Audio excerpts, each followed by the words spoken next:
All right, welcome to the Queensland Drag Racing Championship. We are on track, qualifying action straight. We've got Real Street Q1 in front of us. Just another quick call, Junior Dragster, Super Street to lanes, and Junior Drag Bike as well. On track, we've got Craig Collis in the Jeep to take on Dean Merchant in the Ford. Q1, it is all about the reaction times, Tiana. Yes, it is, Mark. Obviously, top qualifier goes to whoever gets the best reaction time here in Q1. Real Street on track. Let's have a look at those lights. 036 for Collis, great light there for Craig. Merchant red, 037 red.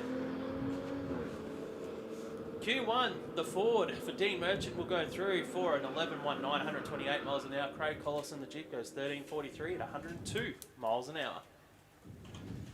Yeah, Craig actually did really well at the Winter Nationals. Yeah, he went through to the finals. Yeah. And I think he got the win as well. Yes, he did. W. Yep.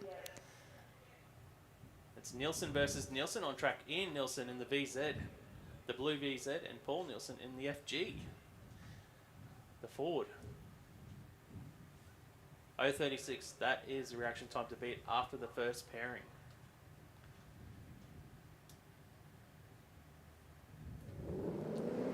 Yeah, well, Ian out with an 076, Paul a 109.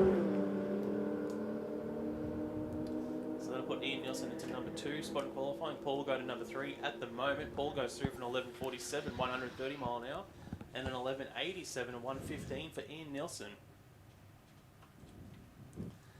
Next up, we've got Tony Rogers in the Ford Ute to take on Jessica Saggers in the Club Sport.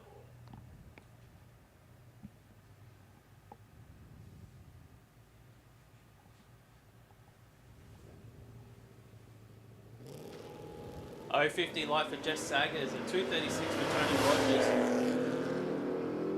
So Jessica Saggers will go into second qualifier at the moment with that .050.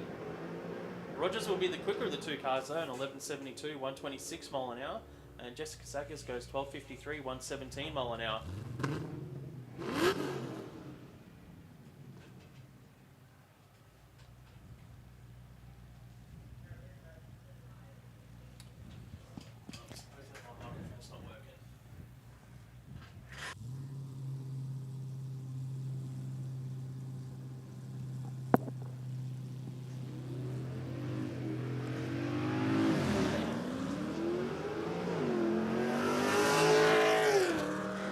Yeah, Dale Samuelson out with a 005.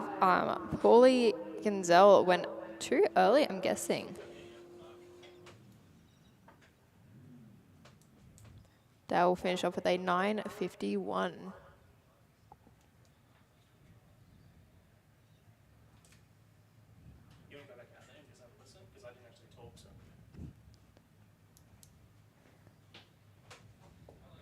Sorry, test, just checking my microphone at the moment. It was working before. So, just seeing if the guys can hear me down there. Well, you guys on the side, you can hear me. I've just been told that it's not going through on the live stream. What do you do, Mark?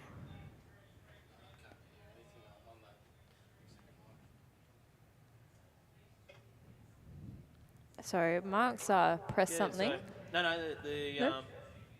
yeah, so we're getting told they can hear me down there on track, but it's not going through for the live stream. So, that I'm not too sure. I'm not an audio guy to work that out.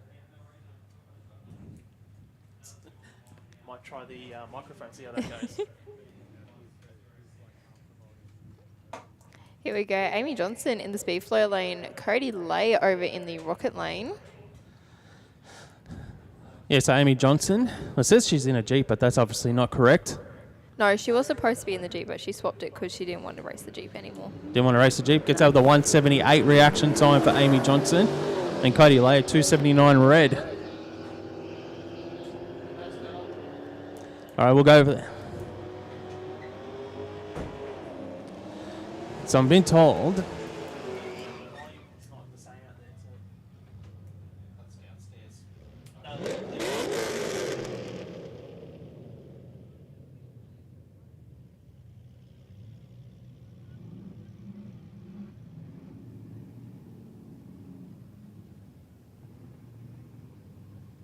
Two. Test 1 2.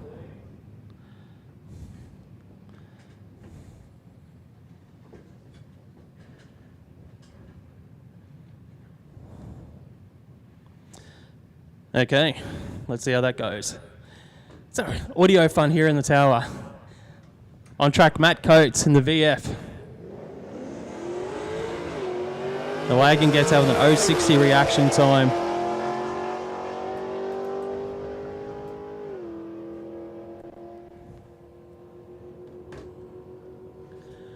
He goes through, runs a 12.18, 112 mile an hour.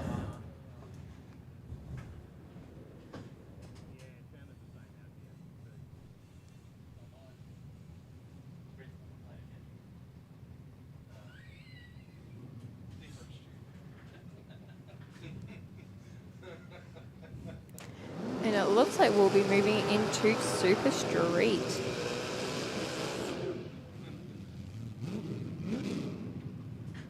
Starting with Sean Taskus in the speed flow lane, Bud Kelly over in the rocket lane. Yeah, it's a good first session of Real Street now. Q1 for Super Street. As we mentioned earlier, it is all about the reaction times here in Q1. Whoever gets the best light in the first qualifying session is our number one qualifier. Sean Taskus out with an 0.49 reaction time. Bud Kelly goes red on the tree with an 0.43.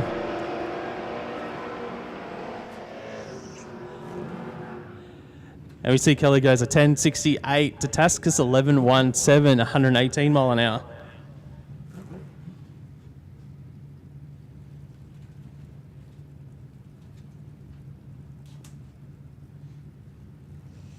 Angela Holtz over here in the speed flow lane, Wade Moran over in the rocket lane.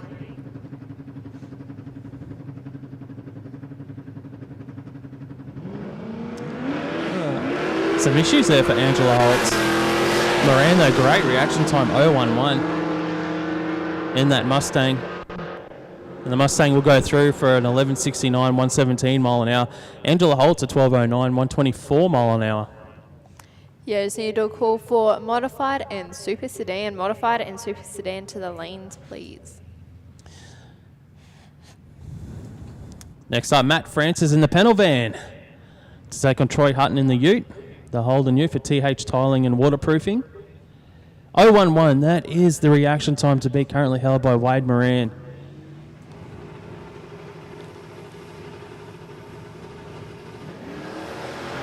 Good lights both sides of the tree here. 0.68 for Hutton, 0.81 for Francis.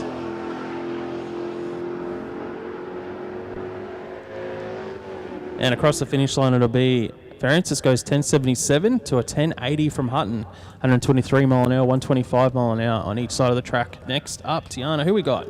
We've got Travis Greaves in the speed flow lane, Darren Piddington over in the rocket lane. Darren's in a Capri, while Greaves is in a XD Falcon.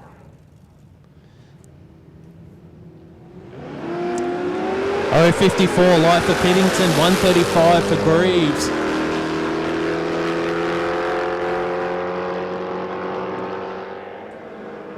And we see a 10.68 from Travis Greaves and 11.14 for Piddington. We've got 8 cars down the track so far in qualifying already for Super Street. Moran is our number one qualifier at the moment. Then Taskus with an 0.49 and Darren Piddington running out the top 3 with an 0.54. Next on track, Samantha Yulton to take on Jennifer Ashen. Ashen in the Commodore. Well, they're both Commodores. Yulton in the VT. Commodore. Yeah, both of these girls racing at the Super Street as well. At the Street Series? At the Street Series, yep. Yep.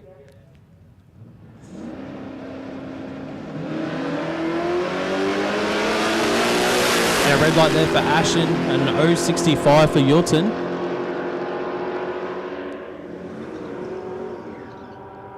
And we see Ashen go 11.35, 118 mile an hour, and Yulton goes an 11.48, 120 mile an hour.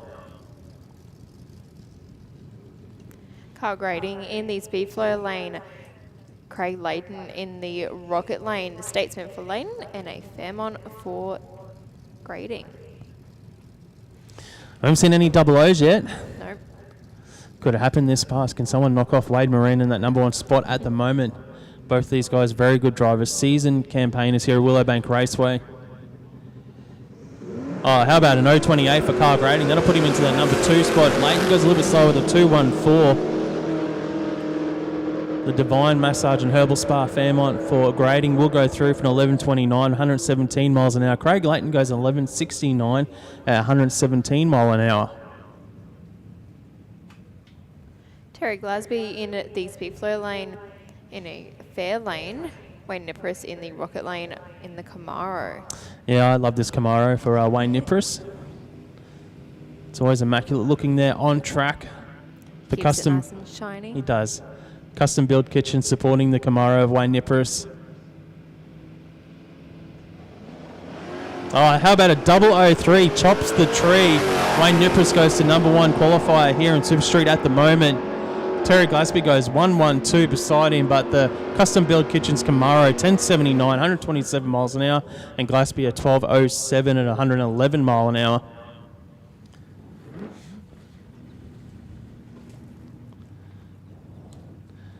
Of course, this is Q1 for Prime Science, Speed Elec Super Street. Decent field this weekend here for the Queensland Drag Racing Championships. Tanisha Marshall in the Holden for RC performs to take on the Autobahn Hyperdome Prefect of Andrew King. King out with a 181, 035 light for Marshall.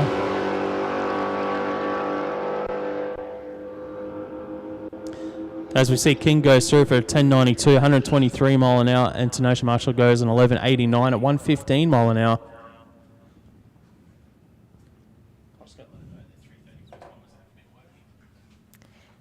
And we will finish off with Tom Ryan in the speed flow lane.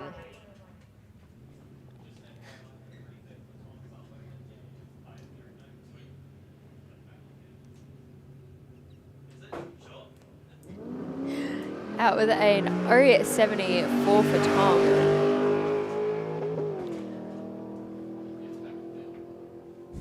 Well, Tom Ryan out here racing in Super Street this weekend. That's good to see. 11.55, 118 mile an hour.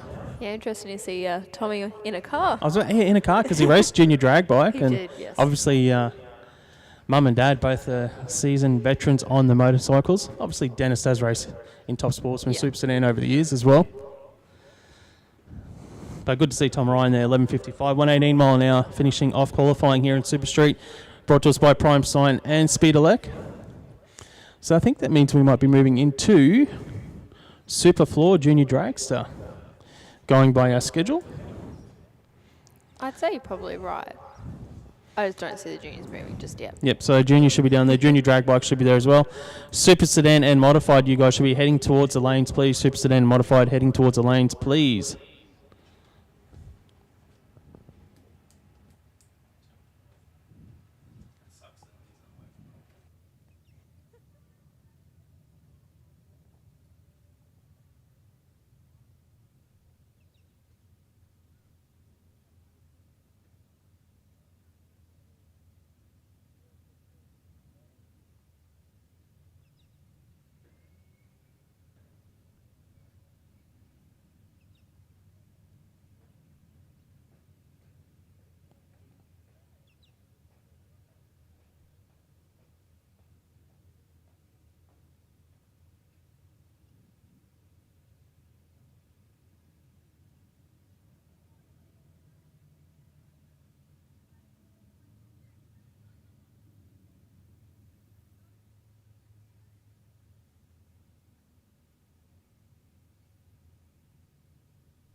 All right, now moving into qualifying session number 1 for SuperFloor Junior Dragster. And just like the classes that we've seen before, it is all about reaction times here in Q1. I haven't seen too many double O's today. It's only been, I think I've only seen the one so far, but I was off the microphone for a little bit when we get that audio fix. Pretty sure we had one in Real Street as well. Had one in Real Street as well. Each. One in each. Okay, first up, Tamika Castlake to take on Sophia Loday. Tamika in the speed flow lane. That's the left side of the track for our live stream viewers. Sophia Day to the right side. I haven't seen Sophia out here for a little while. Saw James racing in the junior, the last one. Both girls in full stage. Red light here for Tamika Castlake. 2:15 Sophia Loday. And Tamika goes through an 8:68, 73 miles an hour, and Loday an 8:54, 75 mile an hour. Yeah, that'll be Max Rowling over in the rocket lane. Neela Gould will be over here in the speed flow lane. So we've got this, I think, is our first event where the older kids can race in the double A junior dragster class now with that 760 ET limit. So we should see a few quicker juniors today, going lower than that usual 800. So we've got a few tenths quicker. So 770 is the number to look for those older kids running in double A junior dragster. So Max Rowling, he's one of those. He's got the double A on the side now. And Neela Paul in the lane beside. I believe Neela took the win in the last QDRC. 088 reaction time for Paul. A red light for Rowling. Rowling goes through for a 779, 83 mile an hour. And an 821 at 79 miles an hour for Paul.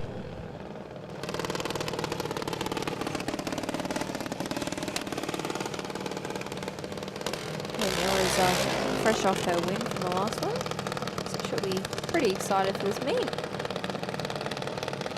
Cody Robertson in the speed flow lane, Chase Carslake in the rocket lane.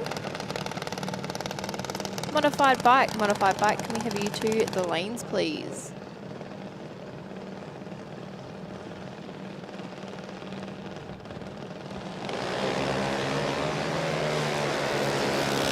Chase Carslake with an 080 reaction time there. Cody Robertson a 1110 red light this time around. And Carslake goes through for an 829, 78 miles an hour. And Robertson a 1249, 44 mile an hour. The Paige King, I believe, over in the rocket lane. And Jasmine Kidd over here in the speed flow lane.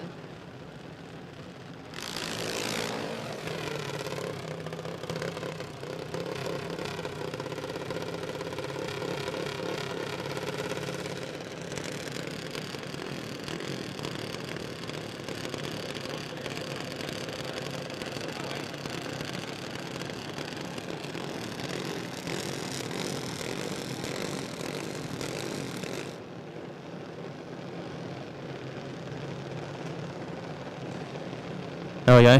Having fun with microphone this morning. It looks like we have a couple of reds here on the start line. A 1110 red for King. And Jasmine Kidd goes a 112 red in beside. And it's an 864 for Jasmine Kidd, 75 miles an hour. Paige King goes 891, 72 mile an hour. Well, we'll see older brother Alex Kidd coming up here in the speed flow lane. Tell you what, we've had 8 juniors down the track so far, and we've had 5 reds. 5 out of the 8 junior drivers have gone red. Dave McDougall over in the rocket lane as well. I mean, at least they're doing it in the first round of qualifying, not the first round of racing. Well, that's it. Well, you want to take a shot. Yeah. And they're definitely all taking a shot this morning. Alex Kidd for Bellett's Bobcat Services, Nevaeh McDougall for SVO Transport and Towing. You can see Alex, he's ready. He's just outside the staging area now. He's been told he can go in by father. So both juniors. So 080, that is the reaction time to beat. We've only seen 3 clean greens so far in junior dragster. believe Alex is trying to chase the championship this year, so he'll be... Well, we've got a new number 1 qualifier. It's Alex Kidd at the moment with an 0.63. Nevaeh goes 151. And Alex Kidd with an 8.33, 76 miles an hour. Nevaeh McDougall goes 8.64, also at 76 mile an hour. Yeah, the championship's nice and tight at the moment in SuperFloor Junior Dragster. We'll have a look at that in Q2. Yeah. That gives us something to talk about then. Q1, it's all about where everyone qualifies in Q1. Yeah. That's good. We've got some Halloween masks here on the start line. That's cool. Yeah. Getting into the... You're not part of the Junior Dragsters Australia Facebook page. Yeah? Yeah, they have had this planned for like a week. Oh, they've had it planned, have Yeah, they? yeah. They put it out saying this is what we want to do. We want to dress up our pits and everything, and yeah. So Amelia Wright for Illicit Auto Electrical to take on Lexi Lancaster. So Lexi is a rookie in Junior Dragster this season. And Amelia's been racing for a little bit now. She's deep stage this time around. Oh, great reaction time. 0.58 for Amelia Wright. 1.12 for Lexi Lancaster. And we see Amelia go through for a 7.82, 82 miles an hour. And Lexi goes an 8.73 at 75 miles an hour. I think that should put Amelia at the moment into that number 1 spot. It does. Alex Kidd drops to number 2. Chase Carslake is now our 3rd qualifier in Junior Dragster, but there's a lot of juniors to come forward yet. Next up, Vance Pirano to take on Tyler Bellett.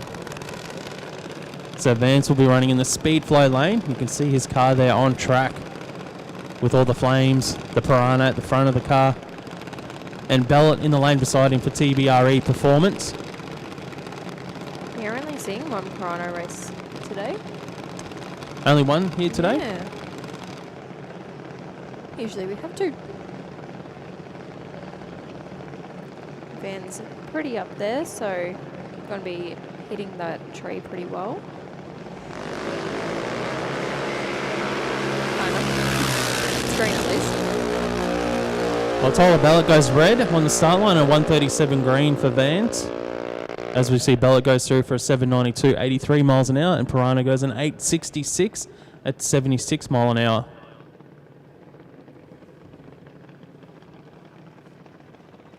Fourteen junior dragster drivers down the track already this morning in Q1 for SuperFloor. And next up it will be Nixon King. And it looks like he's on a solo pass here at the moment, Nixon King. I'm just wondering if this is a licensing pass. Obviously when the kids go through that licensing procedure, they do solo passes. Yep.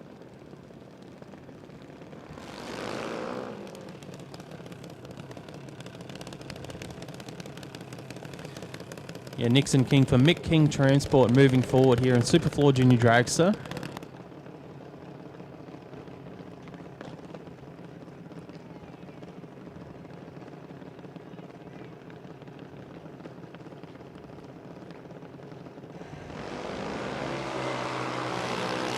Good reaction time from Nixon King, 0.59 on the tree. On a solo pass here, goes through for an 8.05, 79 mile an hour. Great run for Nixon King.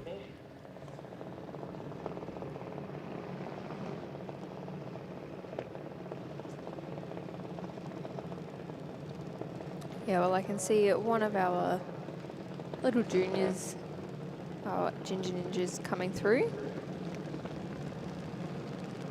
And it'll be Jacob, it'll be Junior Ninja. And you've got Nixon Canulli on track. You can see him there on the screen. This, of course, is the Donnelly Blasting Services Queensland Drag Racing Championship. We're at the midpoint of the season. You can see Nixon Canulli just getting pushed back there. He's just going through that launch procedure, they're happy with everything in the car and the way it's launching. It's all nice and clean. Jacob Schultz in the lane beside him for A Civil. You can see Jacob just getting guided into stage by his dad. Final adjustments on both the junior dragsters. They're happy with the idle. You know, it's one way to keep these juniors consistent. You always want to just go on stage with the exact same revs, same idle. Nixon running in the AA Junior Dragster class as well. By the looks of it, he's got the AA on the side.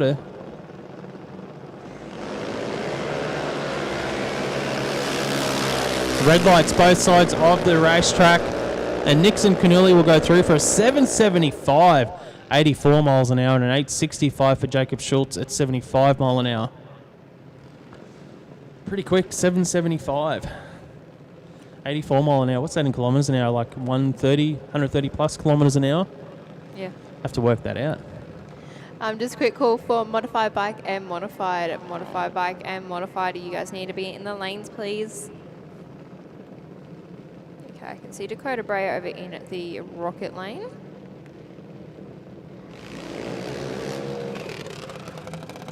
And it'll be Isabella Hunter over here in the speed flow lane.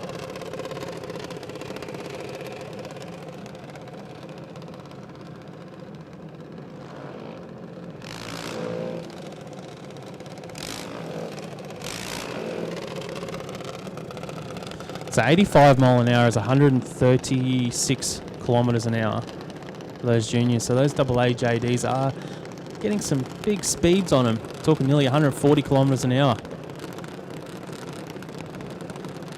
Not bad, over 200 metres. Dakota Bray for Smith Transport in pre-stage, just waiting for Dakota to move forward. Isabella Hunter for Playful in beside. And it's the same tail of the tape we've seen all day. Red lights both sides of the tree. Dakota goes through for an 8:02, 80 miles an hour, and an 8:48 at 77 miles an hour for Isabella Hunter. Have you seen this many red lights before in Q1? I don't think I've seen this many. The kids are really going for it today. Not in juniors, but I have. I had one bracket, I think it was 2 years ago or something with Terry, where all but one, I think it was modified actually, all but one red lit. Yeah? Yeah.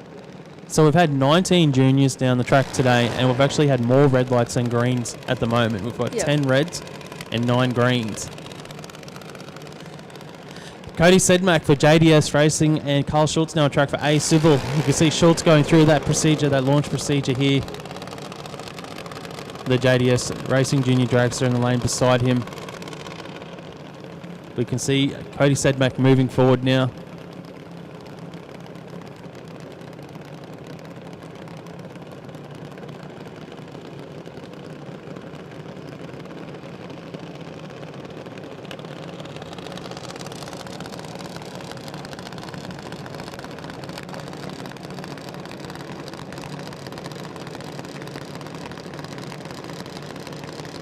Cody is in pre-stage. You can see Schultz now just moving towards the staging beams as well. Both juniors are now in pre-stage. We see Cody, he's going to go in first by the looks of it. He's in full stage.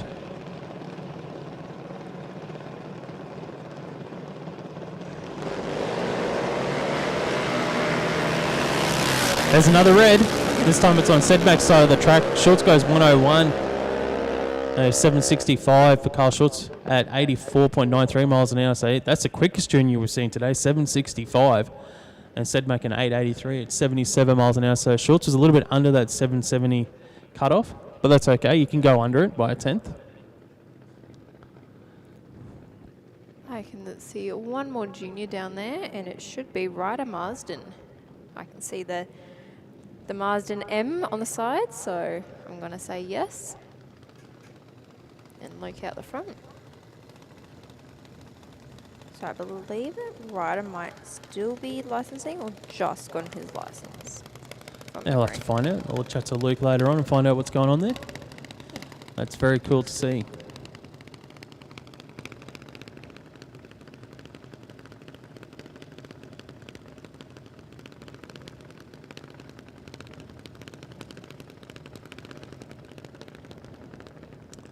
There you go, another generation of drag racers in front of us. This time out of the Marsden family. Obviously, Luke behind. Ryder at the 2:41 green reaction time. It looks like he's definitely on that licensing procedure, backed off at half track. And the CJD for Ryder, and goes through for a 15-second pass at 25 miles an hour.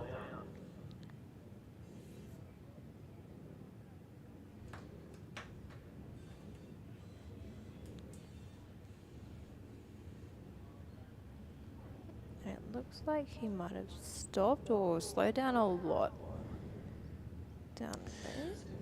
It's still. It looks like it's still moving. So Ryan's just on track here. So I'm not sure. It is rolling along. Do you remember how nerve-wracking it was when you first went and got your license in Junior Dragster, Tiana? Well, my second licensing pass, I flipped the car. I did not expect you to say that. My first one, I was so excited. The second one, I'm like, yes, I've got this. So good. I was not scared. There was not a nerve in my body. Yeah, I flipped the car on that one. So, yeah. Okay. After that, yeah. Obviously, you got better then. From that point, that was your low point. Obviously, you could only get better from that point. Yeah. For you. Okay. Yeah. So, and but it's always good. It's good to see we got fresh faces, some new rookies here in Junior Dragster, and seeing the sport grow. It's always a positive. Yeah. You can see our back hooks down there. All right, just another call for Modified Bike, and now Top Sportsman to the lanes, please. So Modified, you should be in the lanes, Modified Bike, and Top Sportsman to the lanes, please. And QDRC SuperComp. Oh, and QDRC SuperComp now as well. There you go, so SuperComp to the lanes too, please. So it looks like they're still getting Ryder off the track there. Just giving a little push in that first gate.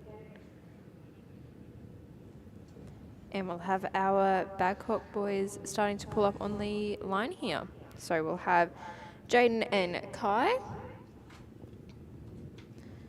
So Jaden over here in the speed flow lane, Kai over in the rocket lane. Jaden's been racing for a while. Kai was supposed to have his first big meet at Winter Nationals this year, but then dropped out. Wasn't quite ready yet. So this is another racing family. Yeah, just an exhibition bracket this weekend, the Junior Drag Bike. But I tell you what, Jaden with a great light, 009, and Kai with an 031. So both riders with great reaction times. It sounded like Kai might have been missing a gear there. But Jaden goes through for a 10.05, 72 miles an hour. Kai Badcock an 11.82 at 52 mile an hour.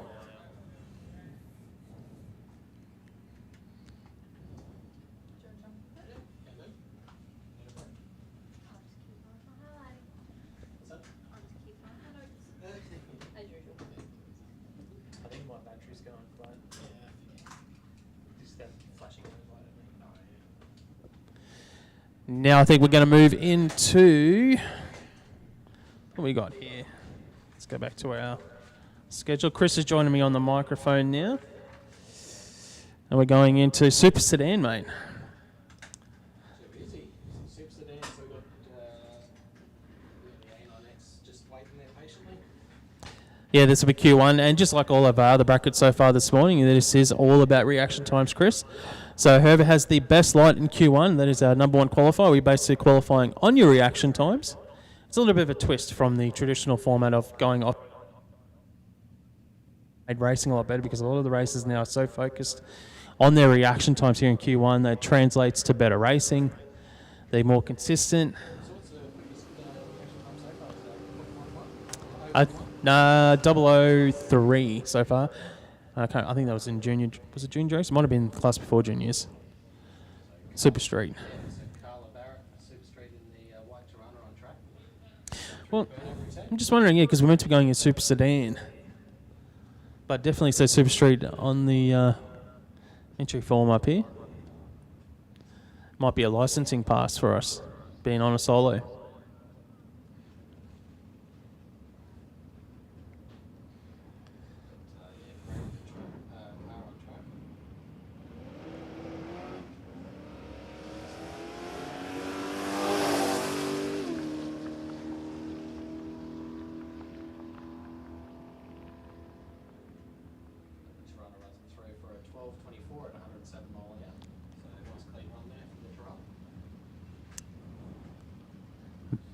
That's a good pass for Carla Barrett. He was the first guy at the gate. The man on track right now. I've seen the post on social media this morning from Damien Morris. It was something like that. I was up early and I seen that post. So Damien Morris for Horsepower Developments in the Monaro to take on Rob Price, LH Toronto for Pine Mountain Performance. Q1 Super Sedan. No pressure, but I'm expecting like a high 00 here from Damien Morris. I want to see a 00 light from him. No pressure. He's won championships now, Damien.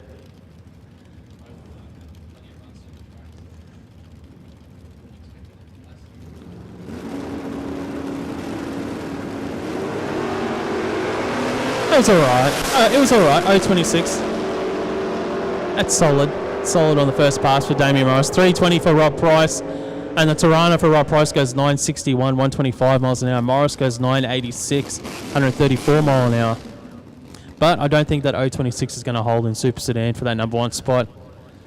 Modified by Top Sportsman and SuperComp. You need to be in the lanes ASAP. Ready wide on track. I'm out the ball.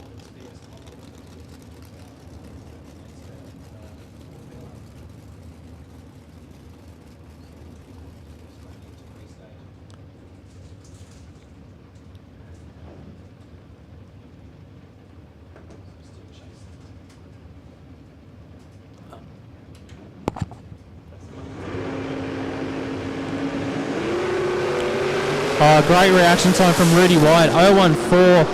Bauer goes red by 0.004 of a second. Rudy White will go to that number 1 spot at the moment. And we see a 931 for Bauer at 147 miles an hour. White goes to 955, 143 mile an hour.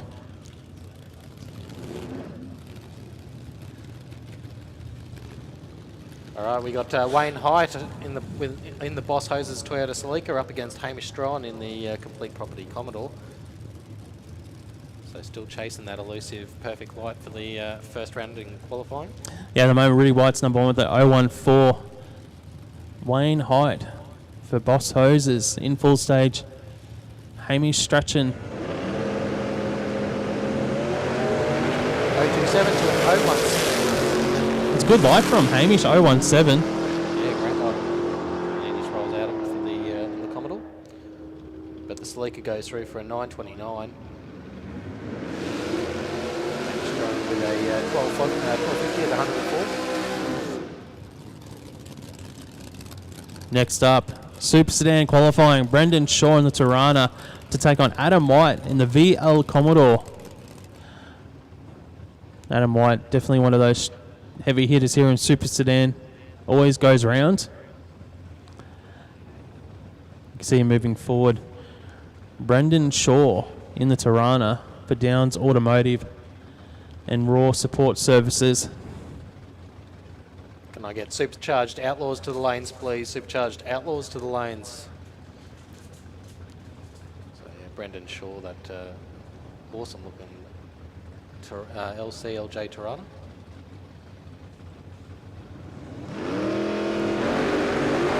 Picks the front wheels up with a 105.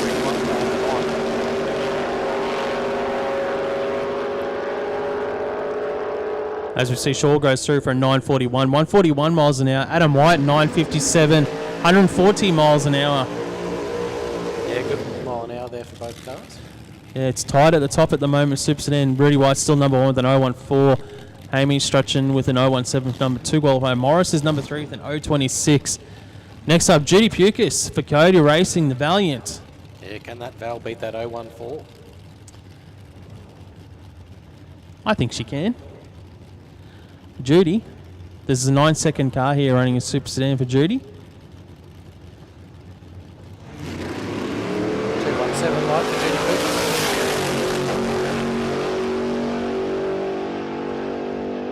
Valiant, nice and straight down the quarter. 960, 217. That's a good pass from Judy Pukas, 140 miles an hour. And that might bring her close to Super Sedan possibly, and we can see that they've been given the shutdown signal though. I'm just wondering if Judy might have left something on the track. So might just have to do a quick walk over the track, make sure everything is A-OK.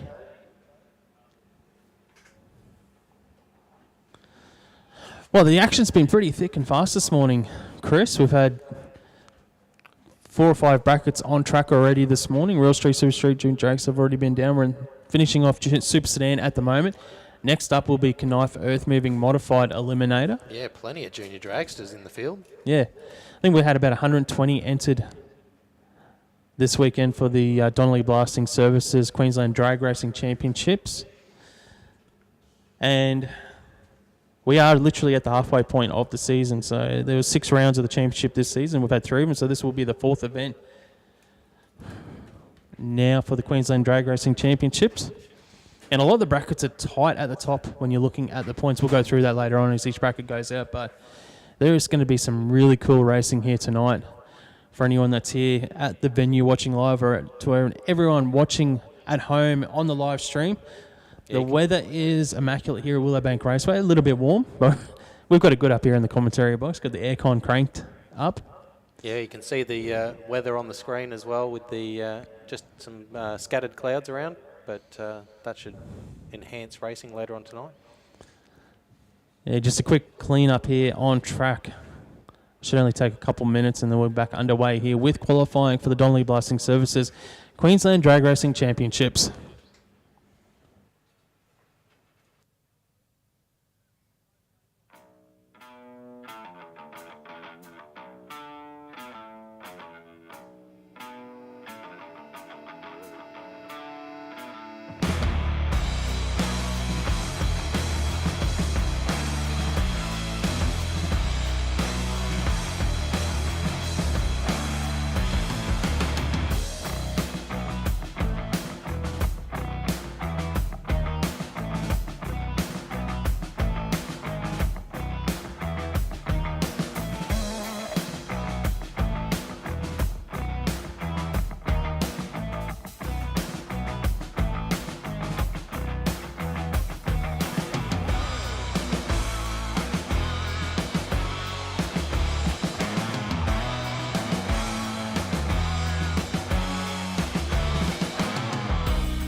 So we're into some Knijff Earthmoving Modified, and we got Andy Driver on track up against Dave Porter.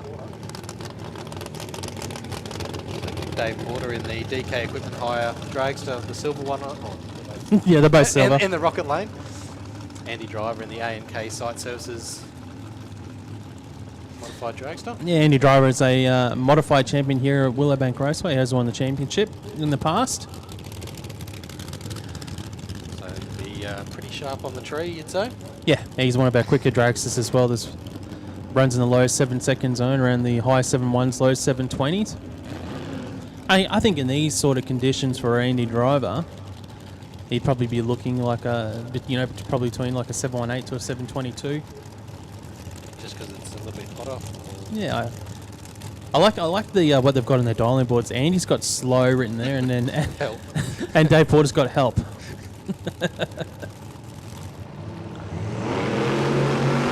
O52 reaction for Andy Driver. O50 red for Dave Porter.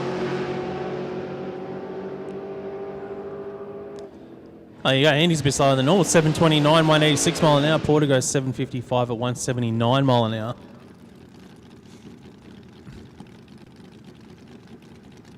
So Peter, Might be a bit warmer than I expected down there.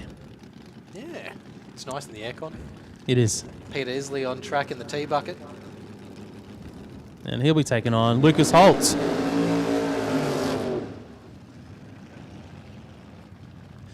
And just like every other bracket this morning, it's all about reaction times yet again. Here in Knijff Earthmoving Modified Eliminator, Q1. 052, currently number 1 qualifier, held by Andy Driver. That won't hold. Definitely not. Not in this sharp field. So Lucas Holtz, he'll rattle off a number. Yeah, I think so. Yeah, Lucas. He's pretty sharp. He's pretty sharp. If it's not in the double O's or low teens, I'd be surprised with Lucas Holtz. Yeah. But you know what? Lucas was good, 0-0, but he wasn't better than Peter Ilse because he's gone 007, a light from heaven. So Peter goes to number 1 spot with an 8:48. Lucas Holtz goes 9:20, 146 miles an hour. Great reaction times there, both sides of the track. But what we say that light from Andy was not going to stick, and we had both drivers went under it here. 007 Peter Ilse goes to number 1 spot. At the moment, can it stick? Well, we've got some very, very good races here in Knijff Earthmoving Modified Eliminator. And these guys on track, definitely no slouches. And honestly, it wouldn't be surprising if Peter wasn't even in the top 3 by the end of this session, because that's how good the calibre of drivers we've got in Modified Eliminator. Yeah, exactly. But right. they could also be going for it. We might see a few reds too. You don't know. Yeah, you attack the tree too hard and you end up on the opposite side. So we got Brett Farnell, Team Bray Racing front engine dragster, up against Phil Bellett on the TBRE Performance Dragster on track. To find out how many years Phil's been racing now. He's been racing for a while here at Willowbank Raceway. Brett Farnell has been in a few finals this season, including one for the National Drag Racing Championship.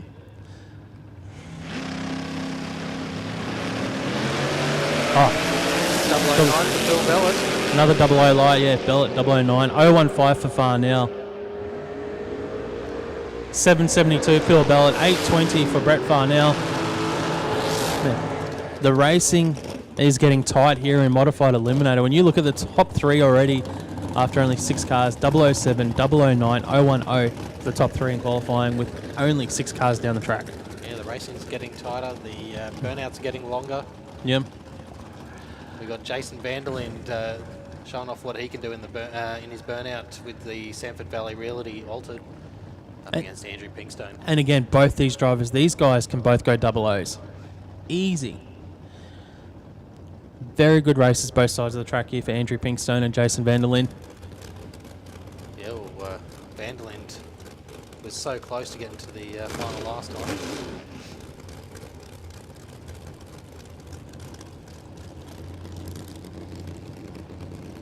Just waiting on him to go into pre-stage.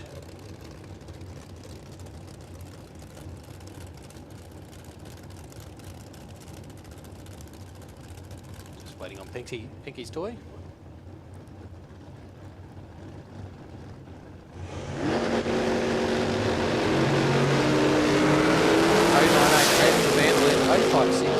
Andrew Pinkstone.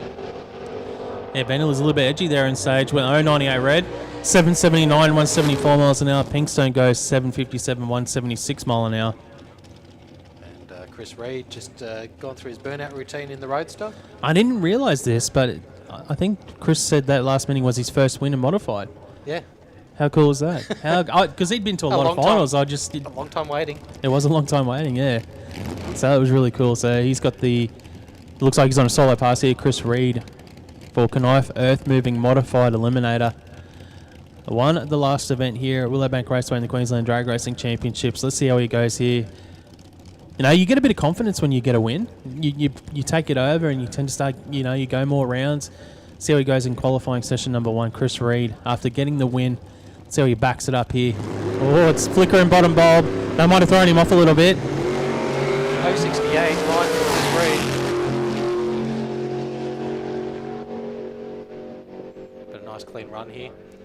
Runs it through for an 872 at 148 mile an hour. Well, that's a little bit slow for Chris. That's a couple of tenths off what he normally runs. 872, 148 miles an hour. He'd been running in around the 830s, 840s in the hot rod. Anyways, that's the end of qualifying session number 1 for Knijff Earthmoving Modified Eliminator. We're now moving into Modified Bike.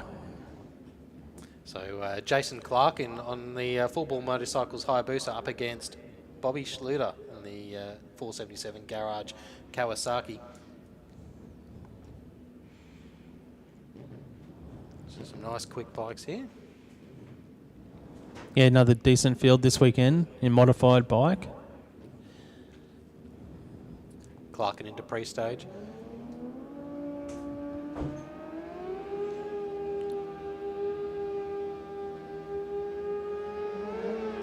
Oh, great light, man. What was that, 008, Chris? Yeah, 008 for Jason Clarkin. 162 there for Bobby Schluter. And Clarkin will run it through for a 929, 155 mile an hour. And Bobby Schluter with an 11.4 at 125. Yeah, great light there. 008 Clarkin off the trailer. First pairing in Mod Bike. It's a bit of a mic drop moment there. You can do that off the trailer in the first pairing. That's it. Alex Redmond now to take on Mark Ashworth. So Ashworth on the GSX to take on the Suzuki of Redmond. Yeah, all the way from Woodburn, New South Wales.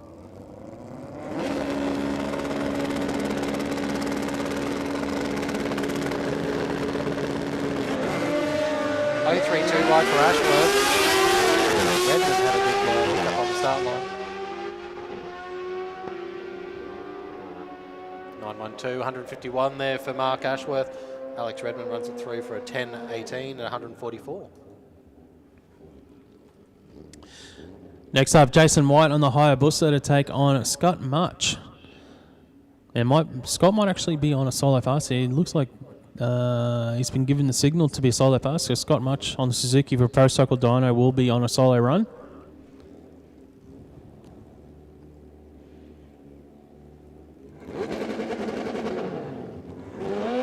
Sort of bogged down, didn't it, off the hit there for Scott Much as he dropped the clutch. Just died in the revs. Came home strong though, 961, big speed, 149 mile an hour for Scott Much on that Suzuki. Get the start line sorted and watch out later on in qualifying.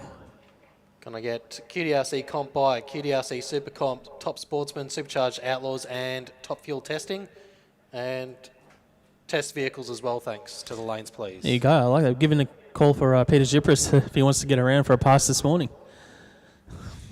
It's always a good. I know when I went through the pits and I'm like, oh, we got a Top Fuel Dragster here today, so that's awesome.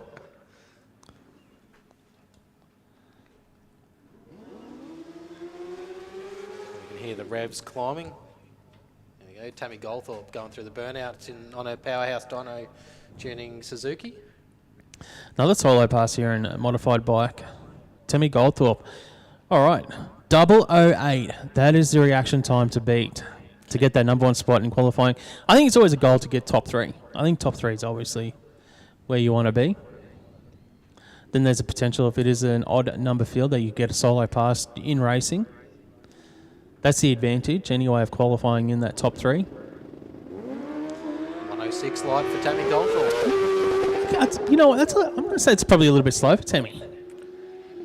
Yeah. I'm trying to remember last time that I'd seen her cut anything out of the O's. A 907, 151 miles an hour for Tammy Goldthorpe.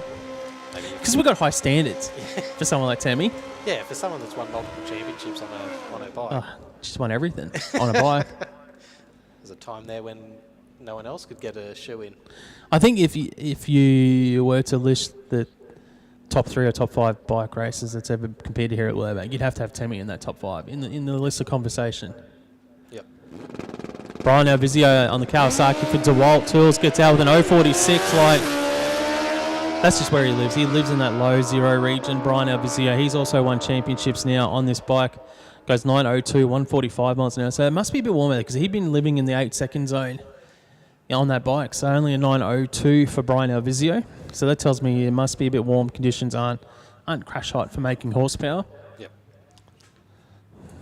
It might come to him later on in the day, but yeah, it's definitely not there at the moment. Yeah, as it cools down, you'll definitely pick up a bit of ET, which makes it fun. You know, that's usually where you see the better teams, the better drivers that understand the changing conditions, how their cars or bikes will respond to changes, and how they pick their dial-ins. And that's where that comes with experience. Yeah, definitely. And knowledge, and the more laps you do. Yeah, because you're only getting, 9 seconds a time just to get all your data, so... It's just sheer laps, sheer numbers, sheer laps. So just another call for QDRC Comp Bike, QDRC SuperComp and Supercharged Outlaws plus testing vehicles to the lanes, please. Looks like we're going into Top Sportsman. Yeah, that was a quick session of modified bike, Top Sportsman time. Yeah, brought to us by Horsepower Solutions. And we got Tony White on track, the Opel Calibra. He's a busy man, Justin Simpson at Horsepower Solutions. And in beside, we got Kaylin Gooley in the Repco West Ipswich LC Tirana. Always good seeing this bright red Tirana on track. So I guess that means Daniel Morris isn't racing, because I can see him on track guiding in Tony White. Q1, just like all of the other brackets, it is about that reaction time. Who do you reckon is going to be sharper, Mark? That's a tough call. Tony White is... I think Kayleen, they're both good. They've both been racing for a long time. Kayleen's a bit of a shark on the line. Yeah.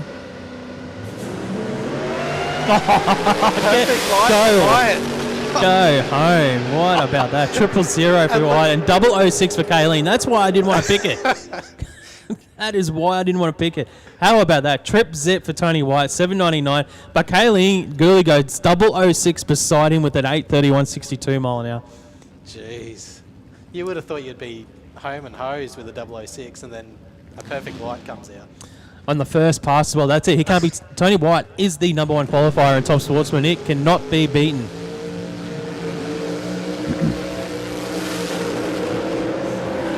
How cool is this? Yeah, so all these are going for qualifying #2 spot. Pretty much. And if you want that #2 spot, you've got to be better than a 006. So it's got to be 005 or better to get #2. How sharp is that? Danny Lake, Lang's Building Supplies Cutlass, up against Dave Goldie, Master Art Designs Cutlass. So, yeah, these guys have got to be very sharp on the tree. How about that for a first pairing in Top Sportsman? Horsepower Solutions Top Sportsman. Qualifying session #1. So, battle of the old Cutlass. But it's the same thing as that we had that previous pass. Like, you wouldn't be able to pick it this pass either. Like, you could get the better light. It's just because they're all quality races, and if they race each other 10 times, they'll split it evenly 5 apiece of who gets a better light. Yep.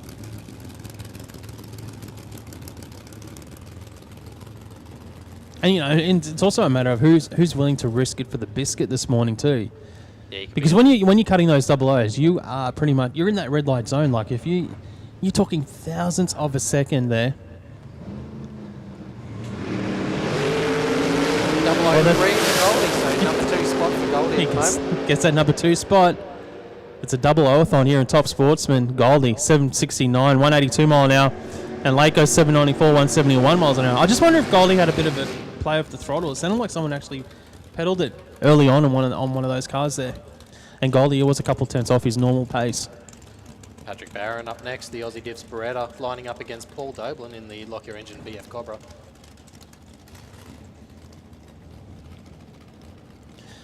Well, if you to get that #2 spot now, what is it? You got to be 003. So you got to be Better. 002 or better to get in the top 3. Yeah, very sharp. 3 of our 4 drivers in the double O's in Top Sportsman. You'll have to get a photo of that later on.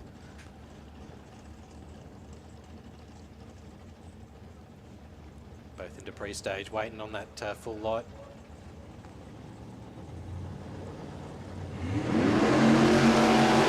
How about another double O for you? Yeah, 009 there. It doesn't even get him in the top 3. 009. 042 for Patrick Barron. Dublin will go through for an 858, 161 miles an hour, and Barron goes an 863 at 157 mile an hour. So does a 009 put him 4th? I think that puts Paul 4th. Yeah.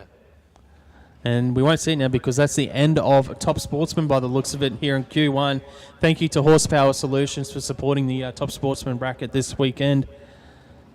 And having a look at our schedule, that means we should be moving into SuperComp next. Just a call for testing to the lanes and Real Street to the lanes, please. Real Street, Q2 to the lanes, please. Should have Outlaws, SuperComp, and Comp Bike in the lanes already. Yeah, and if you're not already there, SuperComp's just about to start. So we got Schluter on track, Jai Schluter in the 477 Garage Cavalier. I'm waiting to see Raheem Tar in the Falcon Nexon. Yep. Just below the awning. There he is on the screen. Raheem Tar in the 477 Garage Falcon. Yeah, Schluter he's streaking away with the championship at the moment in SuperComp. Currently number 1 in the points. So a number 1 spot would be ideal for him to start for, so aiming on that perfect reaction time.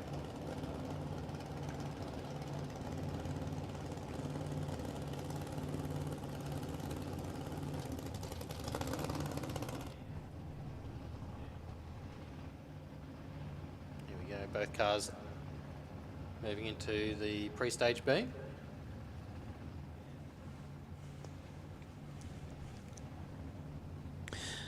Yeah, so these guys are racing in an index class this weekend, SuperComp, so it's not about the reaction times here. 008,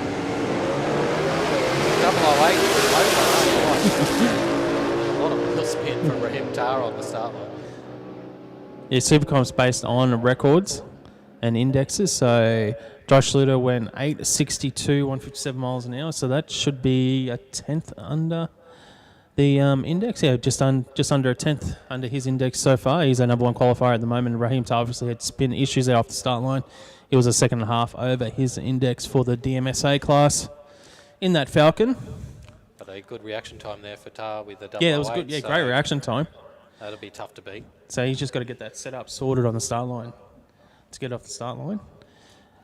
But yeah, SuperComp is all about going as quick as you possibly can, staying within the rules for your designated class that you choose. It's usually done on weight breaks and Transmissions and style of car as well. Mm-hmm. Yeah, plenty of different rules and things that you can try and slot a car into. If you're That's it. You've got a set of rules. rules that you've got to stick to, and then you become a nutty professor and work out how can I get an advantage over my competitors. Yeah, what category doesn't have many cars in it? So you It's all about tweaking everything, changing terms, doing what you can within your modifications and eking out every 100th of a second or thousandths of a second you can find. Next pairing up here in SuperComp, it will be Dave Lee in the Holden to take on Mark Sugars in the Falcon. Yeah, great looking Falcon.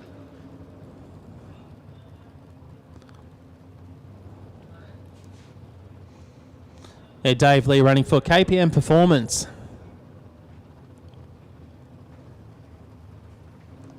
Yeah, Kev doing some... Must be doing a bit of engine work for the team. yeah. Same guy, he does all my engine work as well, old KPM.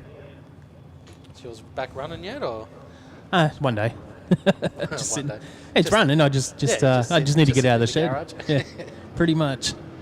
Both into pre-stage.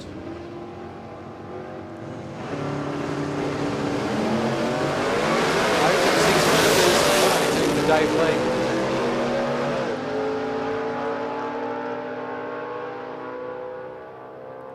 Yeah, Dave Lee goes through 954, 145 miles an hour, and a 987 for Mark Sugars. Tell you what, Lee is a bunch under his index, so he will go to that number 1 spot at the moment. That should be, what's that, nearly 3.5 tenths under that 991 index for HMS, Modified Street bracket. So he's a 10th over the IHRA record, which is a 9:41. That's pretty good in these conditions. It's not bad. Yeah. Sounded like it was manually shifted as well, Dave Lee, so he was having some fun in that car. Yeah, whereas Mark Sugar's is 5/10 off his index, so plenty of space there to try and catch up. But I think that will put Dave Lee in the number 1 spot at the moment in SuperComp. Josh Schluter, number 2 qualifier. There we go, some QDRC So I think, Outlaws. yeah, it looks like closing off SuperComp qualifying. Now we're moving into, as Chris just mentioned, QDRC Outlaws. And how about this on track first up? Someone we haven't seen for a long time in QDRC Outlaws. Neil Murphy in the Camaro for Royal Precision Lubricant. So we used to see Neil Murphy campaign this Camaro in Pro Modified in the NDRC series.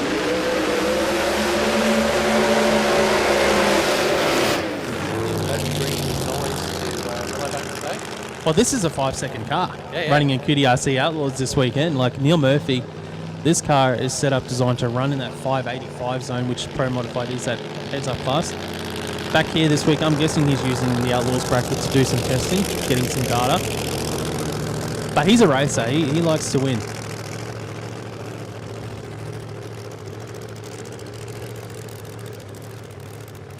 On a solo pass here. First up in qualifying, Neil Murphy. And can I get Super Street, Real Street and testing vehicles to the lanes, please? Super Street, Real Street and testing to the lanes. I tell you what, Murphy's going to be a bit of a challenge for him will be the turnaround today. There won't be as much turnaround time that he's probably used to at the larger events here at Willowbank Raceway for the NDRC series. Yeah, give the crew a bit of work.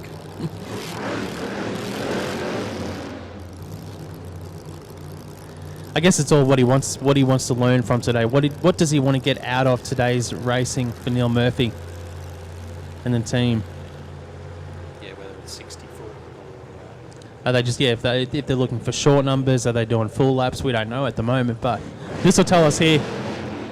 Q1 Outlaws, Neil Murphy for Royal Precision Lubricants in the Camaro.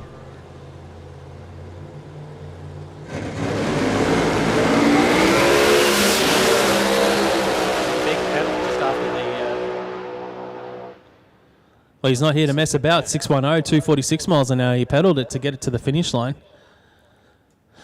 So a nice 106 to the 60. Yeah, no, that's off. That's off. Yeah, that's off. They probably want to be 100 or quicker to the 60 foot. It looked like it actually might have been mixing up some cylinders there on the hit as well for Neil Murphy. I'm not sure if that was on the launch, but it was definitely off at the 60 foot. They're only 106. He did have to pedal it just out, probably 50, 60 meters out. Yep.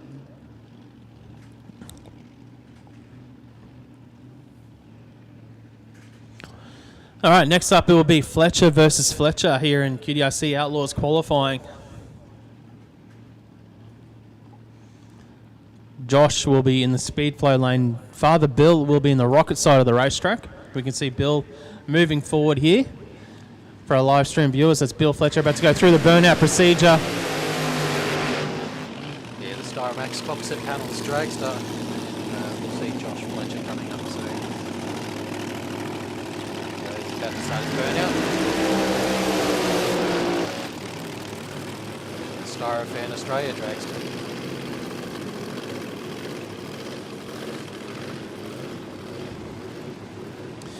Yeah, this team for the Fletcher team, they've been massive supporters for the Outlaw bracket here at Willowbank Raceway for so many years now. And it's a solid field this weekend in Outlaws.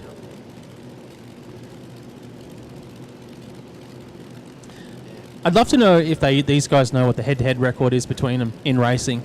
Who's got the advantage? Who's got more wins over the years? Because they have raced each other a lot.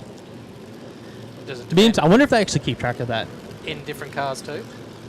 No, in these. Just these? Yeah, these two, yeah. So Bill's already in full. Oh, Bill's gone into deep stage. I wonder if he planned on doing that. 837 light for Josh Fletcher, 843 for Bill.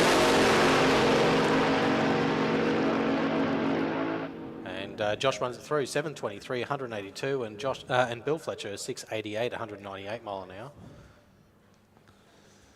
Yeah, reaction time went to Josh Fletcher 037. Bill was 043. And that's exactly where I expected those two dragsters to be today. 680s for Bill Fletcher, 720s. That's the usual numbers for those two cars. Yeah, not much in it on the tree either. So. No, not at all.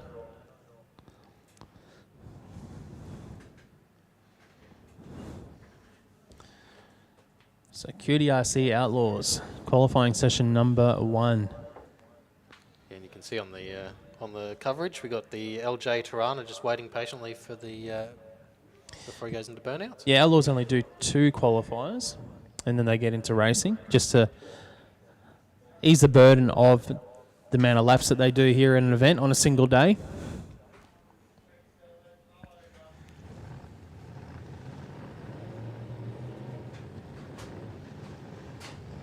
So here we go, Shane Atkinson about to go through the burnout in his LJ Tirana.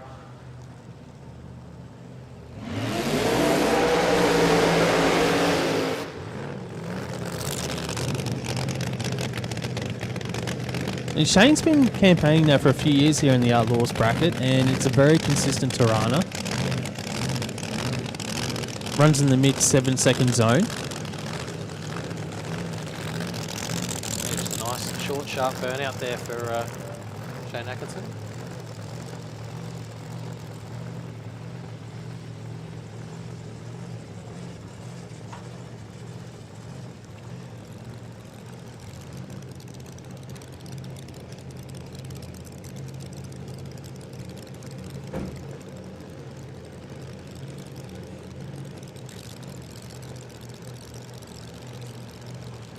Making sure they've got that data number button pushed. Yep, it records all the data. They've got a lot of sensors over the car. They record the data and they go back and just check it all out after a pass. Light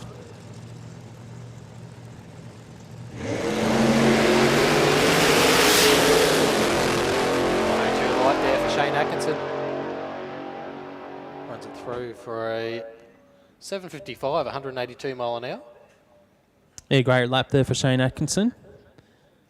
So we've got 4 cars down the track now in qualifying for QDRC Outlaws. And I'm not sure if we've got any more to come forward. We might be moving now into QDRC Comp Bike. It is. We are moving now into QDRC Comp Bike. Yeah, so we should have Super Street, Real Street in the lanes as well. And the testing vehicles as well, if you're not already there.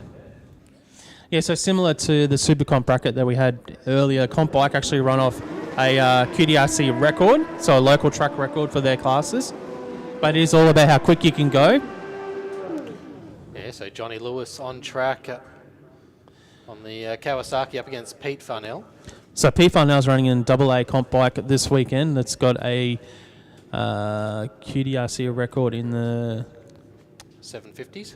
Yep, and Johnny Lewis will be running in B Altered Bike with a record of 807. Yeah, so some of these restrictions are on, or the categories are based on extended swing arms and capacity of bike. Yeah, basically with how it works. So say the number 1 qualifier, it serves whoever goes under their record or closest to their record will be the number 1 qualifier. So if you go a 10th under and the other guy goes 2 tenths under his record, he'll be the number 1 qualifier 2 tenths under. Yep.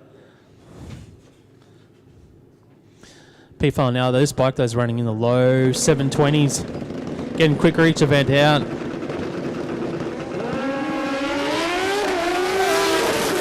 there for Pete Farnell on the start line. 113 reaction to an 062 red for Johnny Lewis. He still goes back around, Johnny, with a 7. How about 202 mile an hour for Pete Farnell? 202 mile an hour for Pete Farnell. Yeah, big mile an hour there. 791. Incredible, 202 miles an hour for P. Farnell. It's an 829 for Johnny Lewis, a 159 mile an hour. What a run. With spin as well. Yeah, Aveen Autar on the the BMW this time up against King Colin. I'm just wondering if one of the riders has gone a little bit deep there in the braking, because obviously 202 mile an hour for a P. Farnell. They haven't got a parachute to pull them up. Yeah, and a small tyre contact patch. Exactly. To try and slow those down.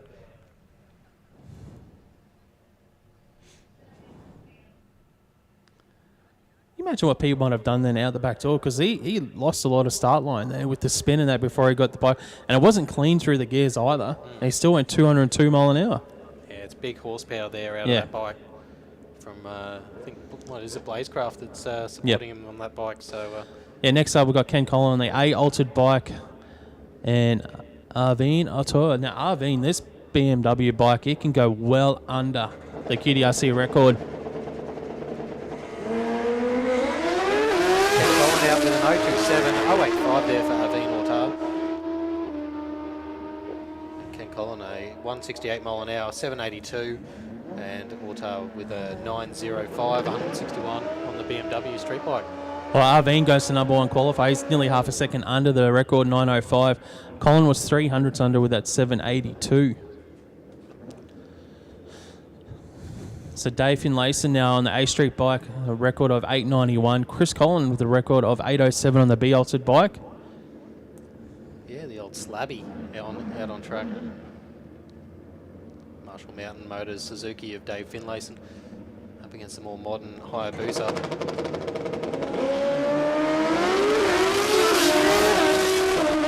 Reaction for Chris Collin. Watch this through the deep end though. 137.92, 167 mile an hour.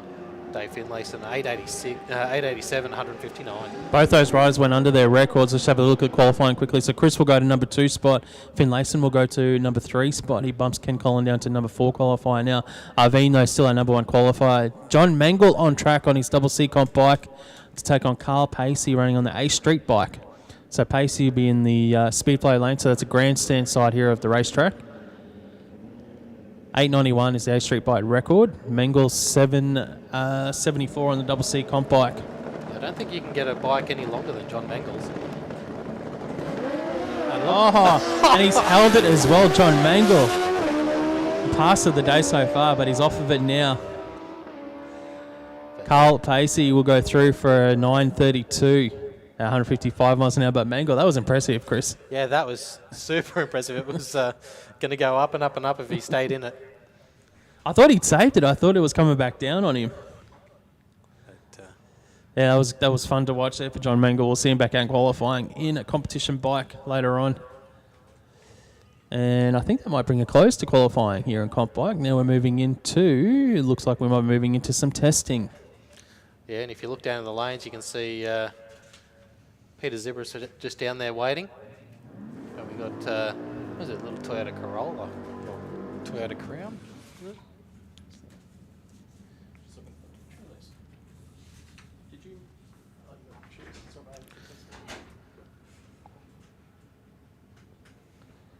So this will be Joanne Nicholson.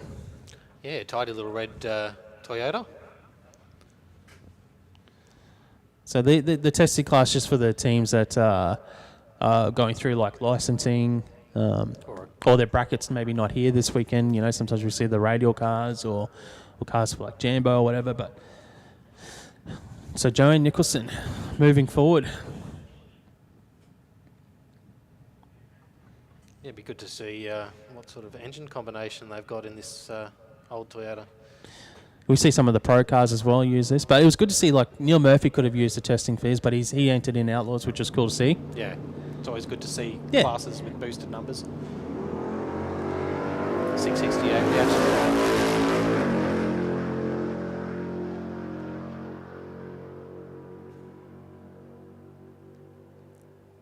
And he goes through for 1064, 126 mile an hour there for Joanne. Yeah, nice clean run.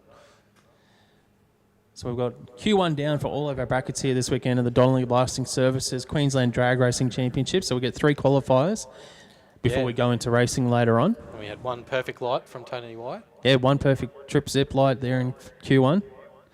But it doesn't matter now. So after Q1, now it just reverts back to qualifying, set and dust. And unless you didn't make it out for Q1, then, well, obviously you'll be slotted in and potential to knock off people in the top spots if you weren't out for Q1. But Q2 and Q3 is all about consolidating what you did earlier today and getting some numbers on the board, getting data, hoping your car's consistent, and as a driver, you know, getting those solid lights as well, you know, take some confidence going to round 1 of racing. Yeah, seeing how that track evolves through the day. And there'll be teams like, oh, I'm pretty happy with Q1, especially when you go out with a trip zip.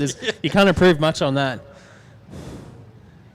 he's definitely going to be hard to beat. It's hard. It's one of those things like you're starting off your day at a point where, well, I can't really improve. But you can go 2 in a row. Or you can get the perfect dial in or whatever. I think it's harder to hit your dial in perfect than a perfect light. Because we see a hell of a lot more trip zeros than we do banging the dial in. Yeah.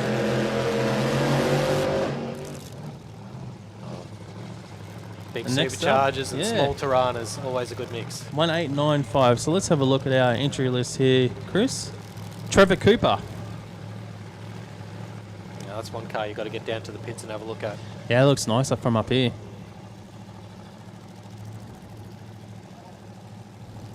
Any bigger tyre and you wouldn't need a diff.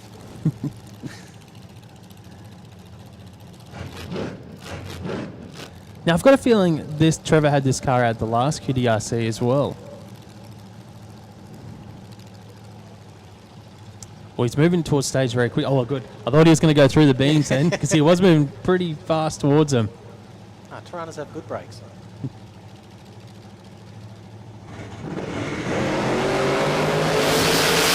Oh, that's cool. All the way to the 60. That's just cool. He goes 782, 179 miles an hour, but the way it just hung that front wheel up, that was just... Yeah. Have to look at drag photos later on today and the live stream as well, Yep. just to see that in replay. Yeah, dragphotos.com.au, one of our photography partner here this weekend at the Queensland Drag Racing Championships. Visit that website for all of your drag racing photos, digital files, prints, canvases, and more. Actually, they do those really cool skateboard decks as well. Yeah, They look cool. Usually, I need to get one of those from a man cave. you have to just come out with your dragster and actually win a prize. It's usually one of the I've won plenty of prizes. presentations. What are you talking about? I've won plenty of prizes. Just little stabs here in the back. Come on. Okay, who we got on track? 858. The is it the Tiburon?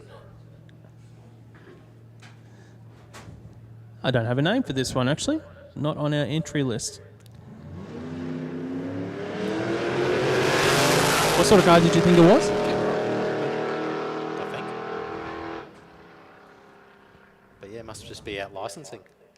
Yeah, a half-track pass there from our unknown competitor. Yeah, runs it through for an 11.99, which obviously unrepresentative, but to the half track would be a bit better numbers. Oh, here we go. This is a bit of fun. Yeah, everyone. This is a bit of a surprise for our Queensland Drag Racing Championship for our spectators. We've got a bit of top fuel testing, Peter Zipperis. Yeah, everyone got their earplugs? See, I like it when I see Peter behind the wheel of the dragster and not the roundies. Yeah, that's it, in the back of the garage. He's all right in the historics, though. He's doing all right, eh? Yeah, in that old Commodore. Showing the straight line races can turn corners. It's very cool to see. I still think pulling this up in the deep end around that first corner would be a big struggle.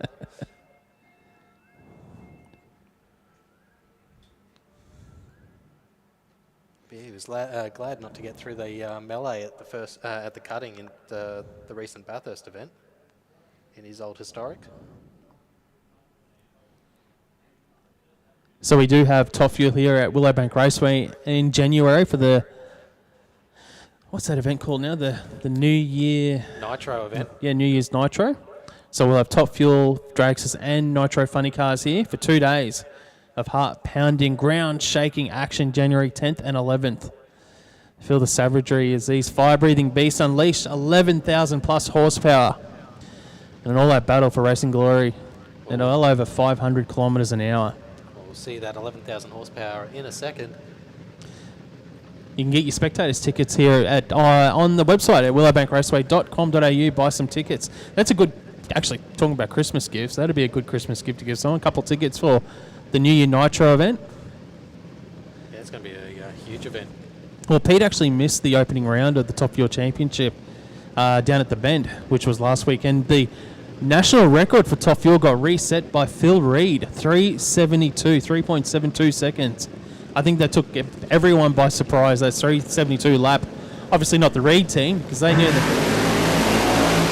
that potential was there, but Peter Zipperis on track, the Premier Hire, Top Fuel Dragster.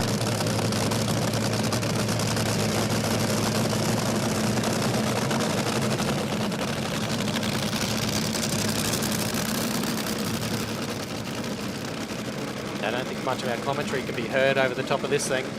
Yeah, no point. Just listen to the sounds of the racetrack.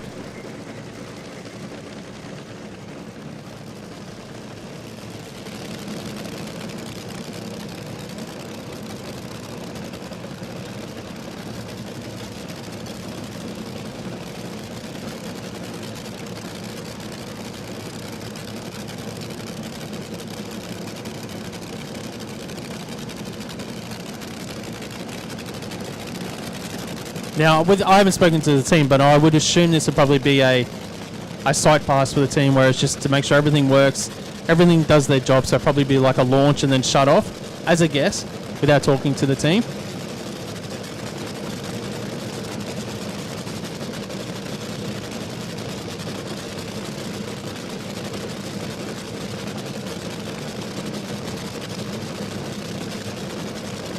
You can sort of smell the nitro fumes coming through the aircon. So good. Ah, he's been shut off. So Pete has been shut off, so they weren't happy with something.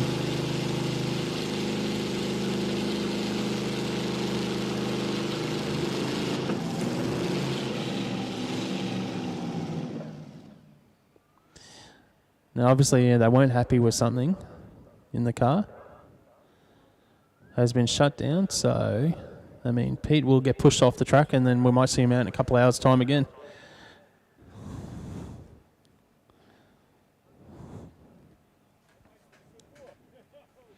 Yeah, that's the whole point of coming out and doing testing passes as well. Yeah. Make sure everything's top-notch, ready for the next round of racing.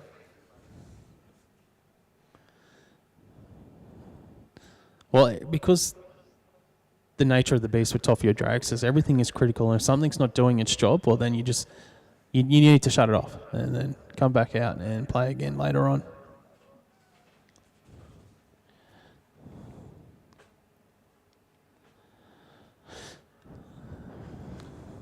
But the burnout was good. Yeah. And the smell of nitro as well.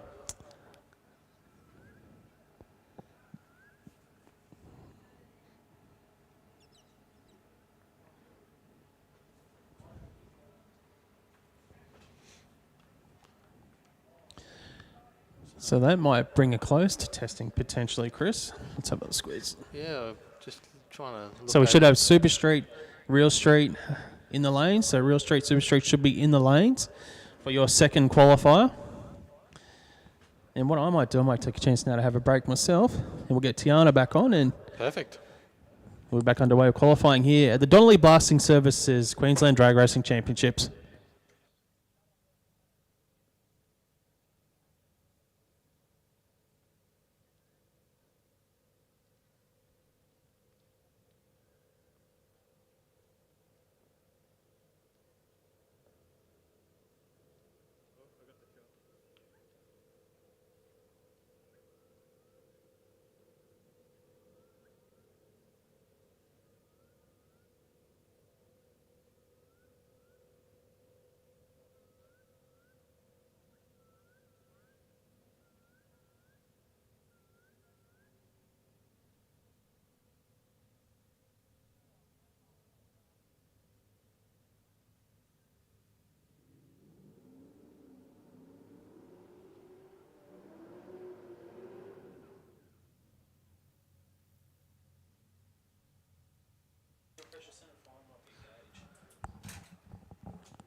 All right, we're into some real street action.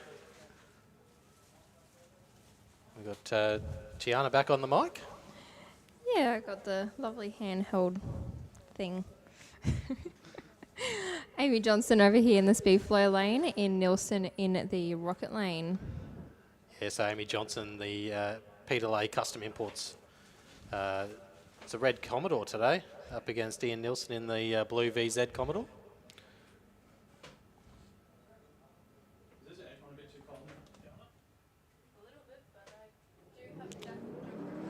083 reaction there for Ian Nilsson, 235 for Amy Johnson.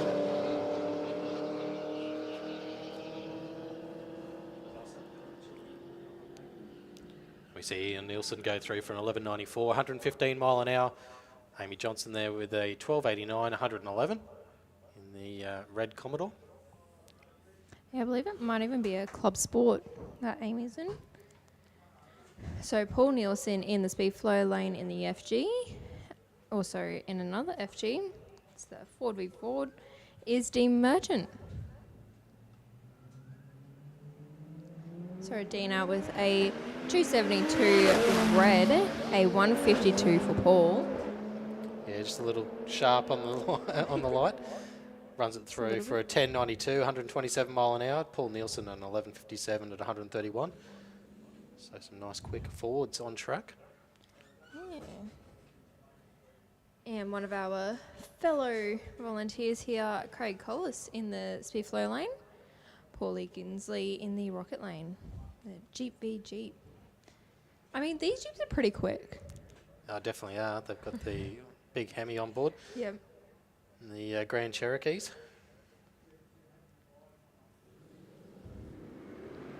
Craig out with a 104, 364 for Paulie.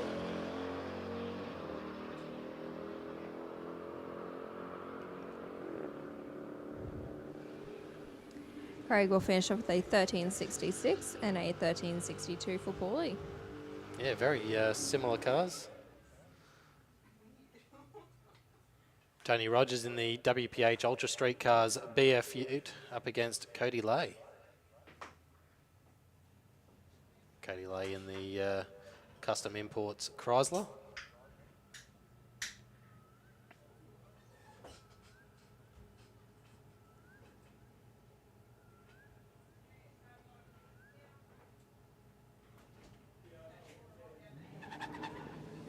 Good reaction there for Tony Rogers. 083 light to a 294 from Cody Lay.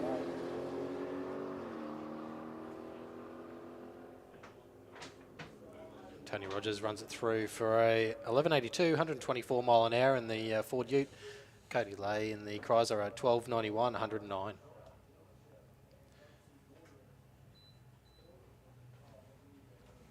Let's see Matt Coates over in the rocket lane down there. Yeah, he qualified fourth. He's up against Dale Samuelson in the Better Call Kel Maintenance Caprice.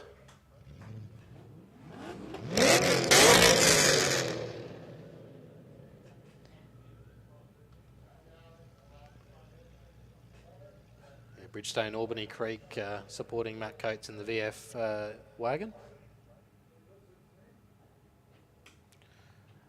Can I get Super Sedan, Super Street to the lanes, please? A 008 red for Matt, so wrong side of the tree there. An 052 for Dale. Matt will finish up with a 1220 and a 1273 for Dale. Are they just putting all the cars that are the same colours together? Is that that's the goal for this round? So Cooper Lay in the in another Grand Cherokee up against Jessica Saggers in the Warrego Finance Club Sport. Yeah, Cooper with the spare tyre on the car.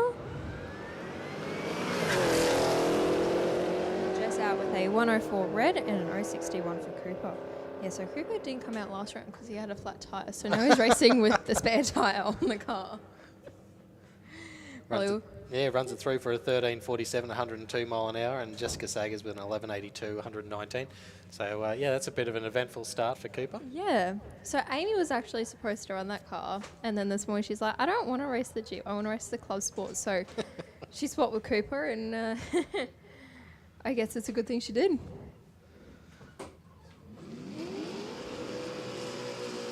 And it looks like we are into Super Street. Yeah, brought to us by Prime Sign Speed Elec, and you can see Sean Tasker's going through the burnout in his 477 Garage Capri, up against Wade Moran in the bright blue Mustang.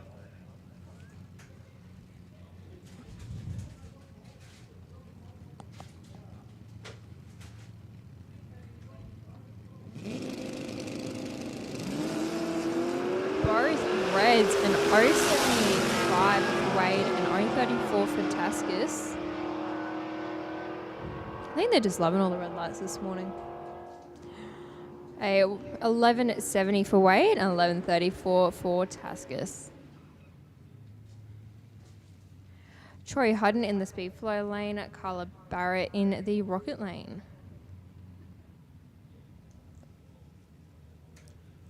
Yeah, so Carla Barrett in the white Toronto hatchback up against Troy Hutton in that TH tiling and waterproofing Holden Ute.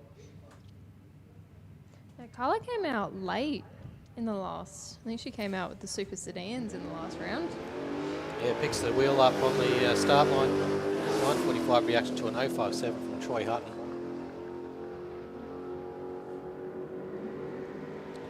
A 10.84 for Troy and 11.14 for Carla. That looks like Piddington's car in the rocket lane, the Capri. Definitely is.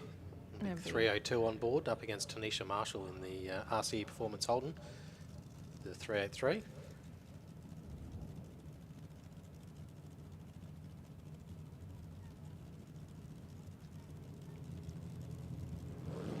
Red light there for Tanisha Marshall. Piddington with a race at the green light.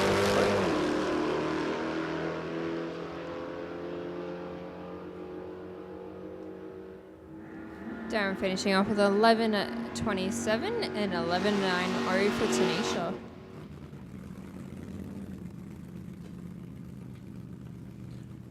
Andrew King in the Autobahn Hyperdome Ford Prefect up against Jennifer Ashen in the looks like VH Commodore.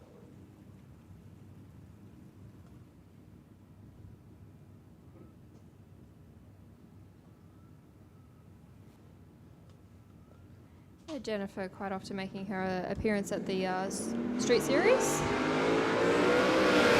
Outpay 261, Andrew a 140. She had the message on the back window, get well muzzer. Andrew finishing off with a 10.86 and 11.36 for Jennifer.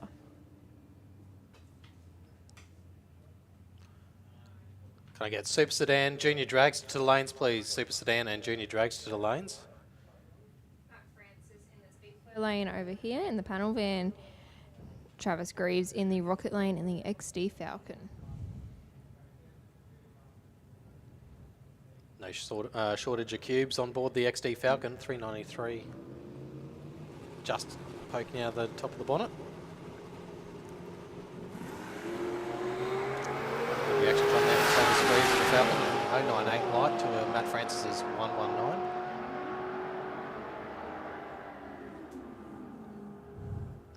Yeah, well, Matt will finish off with a 10.83, a 10.78 for Travis. Here's a nice Camaro we all know and love, Wayne Nipris. Yeah, great looking Camaro on track. Next to Samantha Yulton's Commodore. Telling you, Chris, they're lining up all the cars by colour. I think Wayne was probably trying to pick on one of the slower cars to win a race in the Camaro. 034 light for Nipris, 064 for Yulton.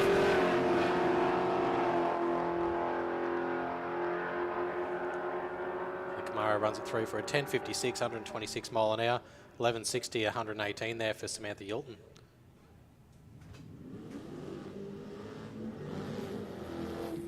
Craig Lane over here in the Statesman. Yeah, Terry Crosby in the far lane. Sorry, the fair lane is in the far lane. Yeah, both New South Welshmen. So just a little bit of travel this morning. Just a little bit.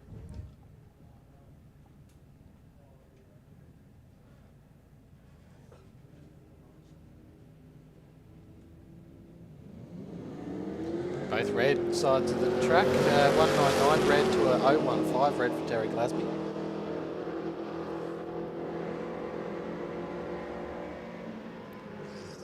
Leighton runs it through 1182, 115 mile an hour, and an 1196 at 111 there for Terry Glasby. We've got Angela Holtz on track, and the Mad Dog Motorsport Monaro up against Bud Kelly.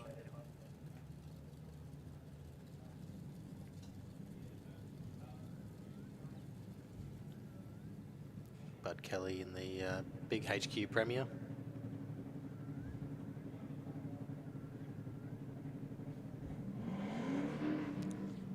Angela Holt's having some issues on the start line there. Beans, a 417 right there for Bud Kelly. Yeah, Angela had some problems in the last one as well with her takeoff, so... Yeah, still hasn't gotten over the over those gremlins, but 1085, 123 there for Bud Kelly.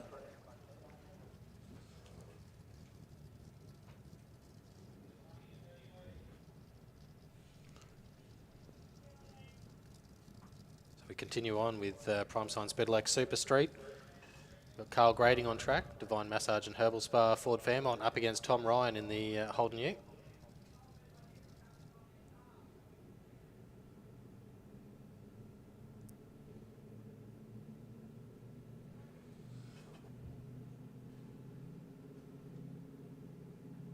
Just waiting on Carl Grading to go into full stage. 007 red for Tom Ryan, 102 light for Carl Grading. Tom just thinks he's James Bond there. Just negative. Carl Grading, 1136, 116 mile an hour for Carl Grading, and Tom Ryan there, 1163, 117.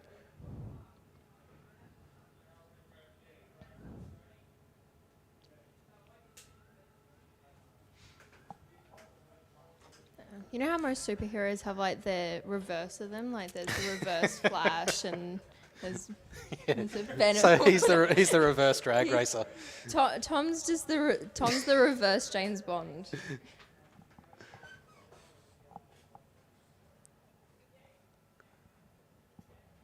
Mind you, it'd be a bit different for Tom being in a car over the bike. Just a bit more claustrophobic. Yeah. Different actually having to hit pedals rather than just a flick of the wrist and yeah. A few less revs in the Commodore as well. Yeah.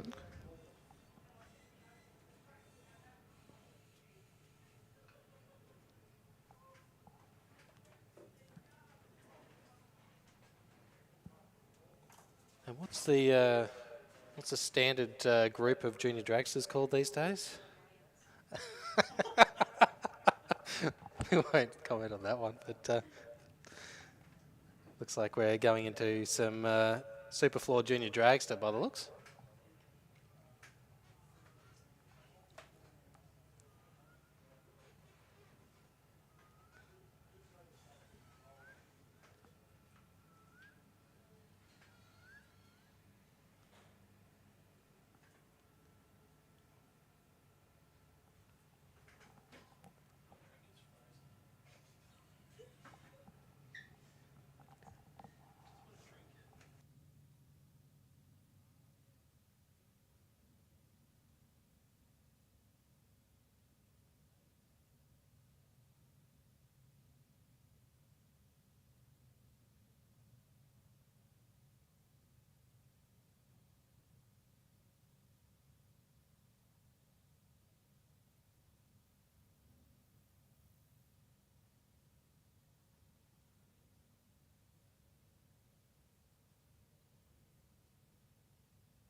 You and I, we never show emotions, we just keep it down, down inside.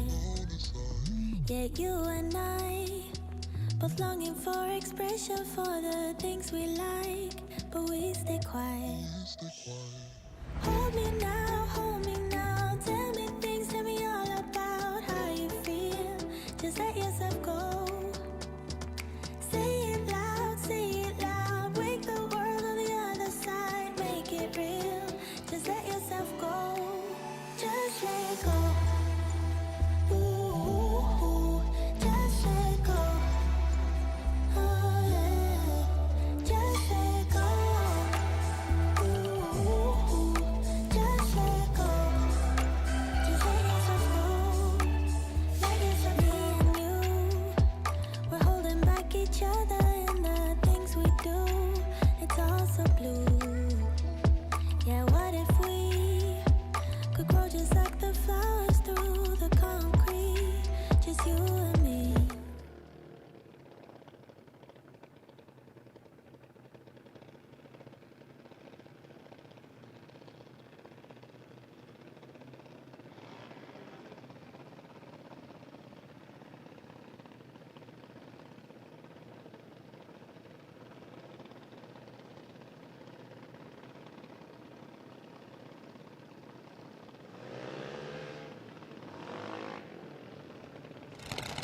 Okay, we are into junior dragsters, starting off with Sophia Lode in the speedflow lane, Jasmine Kidd over in the rocket lane.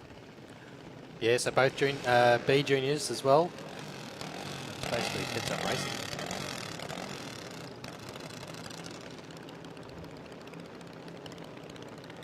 Junior dragster brought to us by SuperFloor.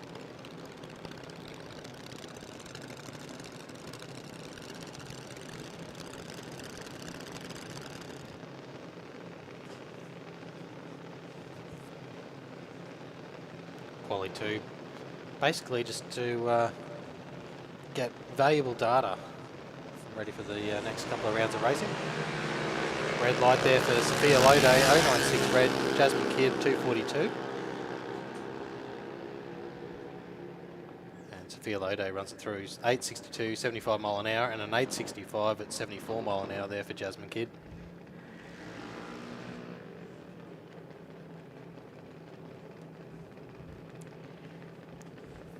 Sedmac in the rocket lane, and it will be Alex Kidd over here. Did I see some balloons on Alex's car? Yep, I did. Okay.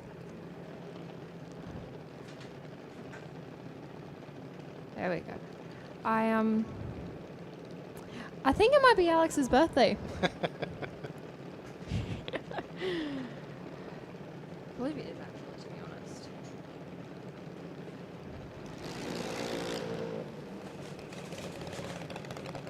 So a little bit of a birthday celebration today out at the track, which is always a bit of fun. I reckon he didn't know that was coming. I reckon Mum and Dad just popped it on. Probably more Mum, knowing Co. So Alex Kidd in the Bellett's Bobcat Services Junior Dragster, Cody Sedmac in the JTS Racing Junior.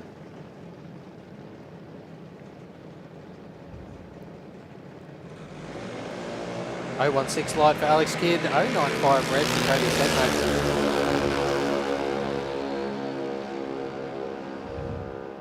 Yeah, Alex will go through with an 838, Cody a 901.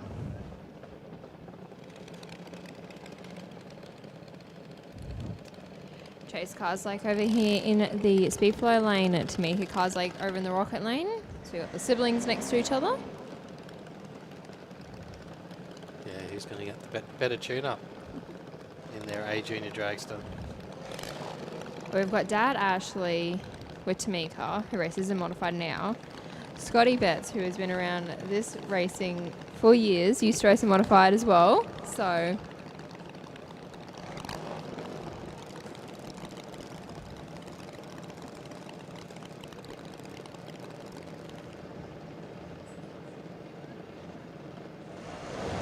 red light for the Tamika Carslake, 045 red for 861 line for Chase.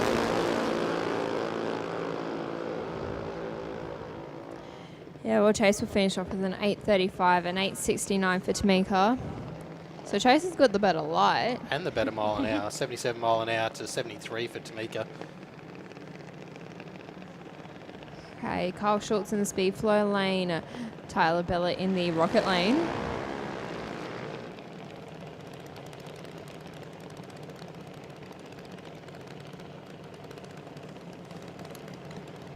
You can see Tyler on screen at the moment.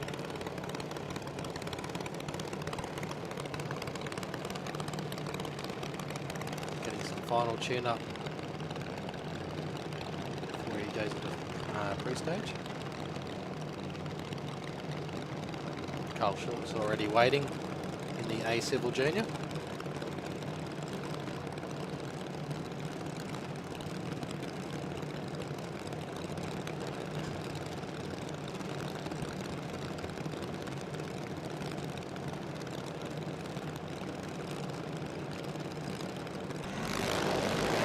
.026 light there for Carl Schultz, 141 for Tyler Bellett. Bit of a hesitation there in one of the juniors, a 792, 83 mile an hour for Tyler Bellett, and an 884, 66 there for Carl Schultz. Yeah, I can see Paige King over in the rocket lane, and it will have Neela Poole in the speedflow lane. So Neela racing for JD Race Cars. page A Todd's Fiberglass Repairs.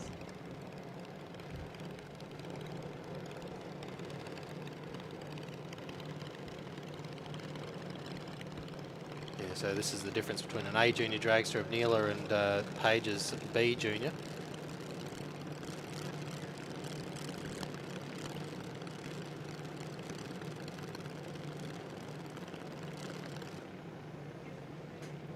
Both into pre-stage.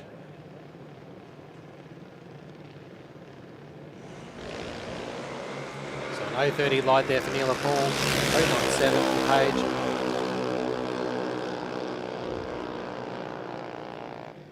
Neela finishing off with a 823, Page an 874. Can I get modified bike, modified and super sedan to the lanes, modified bike, modified and super sedan to the lanes, please? Okay, Max Rowling in the rocket lane for Rowling repairs. Jacob Schultz in the speed flow lane for a civil.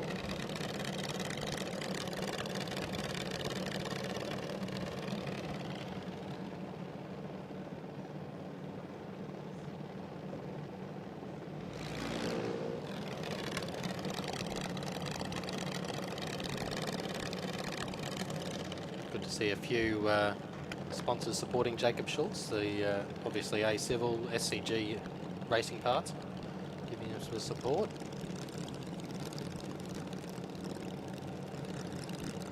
Max Rowling obviously needs more pocket money. That exact wrap has been around for many years. 215 white for Jacob Schultz, 109 red for Max. Max Don't will run, think- yeah, 777, 83 mile an hour there for Max Rowling, and an 866 and 75 there for Jacob Schultz. Don't think Max is getting any more pocket money with that light. Yes, Amelia Wright in the rocket lane, Alexi Lancaster in the speed flow lane. So we've got a couple more dress ups. Yeah, they look pretty flash down there on the start line. So Lexi has a Harley Quinn. I was talking to Mum in the bathrooms before, and she was doing her makeup because of Lexi having her Harley Quinn. They've all decided to go a whole Batman Batman Joker, Yep. and all that. Amelia's team having fun with dress up as always. Yeah, a few clowns on the start line. We've got a superhero and a black angel.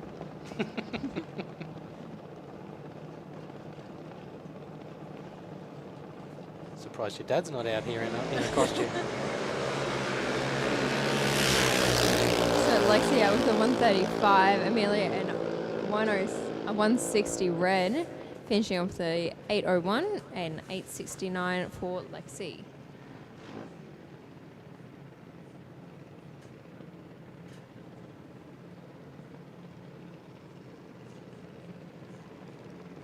Yeah, more junior dragsters on track. Nevaeh McDougall up against Vance Pirano. Yeah, we've got 22 juniors today. Yeah, it's a great quality field of juniors.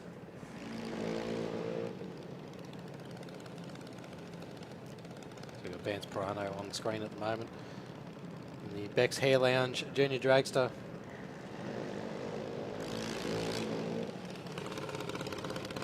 A little practice hit at the track.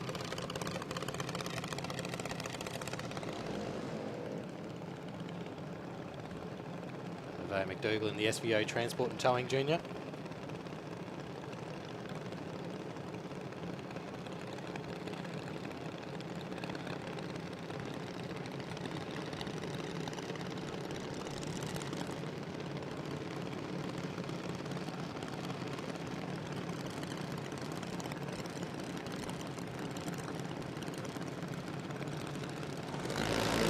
Red light from Nevaeh McDougall. 070 light from Vance Pirano.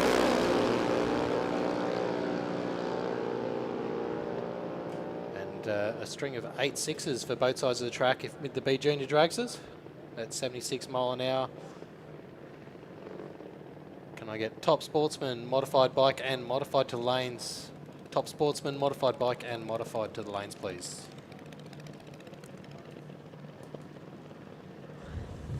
Yeah, Nixon Cannoli over here in the speed flow lane. Cody Robertson in the rocket lane. Yeah, it looks like Nixon's taken the option to go to the AA bracket.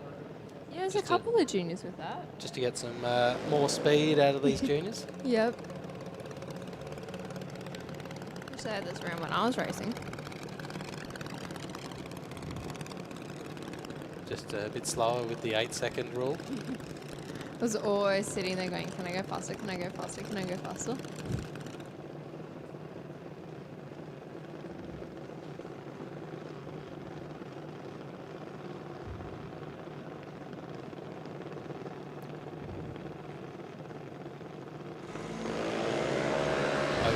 Red for Nixon Cannoli. 355 for Cody Robertson. Nixon runs through for a 768 at 84 mile an hour. Cody Robertson at 1209 at 53 mile an hour in the C Junior Dragster.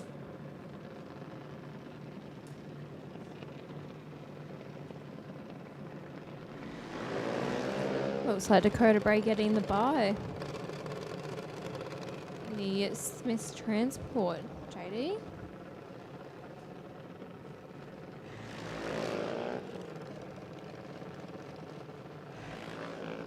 I reckon the good thing about the stream is the fact that it's up on the big screen. Yeah, you don't have to look over the warning.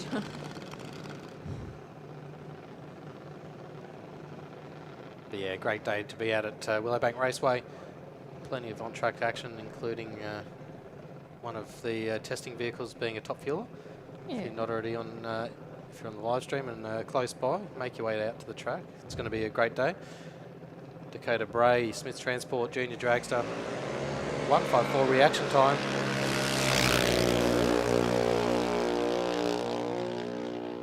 She runs it through for a 799 at 81 mile an hour.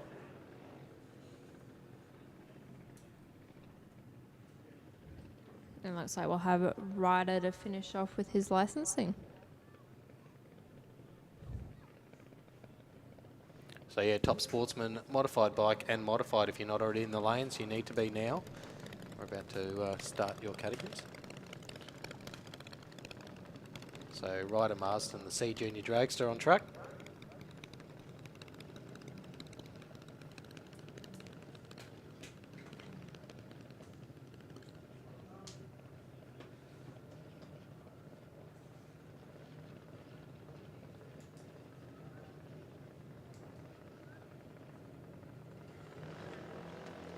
.207 light there for Ryder Marsden.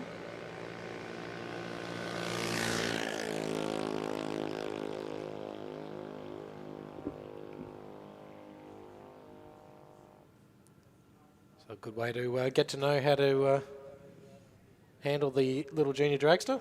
Yeah, it's always good to, with the licensing process that they have to go through, launch, half track, full track. Sounds like we should have the junior bikes up next for their testing. Yep. So they're both just testing today. We just run them with the junior dragsters because they go through the same gate.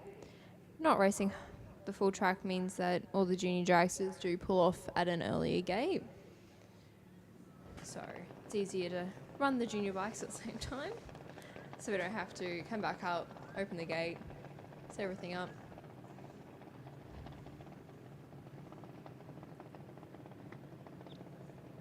We have another junior. And also change it from half track to full pass. Yep. We do have another junior. Nixon King. Yeah, B Junior Dragster, Mick King Transport sponsoring him.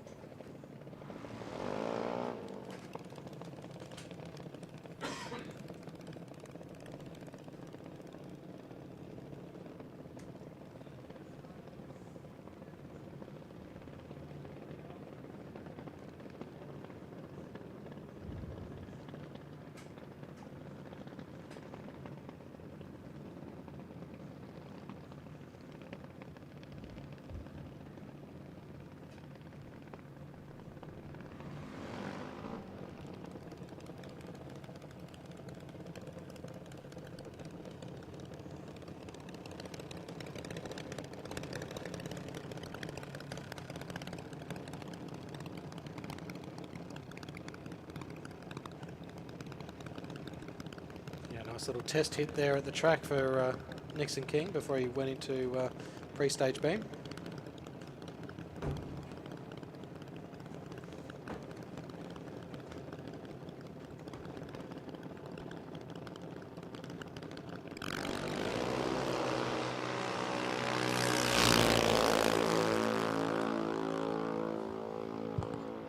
Yeah, so 140 reaction time there for Nixon King, runs it through for an 8:05, 79 mile an hour.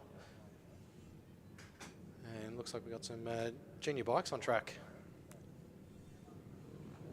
And this will bring to a close the SuperFloor Junior Dragsters.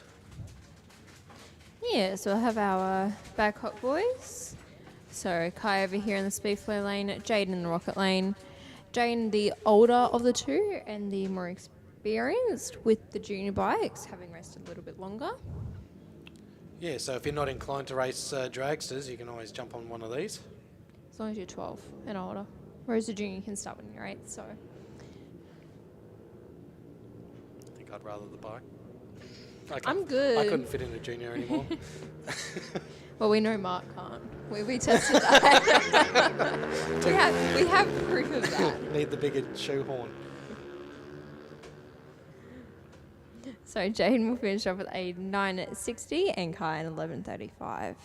You know, we've got proof of Mark trying to fit in a junior. And that was... Yeah, that was at least like 6 years ago or something. Was that the 50th anniversary winners? Yeah, it was the 25 years of junior dragsters or something like that. Put me in Mark's car and Mark in my car. I went in fine. Now you would. You got a bit of a bump now to hinder you to get in. Mark was trying to get in with the steering wheel still on. So his knees got hooked over the steering wheel.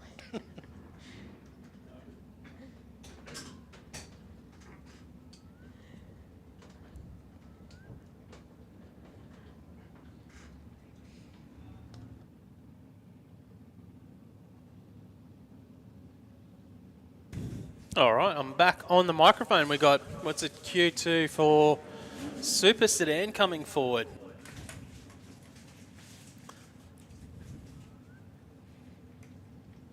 So we had 9 guys, 9 competitors qualify so far in Super Sedan. Rudy White was our #1 qualifier.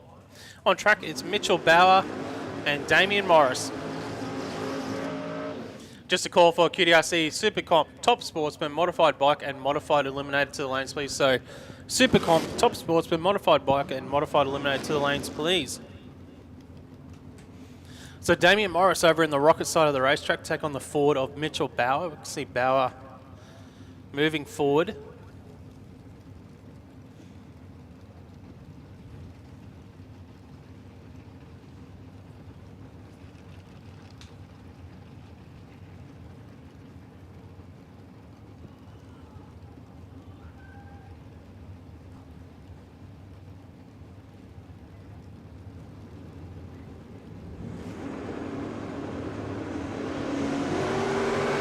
.40 life for Damien Morris, 0.97 for Mitchell Bauer. Mitchell Bauer will be the quicker of the two cars. He goes through for a 9.32, 147 miles an hour, and Damien Morris a 9.85 at 135 mile an hour. And here's our #1 qualifier on track, Tiana. Yeah, Judy Pukas. In the speed flare lane in the Valley, and Rudy White in the rocket lane in the VS Commodore. Yeah, Rudy, our #1 qualifier for Pine Mountain Performance.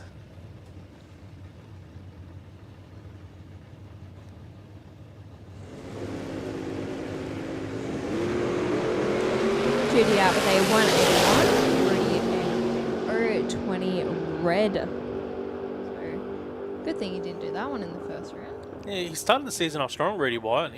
He won the opening event, but has now dropped down to 3rd in the championship issues at the last event for the QDRC. Well, he started off well. He's #1 qualified today, 962, 141 miles an hour. That time, Puke is a 949, 147. As we look at the championship standings for Super Sedan, Mitchell Bauer is currently leading Damien Morris by 1 point, and Rudy White is 3 points below those two drivers. So it's nice and tight at the top of Super Sedan at the moment. Adam White on track for JR Stevens, the VL Commodore. And taking on Hamish Strachan in the Commodore also for Complete Property. So White in the white VL.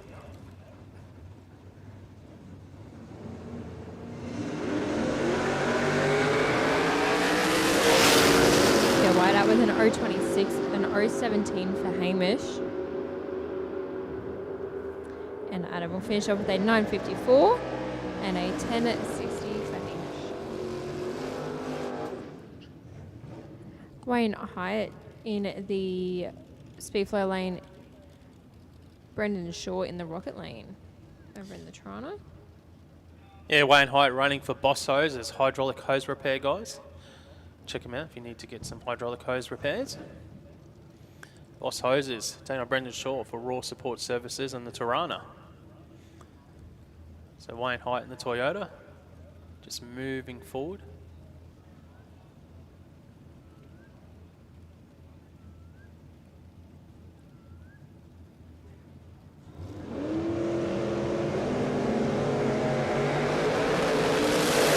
.24 live for Brendan Shaw, 100 for Wayne Hyatt. Brendan Shaw will go across the finish line first. He goes through for a 9:38, 142 miles an hour. Wayne Hyatt goes 9:31 at 144 mile an hour. That's a close race, 100th across the finish line here, there in qualifying. Yeah, just need to do a quick call for SuperComp, Top Sportsman and Supercharged Outlaw. So SuperComp, Top Sportsman and Supercharged Outlaw. You need to head to the lanes, please. It looks like we have Rob Price with a buy run. Yeah, the LH Tirana for Rob Price. So we got, I think we said 9 in Super Sedan this weekend. There we go, 9 cars. There's definitely some issues there for Rob Price. It's not clean on the hit there. You can hear it missing and coughing. And he's given up on the pass here for Rob Price. Hopefully that's something minor they can tweak back in the pits and get it sorted, because he's got one more qualifier to get a lap down there, rolls through for a 13-second pass at 66 mile an hour. Was his car always plain white? Yeah, it's always been plain white. Yeah. I don't know, I'm just imagining something on the side. I don't know what. My brain can't think of what was on the side, but yeah. Well, we're going to move into Knijff Earthmoving Modified Eliminator now. Q2, Tiana. We are.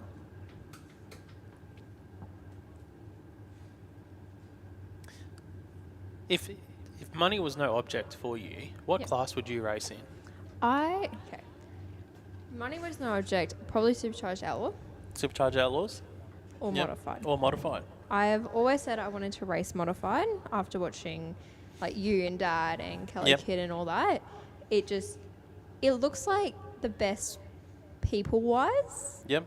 Because everyone's so nice to each other. Like, once helmet's on, no one talks to each other. You Obviously not, yeah. But the minute helmets are off, it's a family. Yep. No, I like that. I've always loved that. But Supercharged Outlaws has the cool car. Well, anyone listening on the live stream, if money was no object for you, what class would you go? What car would you choose? You know, which class would you race? What sort of car would you race in it? 57 Chev funny car. Ah, very nice. Yep. The There you sister go. car to Jake Donnelly's. That's a good How about choice. you, Mark? I don't know. It's a good question. Because I like so much racing these days. Would you go pro? I am a sportsman racer at heart. I'd probably look at. I love the top dragster class in the States, so I'd probably race top dragster. Nice. So they run low sixes. It's a die your own class. Yep. Yeah. But most of the dragsters, they're 5-second dragsters. Just dialed back to run low 6-1, 6-1. So that's probably the class I'd go. Nice. Probably Pro Charger as well. Yeah. Or I do like the radial racing as well. The Yeah, outlaw radial racing is fun. You can keep that. I always said my dream car would be the sister car to Jake Donnelly's. It is a nice And car, I'd even I'd probably see if the Donnellys would let me race with them and have their colours and that as well, and I'd have the purple one. And just invert the colours of Jake's. Yeah. Yep, I'd have the purple and all that in it.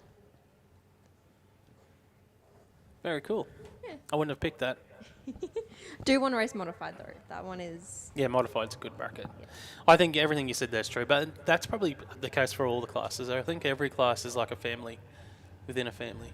It So, you know, all the is. top sportsmen Yeah. teams But I hang out went- with each other. I grew up with the modified, so Yeah. I know that family. As we move into Knijff Earthmoving Modified Eliminator. Phil Bellett on track to take on Dave Porter. Let's have a recap of qualifying, Tiana. How'd they end up after Q1? So Peter Ilse is our number 1 qualifier in that altered. He went 007. Phil Bellett on track. He's number 2 qualifier. Lucas Holtz was our number 3 qualifier. So that won't change. So now it is just all about getting some laps on the board. Being consistent. As we see Phil Bellett back up here. Dave Porter for DK Equipment Hire in beside him. You can see Dave Porter here. Ran 750s. I love the help on the dial-in board for Dave Porter. He doesn't need any help running 750s.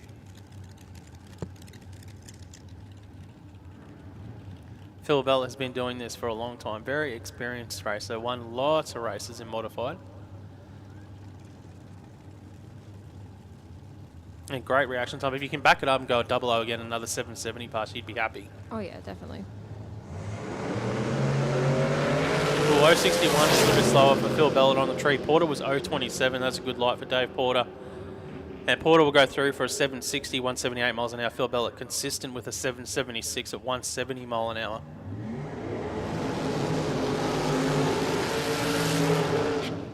Yeah, well, next up we've got Jason Vanderlyn here in the speed flow lane in the Alton, and Andy Driver in the rear-engine dragster over in the rocket lane.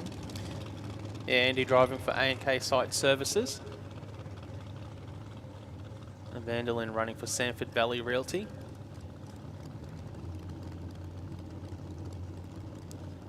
So Driver went 729 in Q1. Was a little bit slower than I expected for Andy. Well, that'll explain his He does dial-in have board. well, he might have slow on the dial-in board. He was still the quickest car here. Yeah, he has been for a while. But just because he's the quickest doesn't always mean that he's always going to win. Exactly, but he is a champion as well. Yeah. So Andy Driver in full stage, waiting on the altered for Jason Vanderlyn to move forward.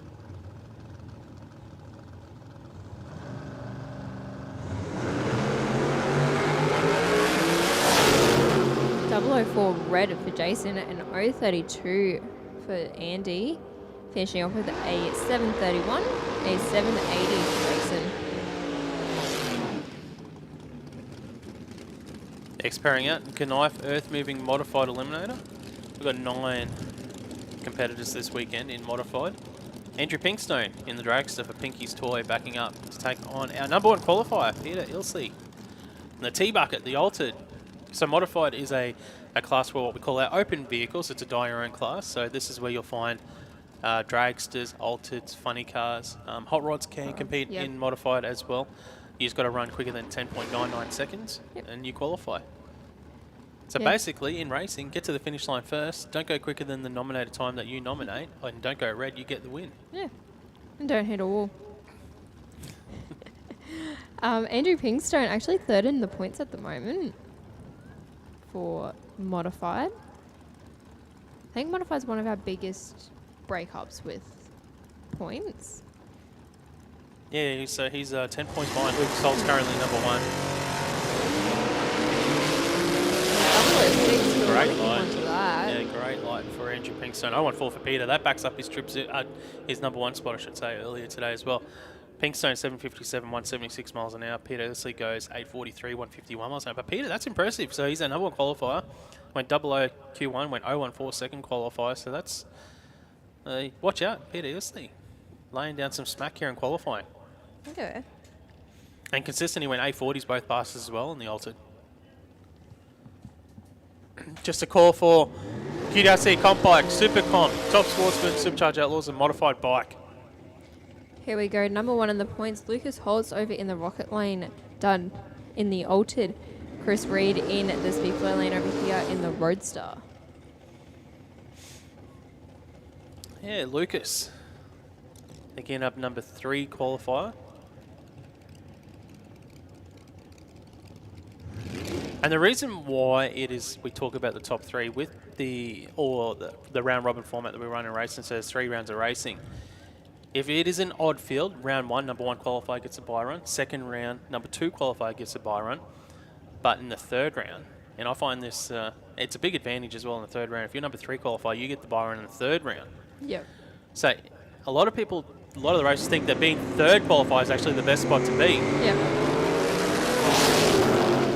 That's the important round when you're talking racing side of things. As we watch Chris Reed go through for an 8:41, 157 miles an hour. So that's a bit quicker. Reed picked up a few tenths, and Lucas Holtz goes 9:24, 146 mile an hour.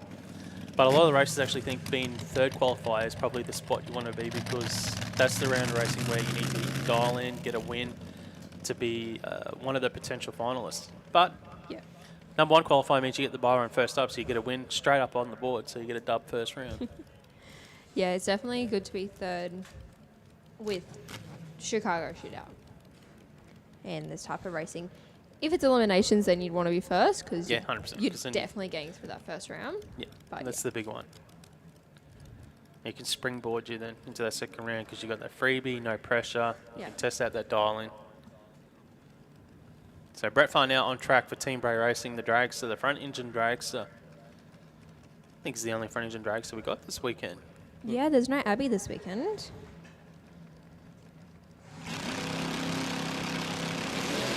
.025 light for Brett Farnell. Great reaction time for Brett Farnell as he goes through, runs an 8:26, 157 miles an hour. And obviously, Brett Farnell works full time now here at the racetrack, so he works Monday to Friday and then back out here on Saturday, 6 days a week. Yeah, we definitely appreciate what he does out here. He's loving it. I was talking to him this morning, so he's loving it out here working. So Yeah, as long as it keeps him out of an office, he's pretty happy. Okay, that should be the end of Modified, and they'll move us in to Modified Bike. Modified bike we're going to. So not a big field this weekend, Modified bike, but it is a quality field. And when I talk quality, we've got some champion races, like on the track here, Brian Alvizio, the DeWalt Kawasaki to take on Alex Redmond.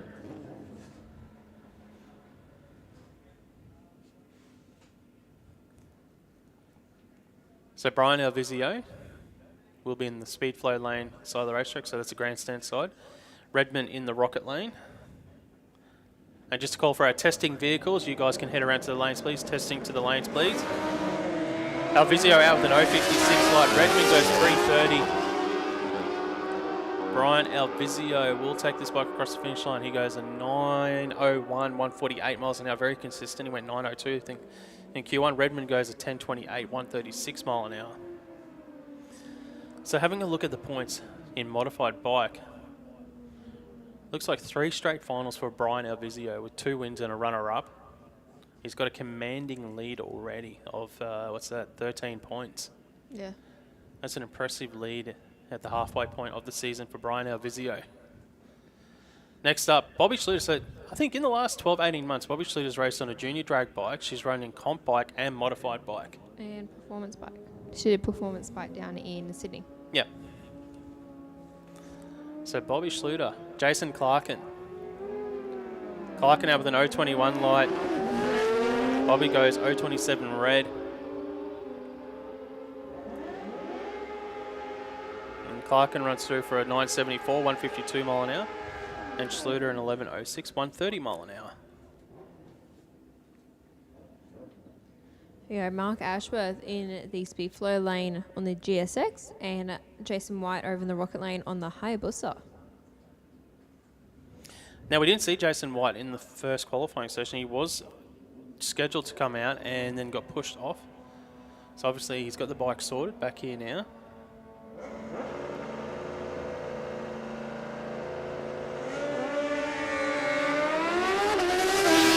We're out with an 049 red for Jason and 063 for Mark. Yeah, good pass for Mark Ashworth, and 908, 154 mile an hour. Jason White goes 1077, 129 mile an hour. Yeah, Tammy Goldthorpe over here in the speed flow lane, mum to Tom Ryan, as we've said before.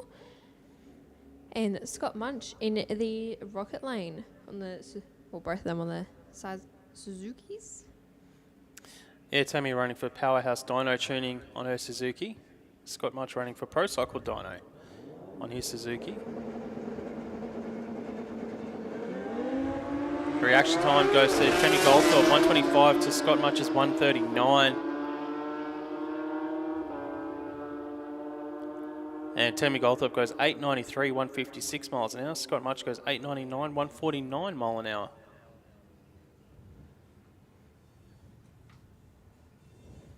It looks like the end of a modified bike. Actually, I don't think we've seen Alan Ennis Jr. here today, and he's second in the championship. He was Or Rebecca entered. Marston. He's entered, not Rebecca, but Alan is. And Mark Gordon was as well, but I did see a post on Facebook saying that he probably wasn't going to make it because he was still working on his bike last night. So we're missing 2 bikes today. And when you look at the way the points situation is and how tight racing is with Queensland Drag Racing Championships, it's very hard to chase someone down when they do have a little bit of a lead. But with Brian Ovizio, what he's got at the moment over the next closest competitor that's here today, it's going to be tough to knock him off. Oh, yeah. When you're talking on the championship side of things. Interesting times in modified bike. We should be moving into Top Sportsman next. Yeah, have a look at the call. I've got to take a photo of that for the commentary page first, to be honest, so don't press the button just yet. Have a listen to this for the qualifying order and Top Sportsman after Q1, which is done and dusted now. Tony White, trip zip. Dave Goldie was second with a 003. Kaylin Gilly was third with a 006. Paul DeBlane was fourth with a 009. So 4 of our top 6 in the 00s in qualifying. First up here in Q2, we have got Dave Goldie to take on Tony White. So Goldie running for Master Art Designs, Tony White for Pine Mountain Performance. And of course, big thank you to Horsepower Solutions for Top Sportsman support this weekend. Q2, Dave Goldie in pre-stage.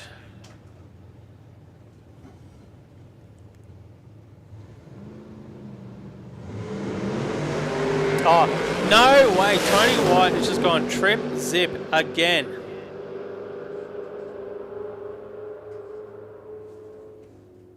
Two 000s in a row for Tony White in qualifying. That is absolutely incredible. 788 from Tony White this time around, 765 from Dave Goldie. But Tony White goes trip zip again. 2 in a row. You just don't see that happen. 2 000s in a row, Tiana. Incredible. The last time I know of someone doing 2 trips in a row was in Holden, Colorado, and his name was Mark Allen. I'm not saying anything. Testing to the lanes, please. Testing to the lanes, please. So we should have Comp Bike, SuperComp, Outlaws, and Modified Bike. Well, you guys have run, so Comp Bike and SuperComp should be in the lanes and testing. That's incredible. 2 000s in a row. Next up, on track, we have got Denny Lake to take on Kaylin Gooley.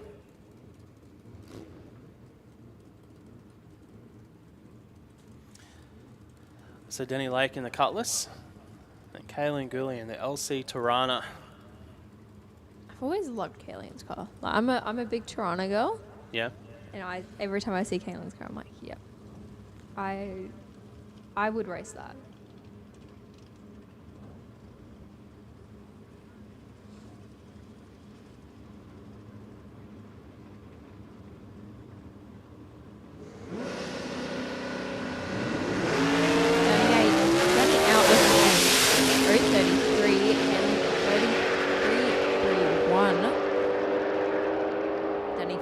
With a 793 and an 832 for Kayleen. Yeah, very consistent. Denny Lake, I think both passes have been in the 790s this morning. Next up, Paul DeBlane to take on Patrick Barron. So Paul for Lockheed Engine Reconditioners and the BF Cobra of the Ute to take on Barron the Beretta for Aussie Diffs.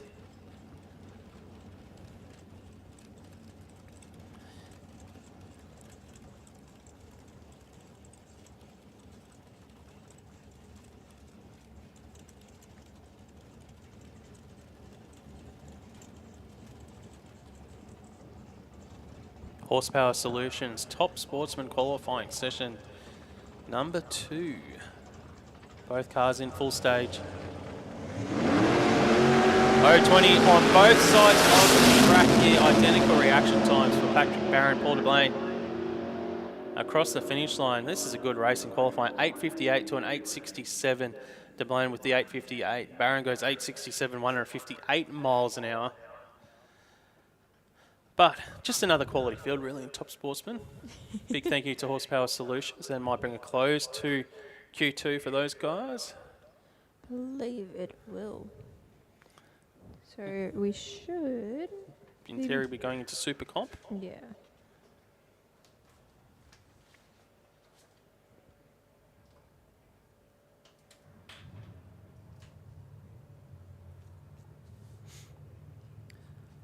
So currently looking at the qualifying order in SuperComp, Dave Lee is our number 1 qualifier with a 9:54. He was 3.5 tenths under his index. Josh Schluter is currently second with an 8:62. He was almost a tenth under. Mark Sugar's third. Raheem Tar ran at the top 4. I think Schluter actually backed off in that first pass, so I think he's got a little bit more on board that he can definitely improve. And obviously Raheem Tar didn't get a representative time in that first session, so he can definitely jump up in that qualifying order. Yeah.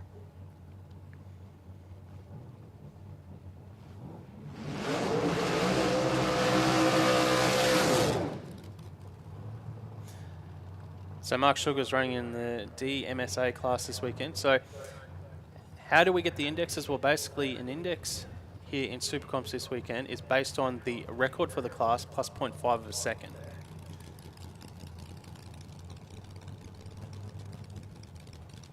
So Mark Sugars, he went 987, so his index is 9.30 seconds. So the record for his class is 8.8, but the index, which is what they're running on, is half a second above that. So it's a 9.30 second index for Mark Sugars in DMSA. Hopefully you're following me and what I'm saying.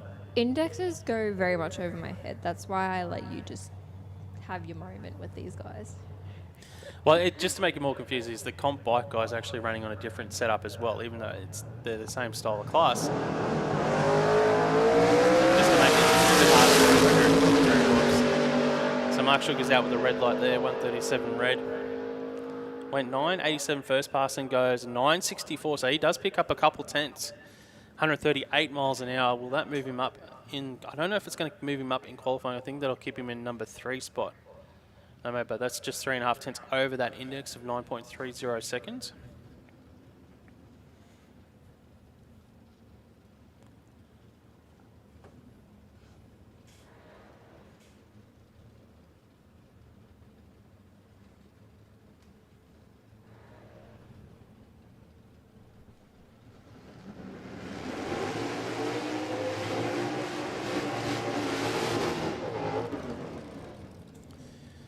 Oh, I don't know if we're going to see Josh Schluter at this session. We've got Dave Lee on track, our number 1 qualifier.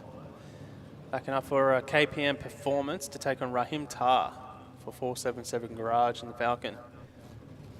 So Raheem's actually in the same class as what Mark Sugars is DMSA, so he's got the 930 index. And Dave Lee on a 991 index. So he was 3.5 tenths under that index.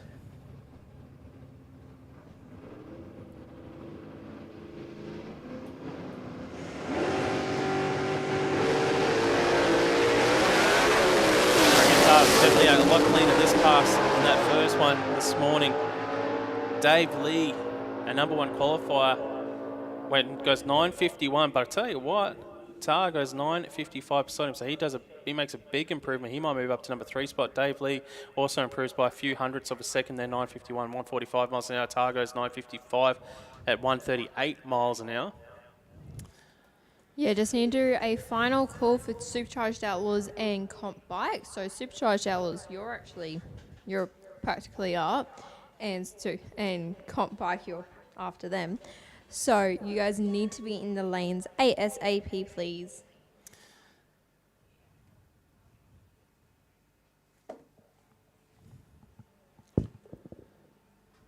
Yeah, I don't see any Outlaws vehicles in the lanes actually, so Maybe they might be skipping this session.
All right, we're going into competition bike.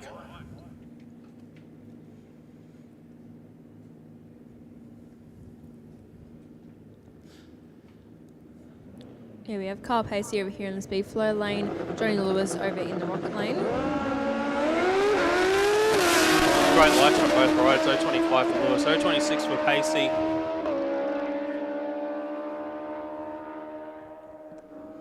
And Johnny goes 8:31, 156 miles an hour, and Carl Pacey goes in 9:08 at 155 miles an hour. So both, well, Pacey improves by a few tenths, and Johnny loses a couple of hundredths there. Okay, next up it will be Mr. 200 Mile Man himself, Pete Farnell, to take on Chris Collin. So in that first session, Pete Farnell on the Blazecraft Hayabusa, he spun it off the start line but brought it home strong still, went 791 at over 200 mile an hour. Chris Collin is currently our number 2 qualifier in that B Altered bike. He went at 792, so he was a tenth and a half under that record for B Altered bike.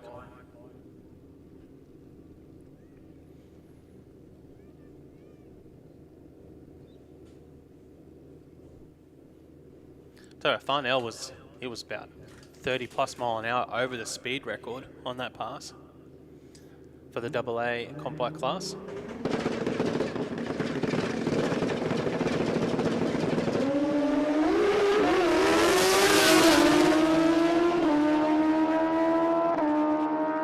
Pete Farnell goes 717, 209 miles an hour for Pete Farnell. Chris Collin goes 827, 165, but Pete Farnell, 717, 209 miles an hour for Pete Farnell. Great ride from Pete. That's a PB for the team as well. They'll be ecstatic with that. 209 miles an hour, man. That bike came home strong. Huge PB.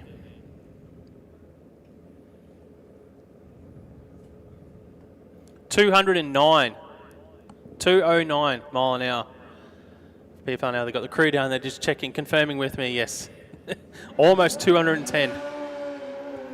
So Ken Collin, crowned national champion in competition bike last weekend down in Adelaide at the Bend on track. Ken Collin, congratulations on getting that number 1 for Rascal Race Engines Hayabusa. He's currently number 5 qualifier here today, taking on Dave Finlayson, who's our number 4 qualifier on the A Street bike. So Ken Collin, number 5 qualifier. He was 300 under the record.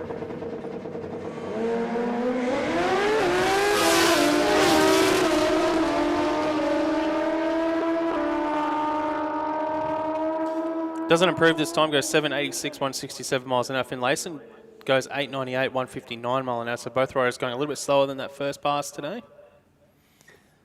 So they will stay at number 4 and 5 in qualifying respectively at the moment.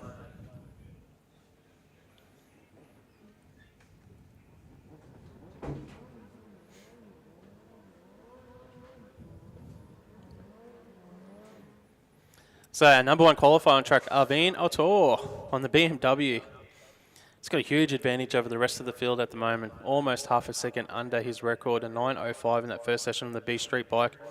When the record's a 9:51 and you can run 9:0s, that's a huge advantage to you until you reset that record. Then you're going to lose that advantage. So it's a double-edged sword. Like, it's awesome, but when you reset that record, you lose that advantage. So Arvine will go through, runs a 9:09, 164 miles an hour, so that will cement his #1 spot in qualifying.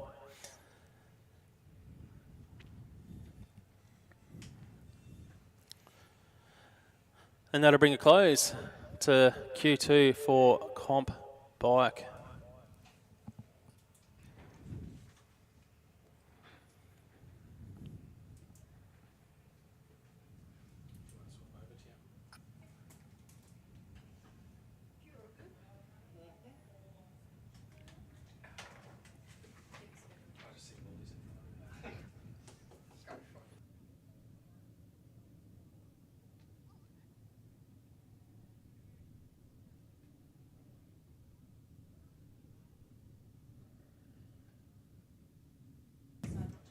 Just a call for Super Street to the lanes, please. Super Street testing. You should be in the lanes, please. Super Street to the lanes, please.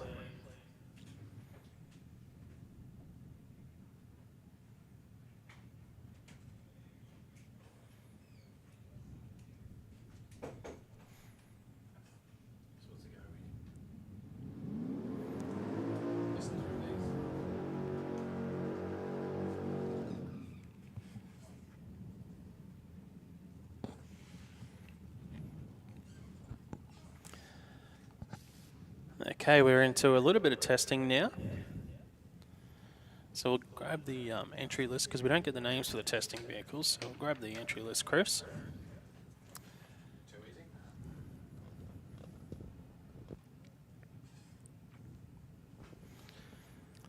Here we've got the little red Corolla on track, having another hit at the track. Yep, so that's Joanne Nicholson.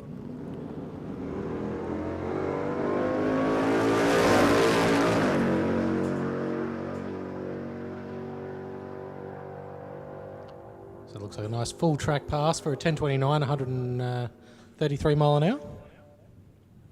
Yeah, picked up so 0.3 of a second, just over 0.3 of a second from the first pass this morning. So that's good. Steps in the right direction for a team testing. Anytime you make improvements.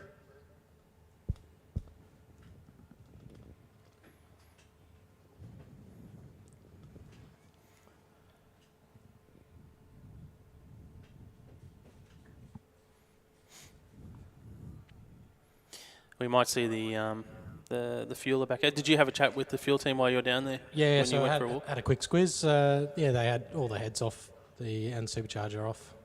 Yep. Just to getting ready for coming out again. Yep.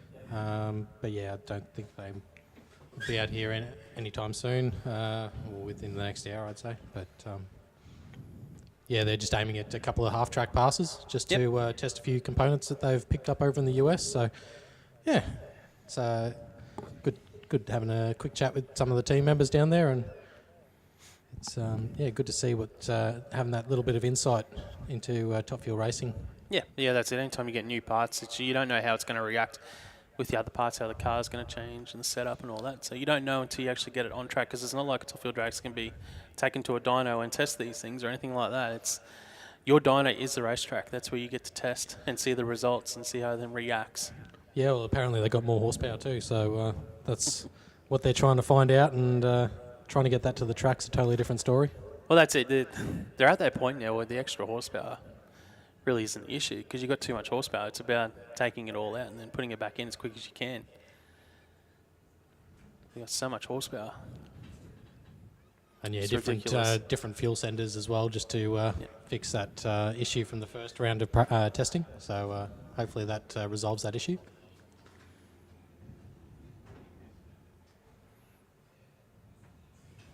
But yeah, you can see the weather's definitely getting a lot warmer out there.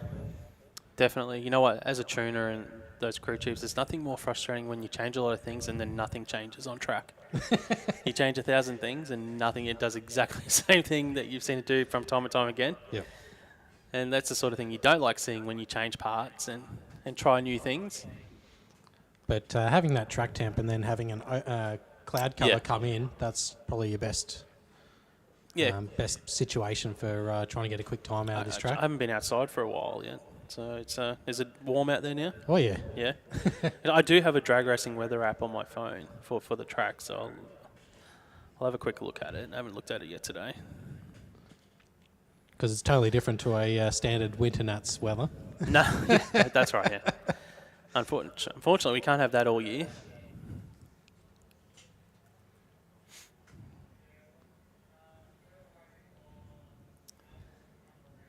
Yeah, I wonder what the barometer's on at the moment. Well, it's saying 30 inches, the barometric pressure, so that's all right. That's not too bad. It's actually all right. Like, conditions-wise, it's actually pretty good going by the drag racing weather app for making power. Well, we've seen Brett Farnell make some decent power in that motorbike. How did he get 209 miles Well, it's only an hour? 26 degrees going by weather zone as well. So, yeah, it's not... That's pretty good weather. Like, that's good weather. Perfect weather out there. Especially when you get the cloud cover and you get that warmth and forgiveness of the track, which has got a bit of warmth there.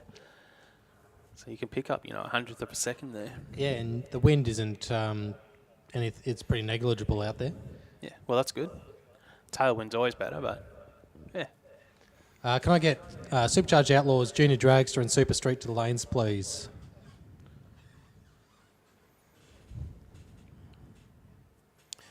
Yeah, the water grains are about average, but yeah, it's the barometric pressure's good. Yeah, it's not one of those... So it's 1,800 feet above sea level, so that's good. It's not one of those miracle days that you've come out here for a test day and it's just been spot on, like the best it's ever going to get. But hey, it's very good day for making power. Yeah, I for some reason I thought it was A bit hotter. wasn't as but I haven't been out of the com box for a few hours.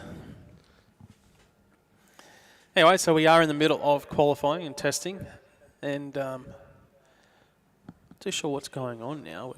We did have one go down, and might be just waiting on someone. So we might take a quick break, and when we'll have some more cars on track in a few minutes. We'll be back shortly.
Okay, back into some more testing, and this is actually Steve Swinsko.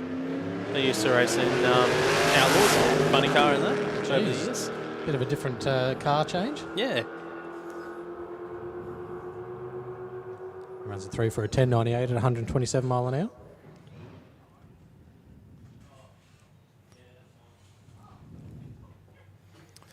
A nice little lap there for Swinsko. Yeah, gaining that valuable data. So he had the Ute as well in Outlaws, so he ran for a while too. So he had the funny car and then he went to the Ute. Yeah, I just remember the funny car. Yeah.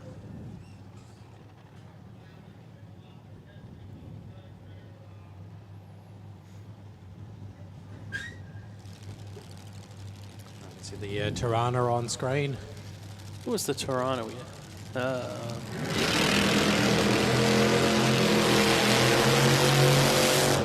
Trevor Cooper. That's it. Yeah, this was fun in that first session, watching Trevor go down. Yeah, just carried that front wheel.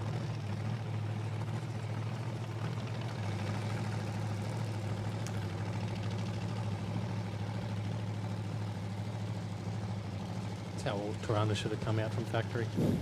And it just made me realise I'm never going to look that cool on a racetrack in a dragster. watching the Tirana just lift that wheel all the way up to 300 foot. Unless you own that Tirana. Yeah.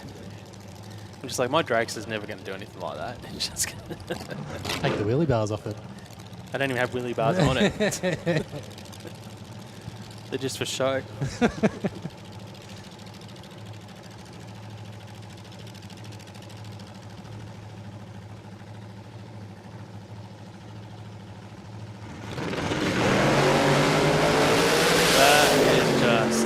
That's how you steer it on the back wheels. Yep. You rolled off it early. Still goes through for an 835, 119 miles an hour. He's 142 mile and a half track, so it was definitely on point for another high 7-second pass. Well, the 1.260 is probably timing beams on the back wheel. Yeah.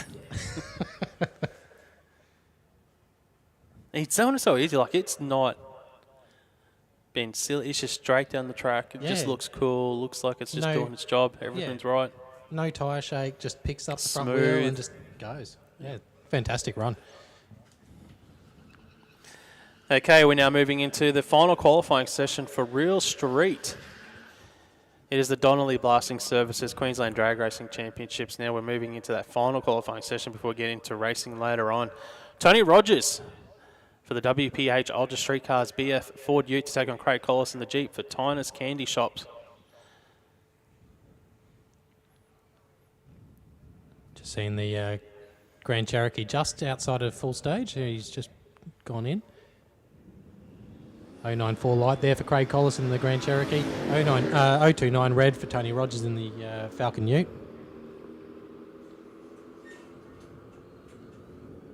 And Rogers goes through for an 1171 at 125. And Craig Collis 1366 at 100 mile an hour.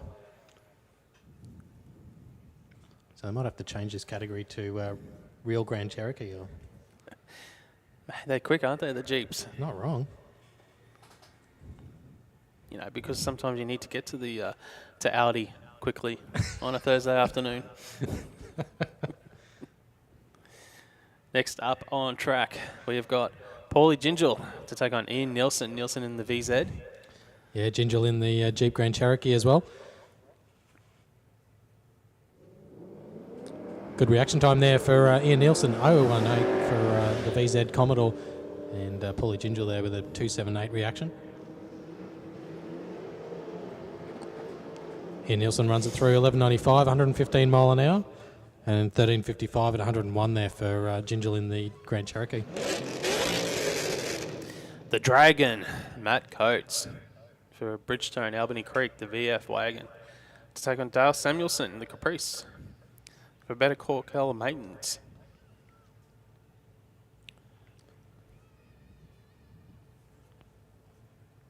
See both drivers into pre-stage.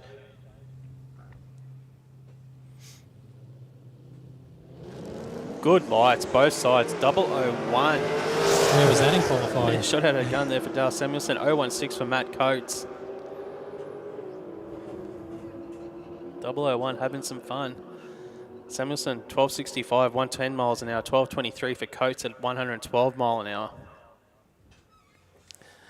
The Nova Ford of Dean Merchant to take on Paul Nielsen. Yeah, Paul Nielsen, all the way from Nerang in the black FG Ute. Yeah, a couple of FGs on, carbon. FGs on the track.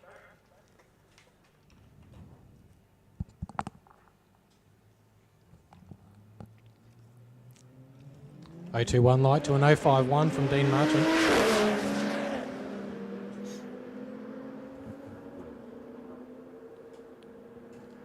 Looks like Dean will get there first with an 1138, 128 mile an hour, and 1162 at 130 for Paul Nielsen. Another one of these Jeeps, mate. Yeah, plenty of them here. That's the car of choice for this category of Real Street.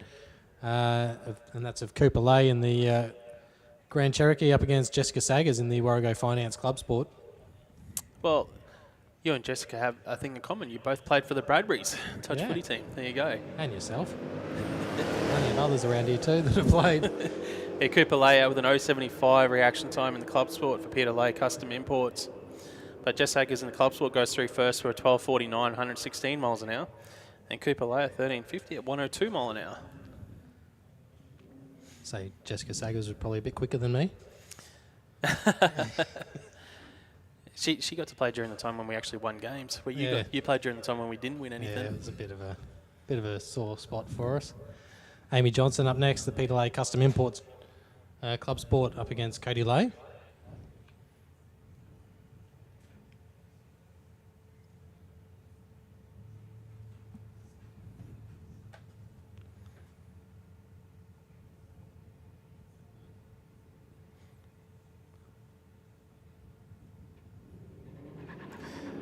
That's a bit early for Amy Johnson at 134 red. Cody Lay goes 356 on the green side.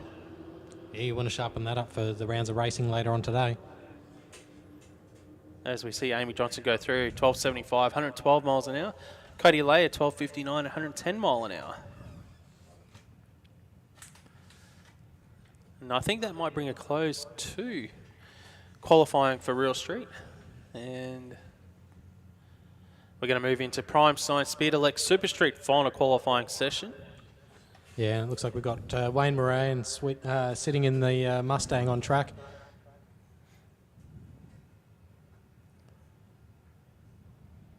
And he'll be going up against Carla Barrett by the looks.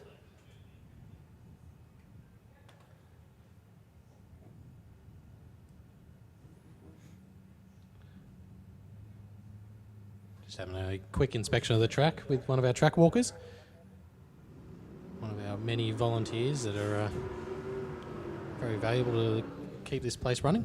Exactly, mate. If you ever want to be a volunteer at Willowbank Raceway, you can always send an email through to the office. So Wade Moran on track, the bright blue Mustang 302 powered up against Carla Barrett in the white hatchback Tirana. So Wade Moran, he is a former track champion. Campaigned in Modified, Eliminator and SuperComp. Racing in Super Street. Gets out of the great 006 for Moran. Carla Barrett goes an 066 red in the Tirana. Wade Moran in the Mustang goes through for an 1156, 118 miles an hour. Carla Barrett goes a 1091 at 127 mile an hour. Yeah, good mile an hour out of the Tirana. Up on track next. Sean Taskus in the black and orange Ford Capri up against Wayne Nipperis in the custom built kitchens Camaro.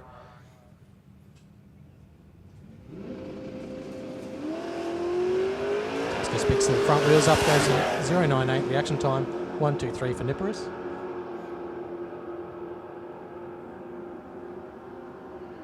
And Nipperis gets there first, 10.72, 127 mile an hour, and Taskus with an 11.04 at 120. Next up, Tom Ryan in the Holden Ute to take on the XD Falcon of Travis Greaves.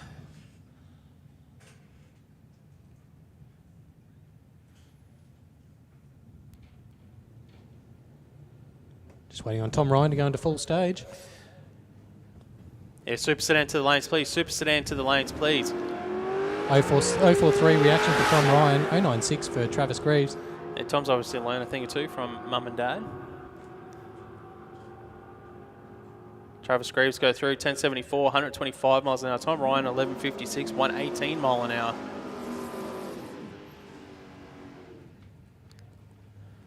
Bud Kelly and Troy Hutton on track in the Holdens.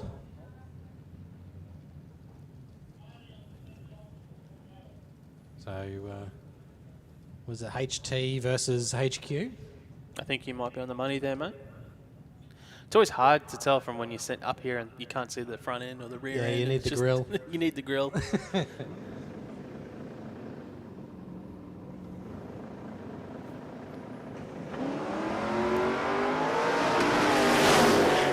Now with an 0.51, 0.64 for Bud Kelly. HQ gets there first, 10.65, 126, and Troy Hutton in the Ute, 10.79 at 123.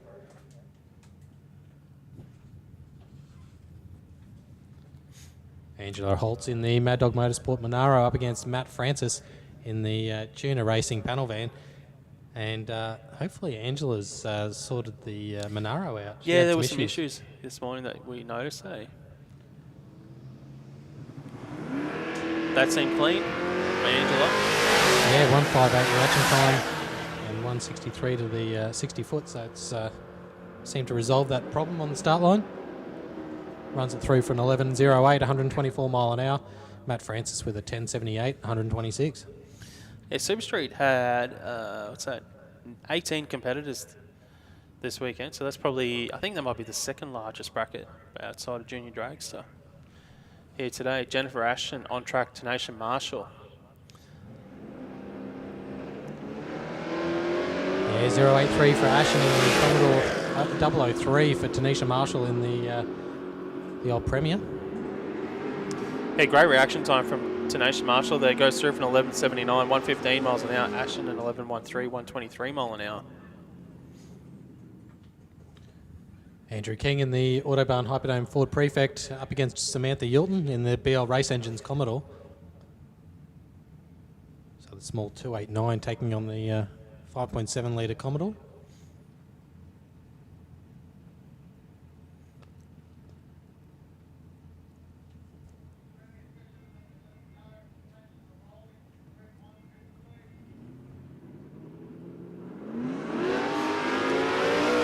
Samantha Yilton 126. King goes 219. Looks like the Ford Prefect's got the legs, 10.79, 124 mile an hour. And Samantha Yilton in the Commodore at 11.51 at 119 mile an hour. Terry Glasby in the Fairlane to take on Carl Grading in the Fairmont. Carl Grading, Divine Massage and Herbal Spa. That sounds like a good sponsor to have, especially if you play like footy. Yeah, might have And to you're old. might see if they can give us a discount. Yeah. Both in pre-stage, waiting on each other to go into full stage.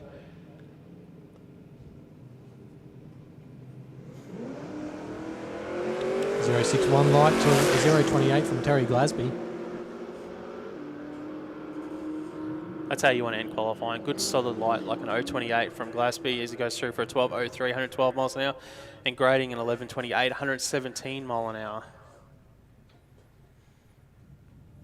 Craig Layton up next, the Aussie Diff Statesman. Looks like he has a solo run.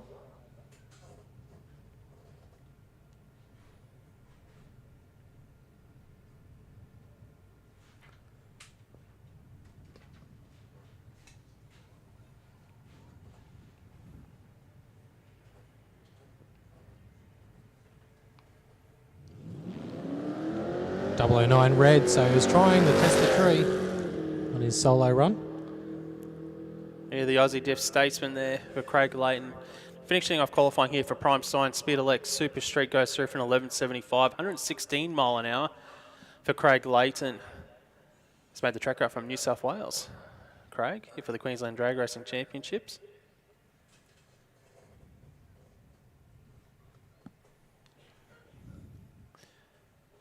We can see some junior dragsters in the staging lanes. We see Damien Morris. Yeah, Damien Morris. So Super Sedan should be in the lanes.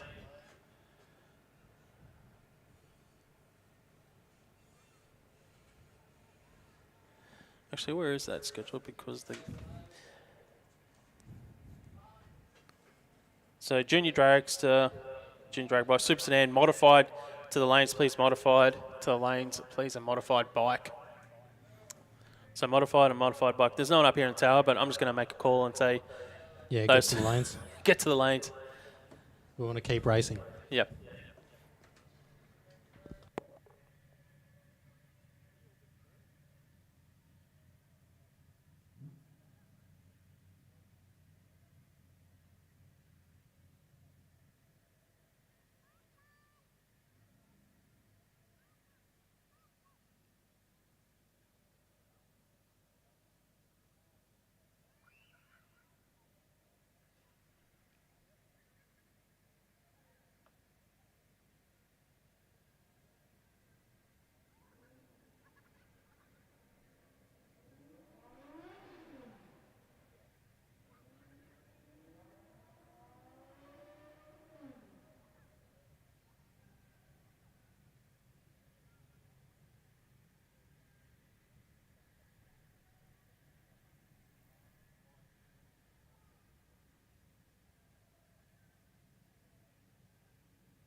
Moving now into some Supercharged Outlaws qualifying action. Yeah, Shane Atkinson on track in that blue LJ Tirana. Up against Gary Cameron in the Property Management 23 Altered.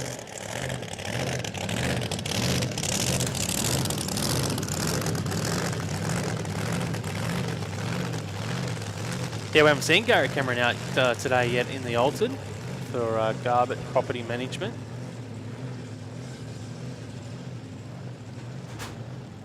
It's such a wild Altered as well for Gary Cameron. It is just a beast. Short wheelbase, heaps of horsepower. Look at that, kicking out in the burnout as well. Snaps it back. Yeah. So that's just a real drag car there.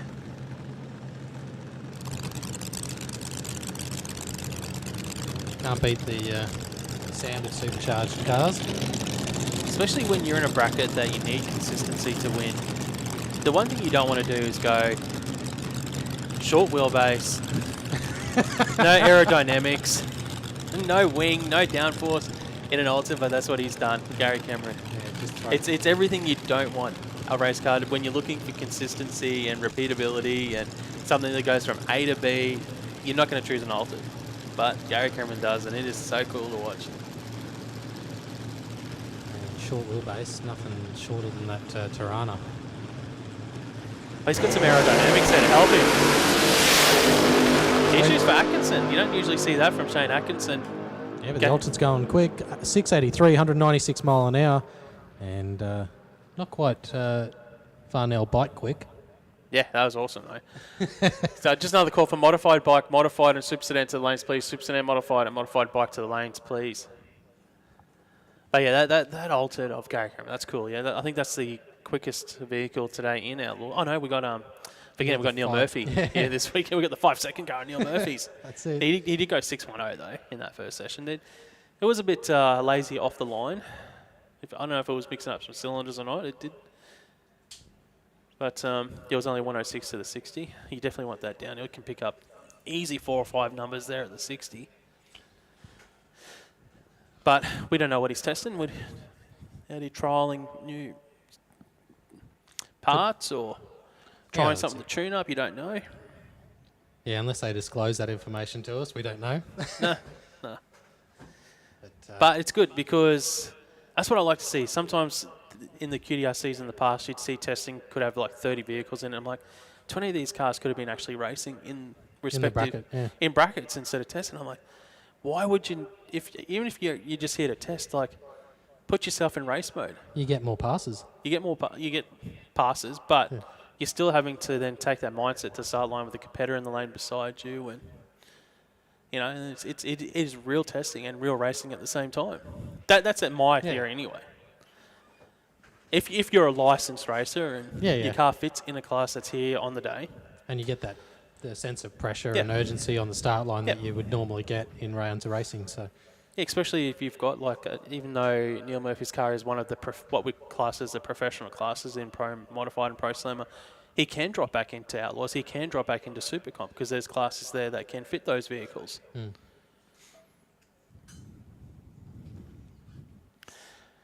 So, he could technically race in Top Sportsman too, I think, as well.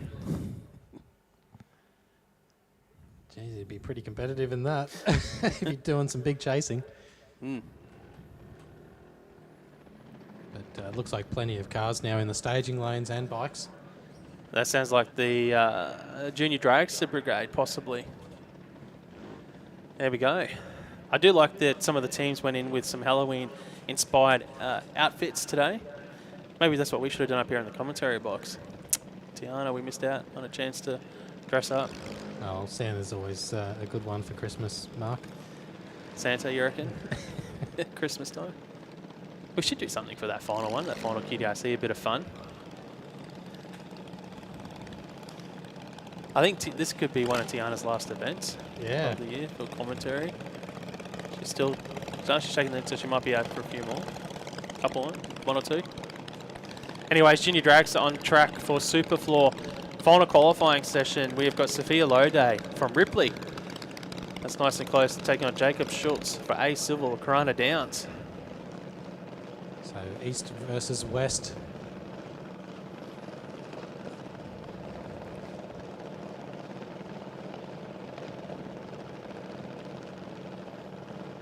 We've got the B juniors on both sides of the track. 009 reaction for Jacob Schultz. 010 red for Sophia Lode. And Jacob Schultz get there first with a 862, 75 mile an hour, and an 878 at 74 mile an hour for Sophia. Tyler Bellett up next in the A Junior Dragster, sponsored by TBRE Performance, up against Nixon Cannuli. I'm a big fan of Nixon's Junior. Actually, the way just the wrap on it and the style of the body with the rear wing, it just looks cool on track from up here. I like those style of juniors. And it's good that he's also gone for that double A category in Junior Dragster as well, just to get that extra performance. Yeah, 760s. So they have brought in a new class of Junior Dragster. They're called the double A Juniors for our, I think it's 15 and over, or it might be 16 and over for the double A Junior Dragster, but they're allowed to go a few tenths quicker, so they've got a new cut off at 770. You can run into the 760s. Just makes it a bit harder when you're chasing a C Junior with a 5-second advantage on your leave time. Mate, back in the 90s, we had an event where there was a 20-second head start on a junior racing quarter mile. It was all in the 40-second zone. That'd make a bit of a challenge. Yeah, it was good fun. Was that Rusty's one? No, it was actually Luke Crowley, pro bike racer. Nixon Cannuli goes out with an 070 to 201 from Tyler Bellett. And Cannuli goes 768, 84 miles an hour, and Tyler Bellett 795, 83 miles an hour. So when these double AJDs are getting around that 85 mile an hour mark, you're talking nearly 140 kilometers per hour. Neela Paul up next in the JD Race Cars Junior in the Speedflow lane. Carl Schultz in beside her is in the A Civil Junior. So you probably won't see too much of a speed difference between the 790 AOO Juniors to the 760. So speed-wise, they're probably going to be within 1 or 2 mile an hour. But the start line, that 60 foot, you're going to see a huge difference because they're going to be able to let them rip and get off the start line a bit quicker. Because that's where they tend to slow them down, is off that start line. Yeah, okay. So, yeah, here's another double A Junior. Yeah, for Carl Schultz. Up against the standard A Junior. So you can see that difference.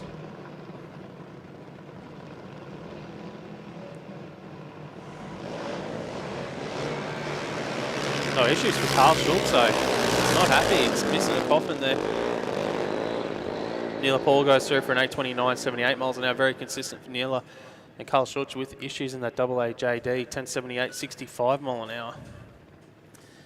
So he hasn't got much time to get it sorted before round one, because I'm pretty sure it was fine in Q1 and Q2 for Carl. So that's that'll throw a spanner in the works for the team to have to go back and try and work out why it did that. Yeah, Alex Kidd up next in the Bellett Bobcat Service Junior Dragster up against Cody Sedmak in the JTS Racing Junior.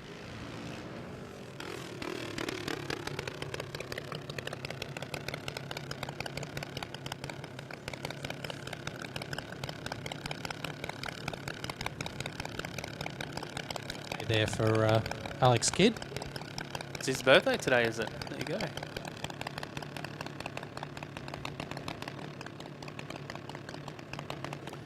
SuperFloor Junior Dragster, qualifying session number 3. Looks like he's got the solo for his birthday as well. 891 reaction time. Runs it through for an 843 at 75 mile an hour.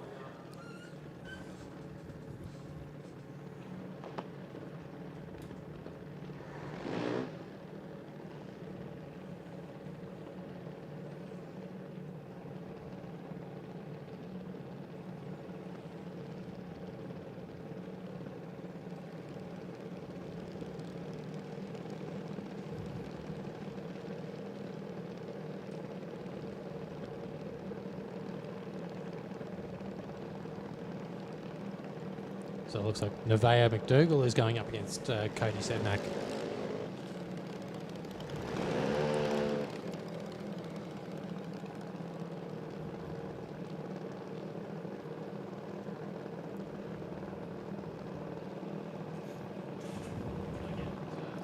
Can we get Top Sportsman, Modified Bike, Modified, and Super Sedan to the lanes, please? So, Top Sportsman, Modified Bike, Modified, and Super Sedan to the lanes, please.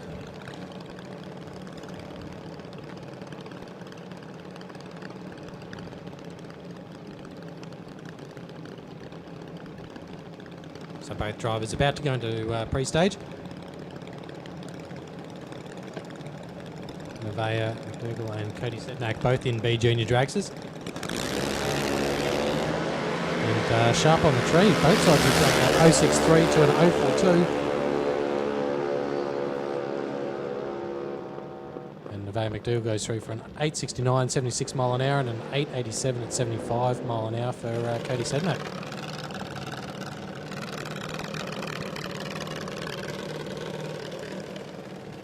Max Rowling in the double A JD up against Jasmine Kidd in the B Junior.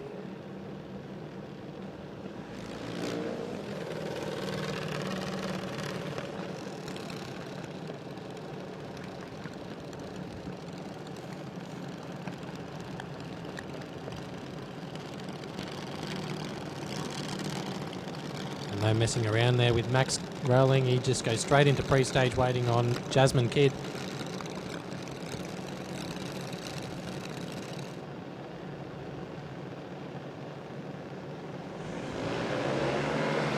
A good light, 058 for Rowling, for 226 for Jasmine Kidd.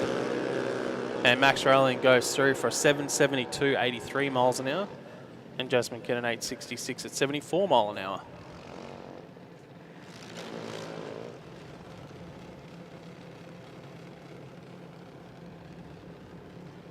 We can see Beza down there sitting on the side of the track, just taking all the majority of the photos for dragphotos.com.au. Have a look on their webpage just in if you're chasing that last minute Christmas gift or any of the action taken today. Yeah, definitely. And also the you can buy spectator tickets now for that New Year Nitro event for the National Drag Racing Championship in January as well, with Top Fuel and Nitro Funny Car. But on track, Tamika Karslake already in full stage. You can see a bottom bulb just flickering on and off there for Tamika. That'd get your OCD going. It would. I would just be like, just move it another centimetre. But you can see that she's done. Paige King in the lane beside her. 110 for Tamika Karslake. 063 for Paige King.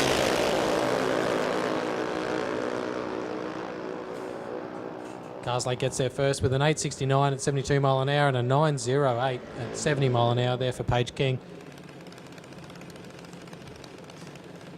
Yeah, good runs there. Vance Pirano for Beck's Hair Lounge now to take on Cody Robertson. Yeah, B Junior Dragster of Vance Pirano up against Cody Robertson in the C Junior.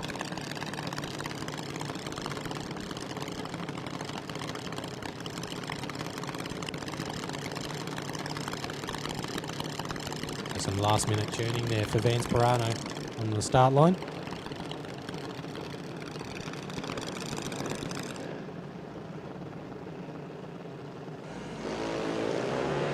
114 reaction from Vance Pirano, 338 to Robertson.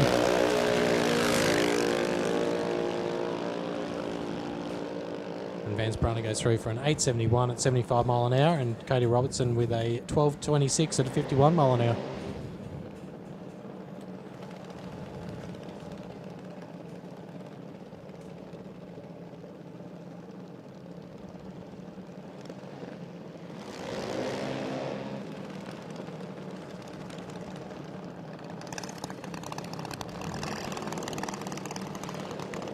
Keep going with SuperFloor Junior Dragster. We got Lexi Lancaster on track up against Chase Karslake.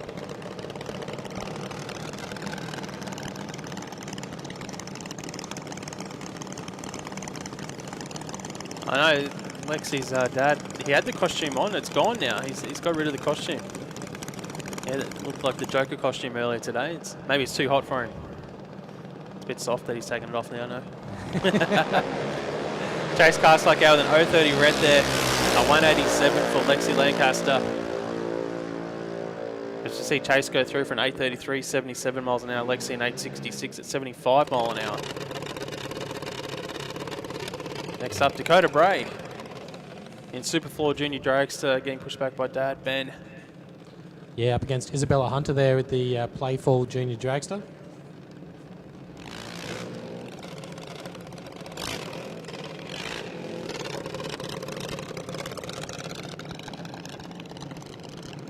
Yeah, Isabella running for Playful. Just outside the stage beam at the moment. You can see Dakota there moving forward for Smith Transport.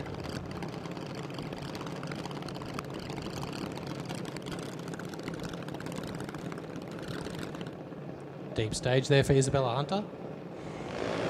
With a good reaction time too. 0.77 reaction for Isabella Hunter. 0.41 red for Dakota Bray. And Dakota goes through for an 8.04, 79 mile an hour. Isabella Hunter goes 8.47, 66 mile an hour. Isabella's speed was down for the ET, so I'm just wondering if she's backed off there. Only 66 mile an hour. It's down to about 10 mile an hour, what you normally would run for an 840. Around that anyway, mid-70s. Yeah, yeah.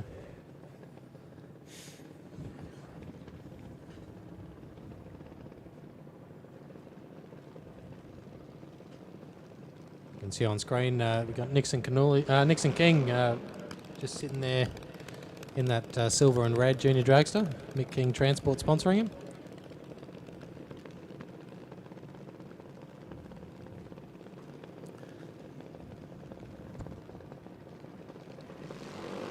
How many we got in junior dragster, mate? So we got 21, so that I think is the largest field here today. So once we get into racing, they will do it. Every driver will have 3 runs in racing, so 3 rounds of racing, and then to get to that elusive final, you need to win your races. 3 races, yeah. So you usually get 6 or 7 drivers with 3 wins, and then it's the 2 drivers with the closest to their dial-ins go through to the final. So that's why that 3rd round of racing is just imperative that, well, A, you get the win, and B, you go close to your dial-in to give yourself the best shot of getting into the finals. Nixon King out with an 0.65 light here from Mick King Transport on his junior dragster. As we see Nixon go through for an 8.12 at 78 miles an hour. Yeah, and it just makes it just shows why junior drags is such a competitive category at the QDRC.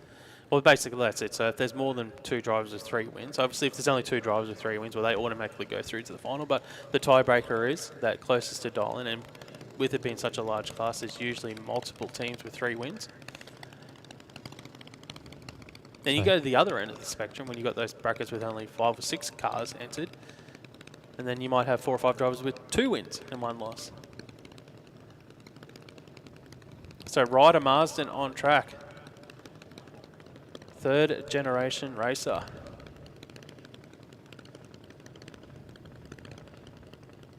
Into deep stage. And a good light there with a 313. You're going to see junior dragster.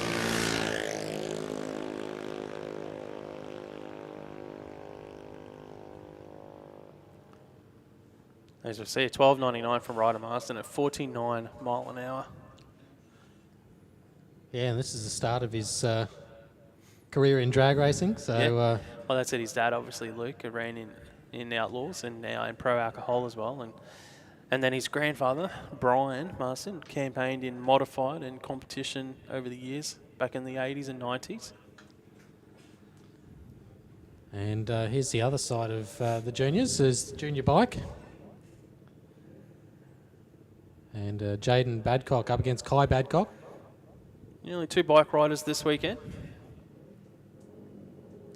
So it's just a bit of an exhibition class. Getting some practice in. Those 2nd generation races as well. Yeah, 044 light there for Jaden Badcock. 084 red for Kai. Runs it through for a 950, 72 mile an hour and an 1145 at 60 there for Kai Badcock.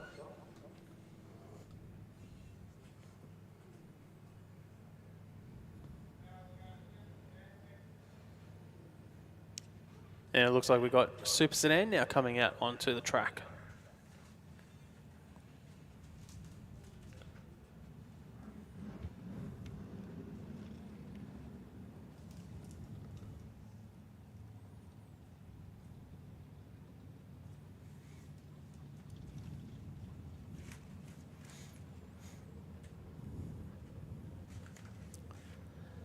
So this will be the final qualifying session for Super Sedan.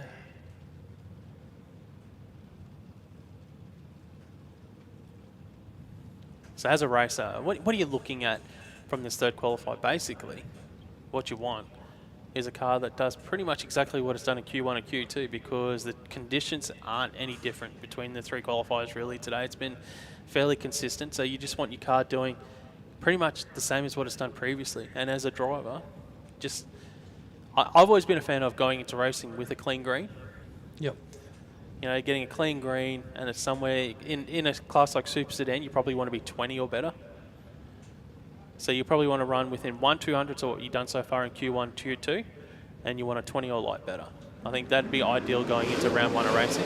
Yeah, and having a car that's been consistent all day as opposed to throwing something out. Yeah, exactly. So that's what you want from Q3. You want to be within, I would say ideally within 100th of what you ran in Q2, and then a 20 light or better. That'd be the target. If you've got KPIs, if you want to put KPIs in drag race in Q3, that's the KPI I'd be looking for. So Damien Morris in the Horsepower Development Monaro up against Rudy White in the Pine Mountain Performance VS Commodore.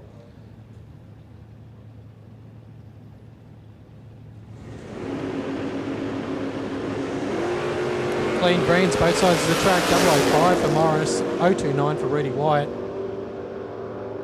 So that's tick 1 off the KPI for Morris. Tick 2 is at 991, 134 miles an hour. And Rudy White goes 959 at 142 mile an hour. Yeah, so a bit more mile an hour there for Rudy White. But that's fine, that's perfect. That's what you want. 29 on the tree or a 005 for Morris. That's great going into round 1.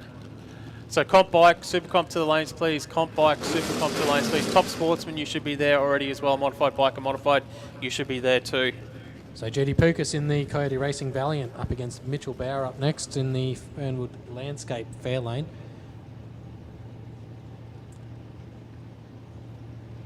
Pukas has gone straight into full stage, waiting on Bauer.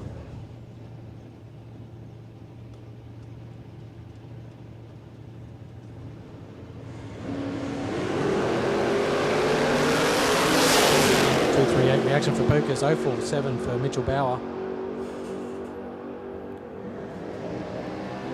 Bauer runs it through for a 933 at 148 and a 972 at 143 for Pukas.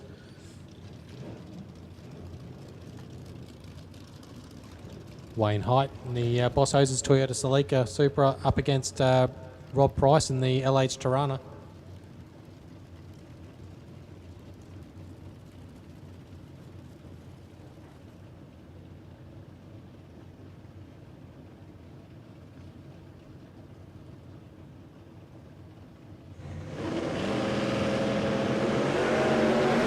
.023 for Height in the Celica Supra and 029 for Bob Price in the Tirana. Yeah, 2 good lights there. We see Height goes through for a 927 and a 956 for Rob Price at 143 miles an hour, both sides of the track there. Yeah, that Boss Hoses Toyota. It's been pretty good today for Wayne Height. Brendan Shaw for Raw Support Services to take on Adam White for JR Stevens, the VL Commodore. We have a little bit of cloud cover right now as well.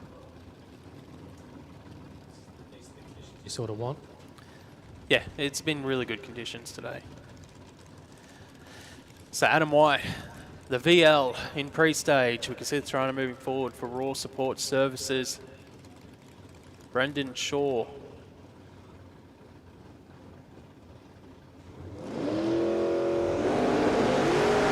A lot of wheel spin for the VL Commodore off the line.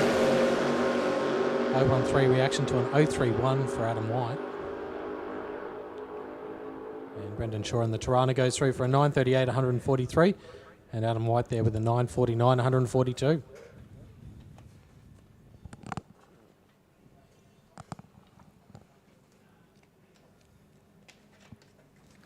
And that brings a close to qualifying for Super Sedan.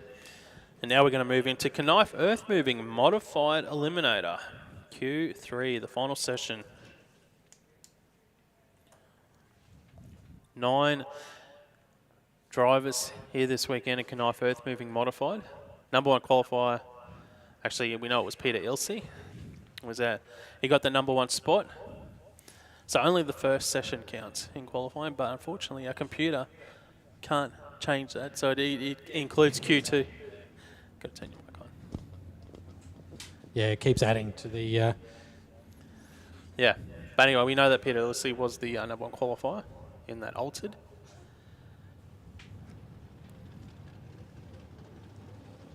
Yeah, just a bit of a delay with this mic, Mark. Yeah. You got to wait for it to actually turn on because you keep talking and then it comes in halfway. Yeah.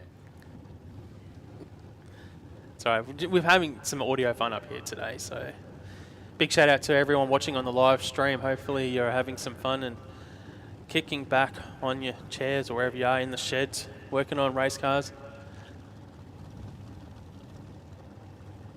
Make sure you like and subscribe the channel as well. What kids always say, like and subscribe. Yeah. Mine hasn't started talking that much yet. Yeah, wait until they get older. They're watching YouTube. It makes some car noises though, so it's all right. That's good. But Andy Driver up against Dave Porter. It's just a real racer's name, Andy Driver. It's just such a cool race name, isn't it? The AK Site Services Dragster. He is the quickest vehicle in Modified this weekend. Ran a 7:29 in qualifying so far and a 7:31. Dave Porter, he's been running 750s in this dragster. Actually, they've raced each other a couple of times today. Andy and Dave. In the first round, they lined up against each other. So when there's only 9 in there, there's always a chance you're going to get someone a couple of times in qualifying.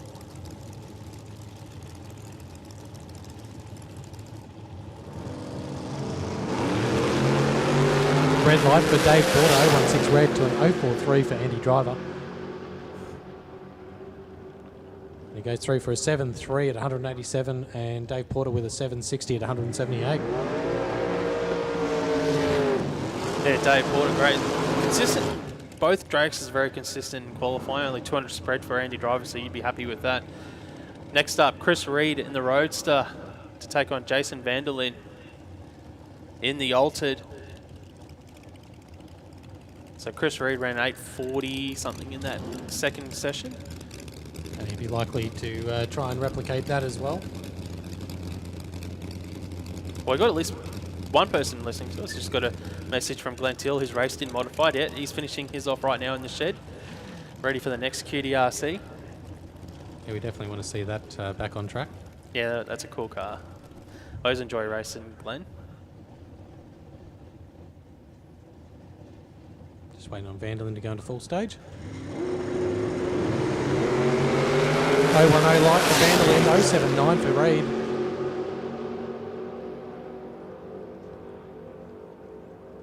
And Jason Vanderlyn goes through for a 778 at 175 and 845 at 154 there for Chris Reed in the Roadster. Just a quick call for Comp Bike, SuperComp and Top Sportsman to the lanes, please. Comp Bike, SuperComp, Top Sportsman, and Modified Bike as well, actually, to the lanes, please. So those 4 classes, Comp Bike, SuperComp, Top Sportsman, Modified Bike to the lanes, please. We've got the altered on track of Lucas Holtz from Mad Dog Motorsports. Speaking of Mad Dog, we just talked about Glenn Till, and Brett Farnell. Yeah, For so Team Bray Racing Dragster. that's it. 2 of the old school style with the front engined dragsters and altered. So I just got a message from Neil Murphy, who's running in Supercharged Outlaws today. Because obviously he's heard us Where talk was about he? testing. He's just said he's I'm testing my patience today. So that's good. He's testing a couple of stators in the converter, so just doing some converter testing. Have a look at this though on track. 001 for Holtz, 002 for Farnell, and Q3 for Knijff Earthmoving Modified eliminator. Farnell goes 824, 158 miles an hour. Lucas Holtz 921, 146 mile an hour. That's a great pairing right there. That's what you want to take into first round of racing. Yeah, that's great. We'll take a photo of that one for the commentary page, hey? So that's good. Yeah, Phil Bellett now on track and Peter Ilse. Yeah, so- Ilsley. Yeah, so number 1 qualifier. He is a number 1 qualifier. I think Bellet was in our top 3 from memory. Possibly. I shouldn't say that without looking. Rule 1 of commentary. Don't say unless you know. Hey, Chris. That's it. No, so Phil went 009, so I think he was in the top 3, but because we've got everyone Q2 and Q3 Yeah. jumbling it up on us.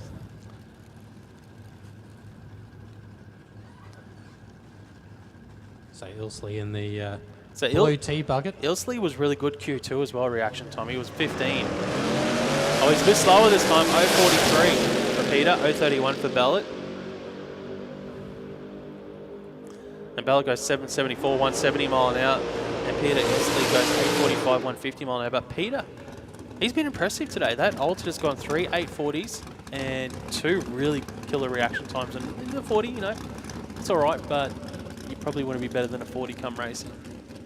Andrew Pinkstone in the dragster now to finish off qualifying here for Knijff Earthmoving Modified Pinky's toy.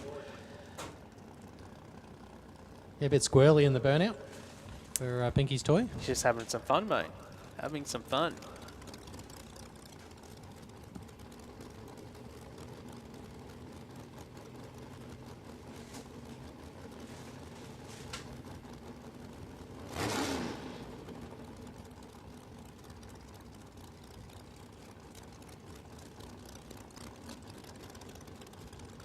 So Andrew Pinkstone moving forward has run 750s today from memory, in the mid 750s. Yeah, well, he hasn't got the last 2 digits on the board yet. So when it comes to racing, that'll be in.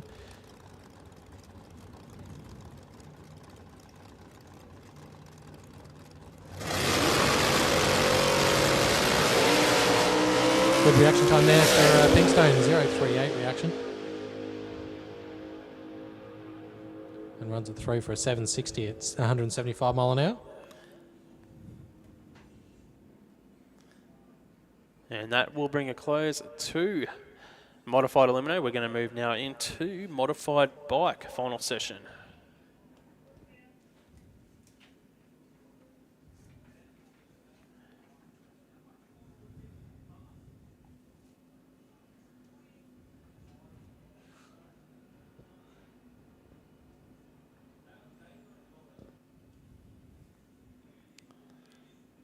So Modified Bike, we have a quick recap. We've got 8 bikes in the field this weekend.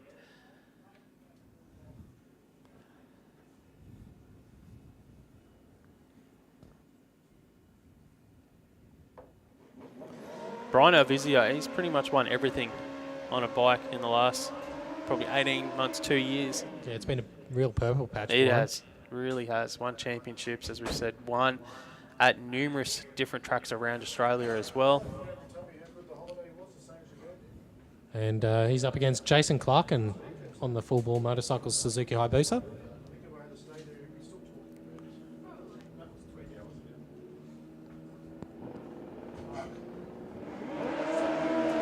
.062 for Brian Alvizio, 036 red for Clarkin.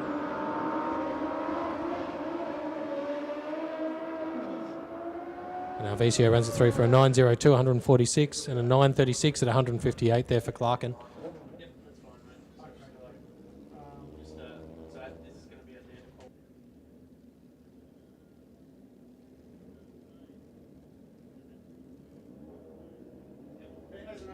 Alex Redmond up next, up against Mark Ashworth.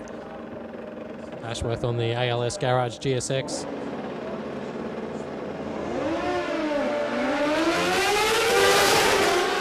.099 reaction for Mark Ashworth. 055 red for Alex Redmond. And Ashworth runs it through for a 941, 132, and a 981 at 140 there for Redmond.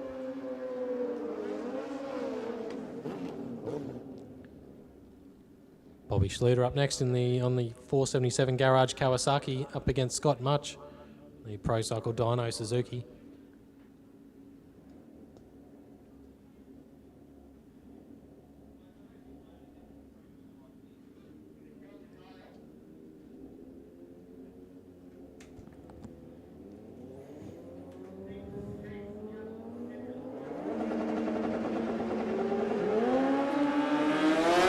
both attacking the tree. That one, 009 red for Bobby Schluter. Oh wait, 3 red for Scott Much.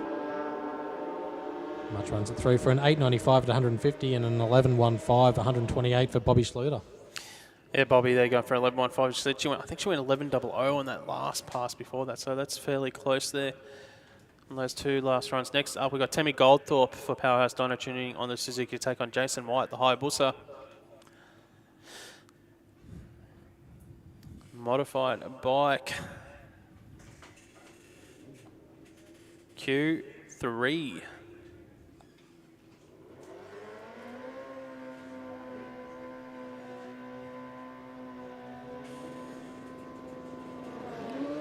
Well, it's a red light there for Tammy Goldthorpe by 10,000. Jason White was red as well in the lame side.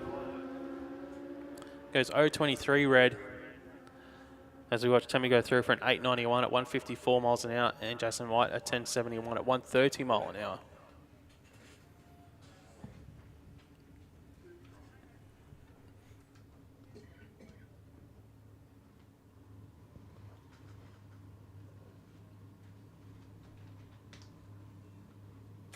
So Horsepower Solutions Top Sportsman final qualifying session about to come forward, Chris. Yeah, so we can see the see the Oldsmobile Cutlass sitting there waiting. Yeah, Denny Lake, he'll be over in the rocket side of the racetrack. You can't see who he's against. Kayleen Gooley. Kayleen Gooley. The bright red Tirana. Oh yeah, there we go, looking at our little live stream up there from overtaking lane. It's the only way you can see him with the big warning at the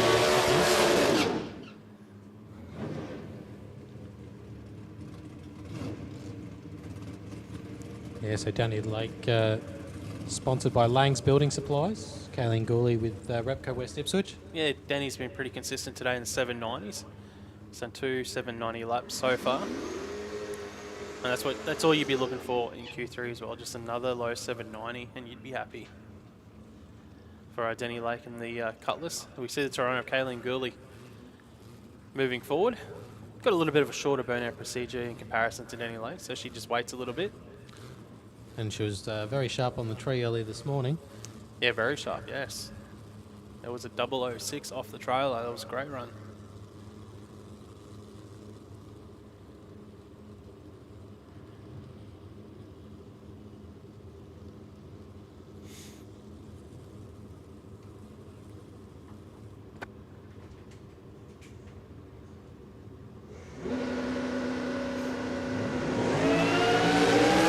for Kayleen Gooley. Great reaction time and a 001 red for Danny Lake. Yeah, Danny Lake, that's a great pass. 793, 171 miles an hour. Gooley goes an 831 at 163 miles an hour. Yeah, just unlucky attacking the tree that little bit. Well, you know what? When you've got a delay box, there's no issue with seeing a red on the tree because he's hit the button, so he's actually hit the tree, which is fine. So that's an easy adjustment going into racing. So you're happy with that. It's when you miss the tree, when you're slow on the button.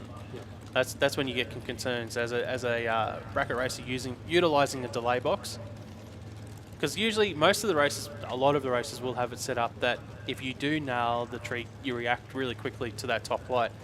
You potentially can go red in the double O's.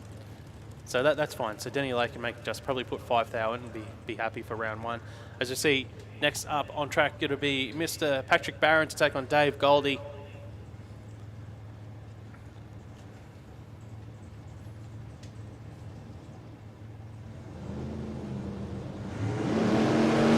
.027 to an 028. Not much in the tree. And Goldie will get there first with a 755, 183, and an 866 there at 157 there for Patrick Barron. So some nice clean runs there. Can we get all testing vehicles to the lanes, please? Testing vehicles to the lanes.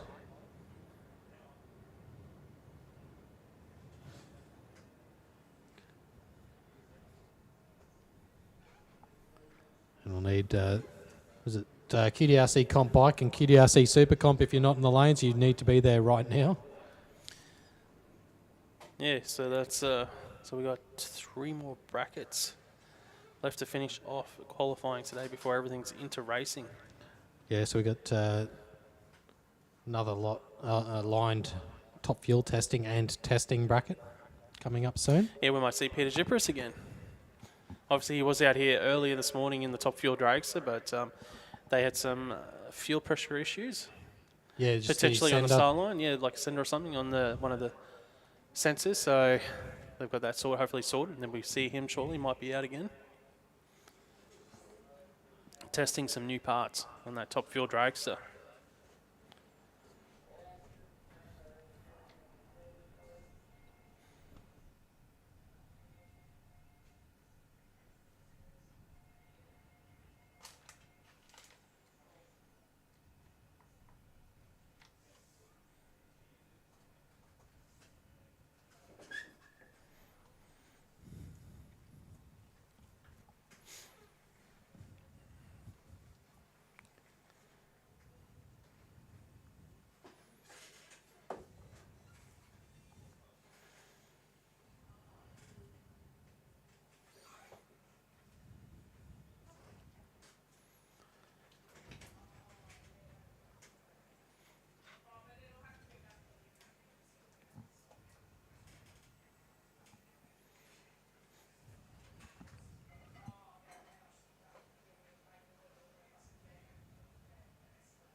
So we're just waiting for a couple of cars here in the lane, so we're getting back here into qualifying very, very shortly.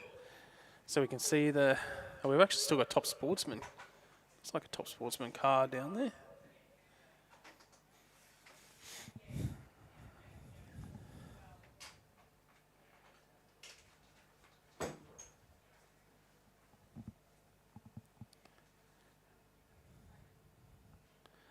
So we're back with qualifying very, very shortly. Now it looks like Tony White's actually getting pushed through. So he won't be in this session for Top Sportsman.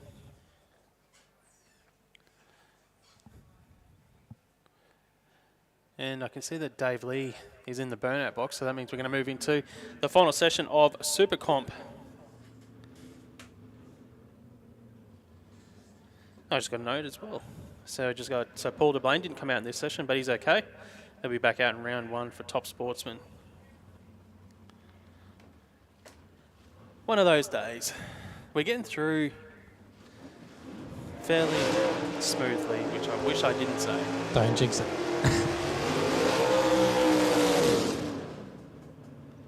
So Dave Lee, currently, I think he is our #1 qualifier in SuperComp. Let's have a look. So Josh Schluter's actually #1. Sorry. After that last session. We'll just go back. I think the system's resetting. You just had Dave Lee up there, yeah. Yeah, so he's currently 2nd qualifier, Dave Lee. With that 9:51. Yeah, 397 below the index. Yeah, so Dave Lee, currently 2nd qualifier. Not sure if he's going to improve too much here in the middle of the day, in the middle of the heat that we've got. Let's have a look. And he goes 9:30. Well, he can definitely improve by a tenth and a bit. 9:38, 146 miles an hour. Let's have a look. What does that do for him? That puts him back into the #1 spot by 0.02 of a second. Yeah, he's half a second, just over half a second below that index. Yeah, under the half a second. He's actually under the record as well. Go and watch it. Because the index is based 0.5 a second over the record. So that as soon as he went 0.52, so he's actually 200s under the record for his class. So Mark Sugar's in the bright blue, or the blue Ford Falcon on the start line.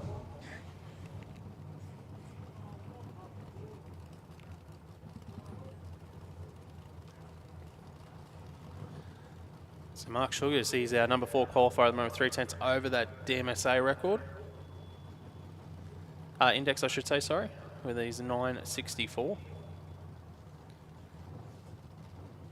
It's tight, isn't it, for Mark Sugars? Very nicely presented. Oh, picks the front wheels up. Does everything you want a Ford Falcon to do. See how he goes on that 930 index. Runs it through for a 960. He does improve by 4 thousandths of a second. 963, 138 miles an hour.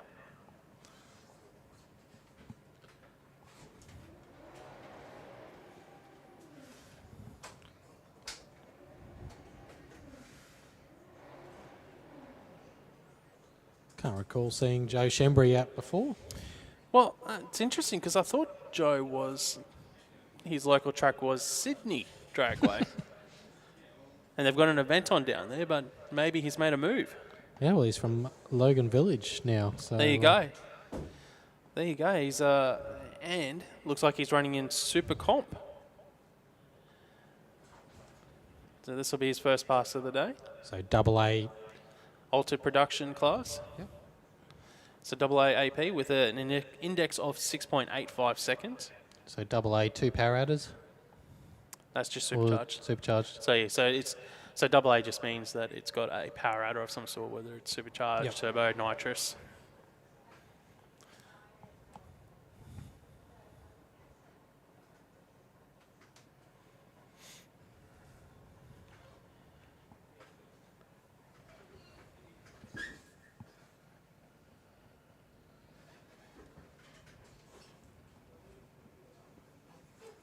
So you can see Joe Shembry there just in the back of the burnout pad.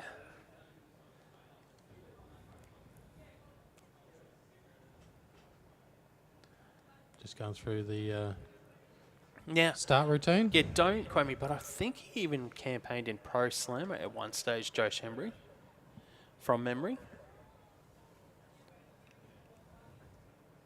Let me know if I'm wrong, but I think Joe did. I think he campaigned in Pro Slammer at one point.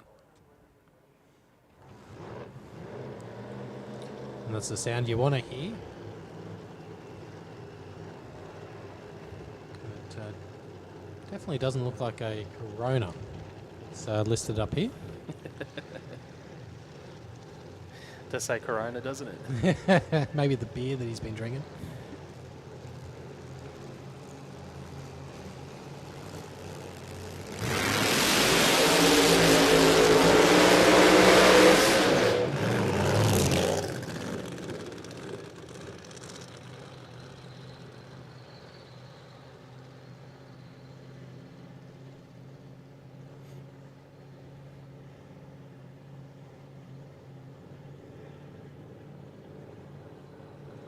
And yeah, Joe making. I'm just wondering, I definitely know that I've watched Joe race in Sydney Dragway. I'm just wondering if he's campaigned in Willowbank before. And he's obviously picked up if it's got local village here on our entry form for where he's from. Yeah, making his crew run halfway down the quarter. It's always fun in the heat.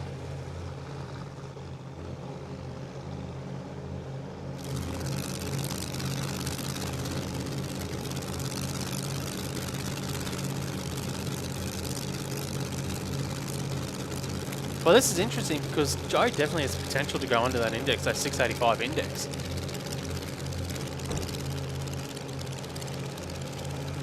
Lower that size, yeah.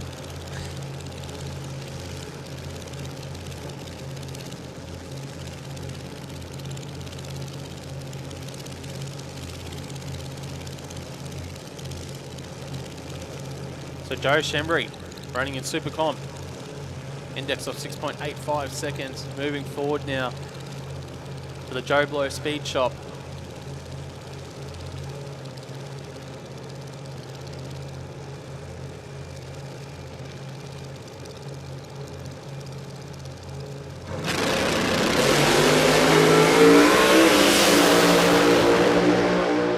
Out with the 4.31 reaction time, runs buttons off just before the 1,000 and runs it through 773, 104 mile an hour. Well, having a look at the tail of the tape up here that we've got in the commentary box, looking at half track, 4.50 seconds. So I think the shoots were out just after half track. So that was probably going to be a high 690, maybe a low 70 for Joe there. So yeah, 4.50 seconds. So probably would have been like a 690, like a mid 690 pass there. Just looking at the increments. Yeah, he had a For bit of wheel spin off the start line with the 11760 as well. Yeah, it was soft. It was lazy. It was soft. It was definitely shakedown pass to the team. It looked like it was planned, shut off at half track. Yeah. Here was our number 1 qualifier at the start of this session for SuperComp, Josh Sluter. Running in DMP this weekend with an index of 9.13 seconds. He went 8.62 seconds in qualifying. Was just under the record as well of 8.63, but index of a 9.13. He was half a second under. So he needs to pick up 200s to get the number 1 spot back. So that's what he's looking for. Needs to run an 8.60, 8.60 or quicker to get that number 1 spot back. Yeah, and he's running in D-modified production, so in the 477 Garage Cavalier.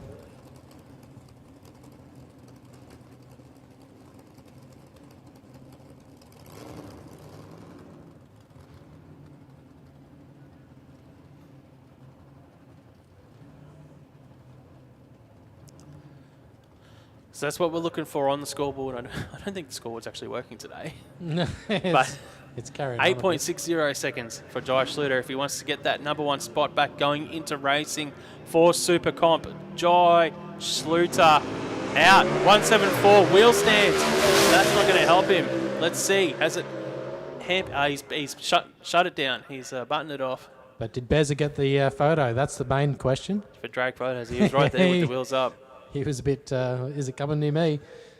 So he will stay number 2, Josh Sluter. So that means Dave Lee will be the number 1. I think it was Dave Lee, the number 1 qualifier here in a SuperComp. And now we're going to move back into competition bike.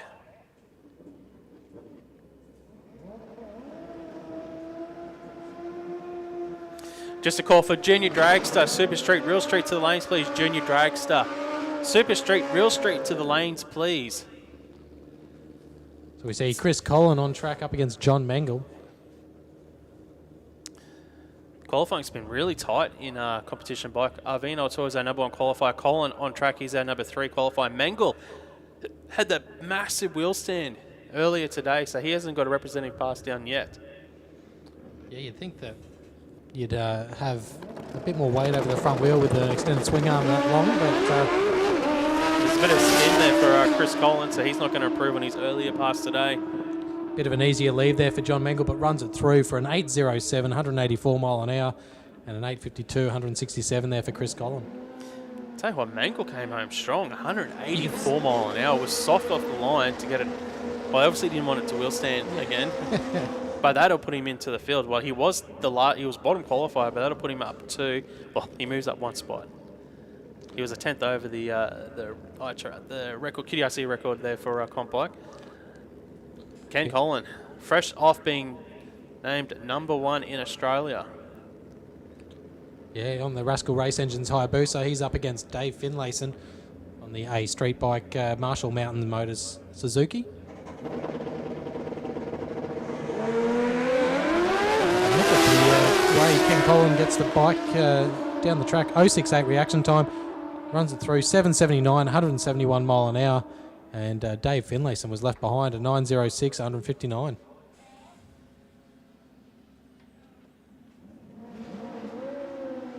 Aveen Ortar on the S1000 KR Racing BMW up against Carl Pacey. Yeah, our number 1 qualifier. So Carl Pacey on the Marshall Mountain Motors Suzuki as well.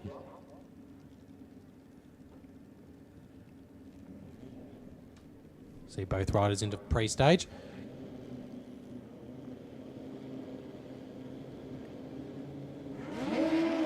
Red light there for Carl Pacey, 036 red to an 073 for Aveen Ortar.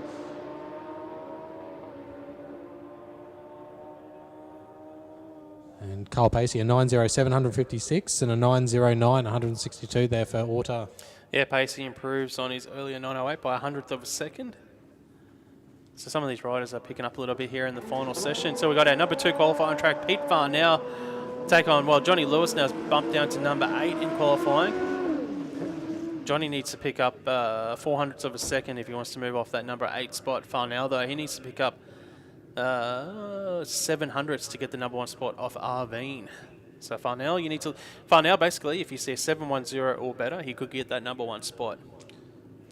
and some big mile an hour out of this bike. Yeah, how's this? 209 mile an hour, massive PB for the team. And they're still soft. Like, they're still not. It's still soft getting it off the start line for Pete, because they can't put the power in. They got too much power. We saw the spin from him earlier today, so it's just about finding that balance, getting off the start line, because he's got the top end charge.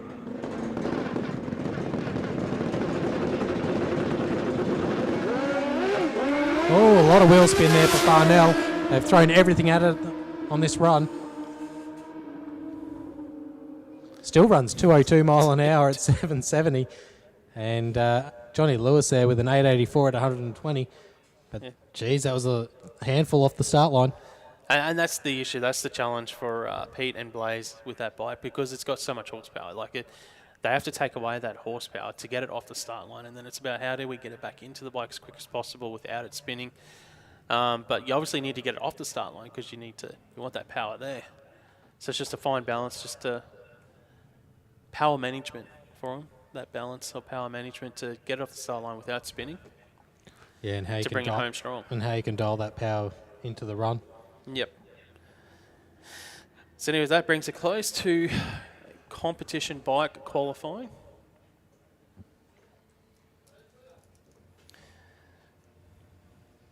It looks like we've got some testing vehicles.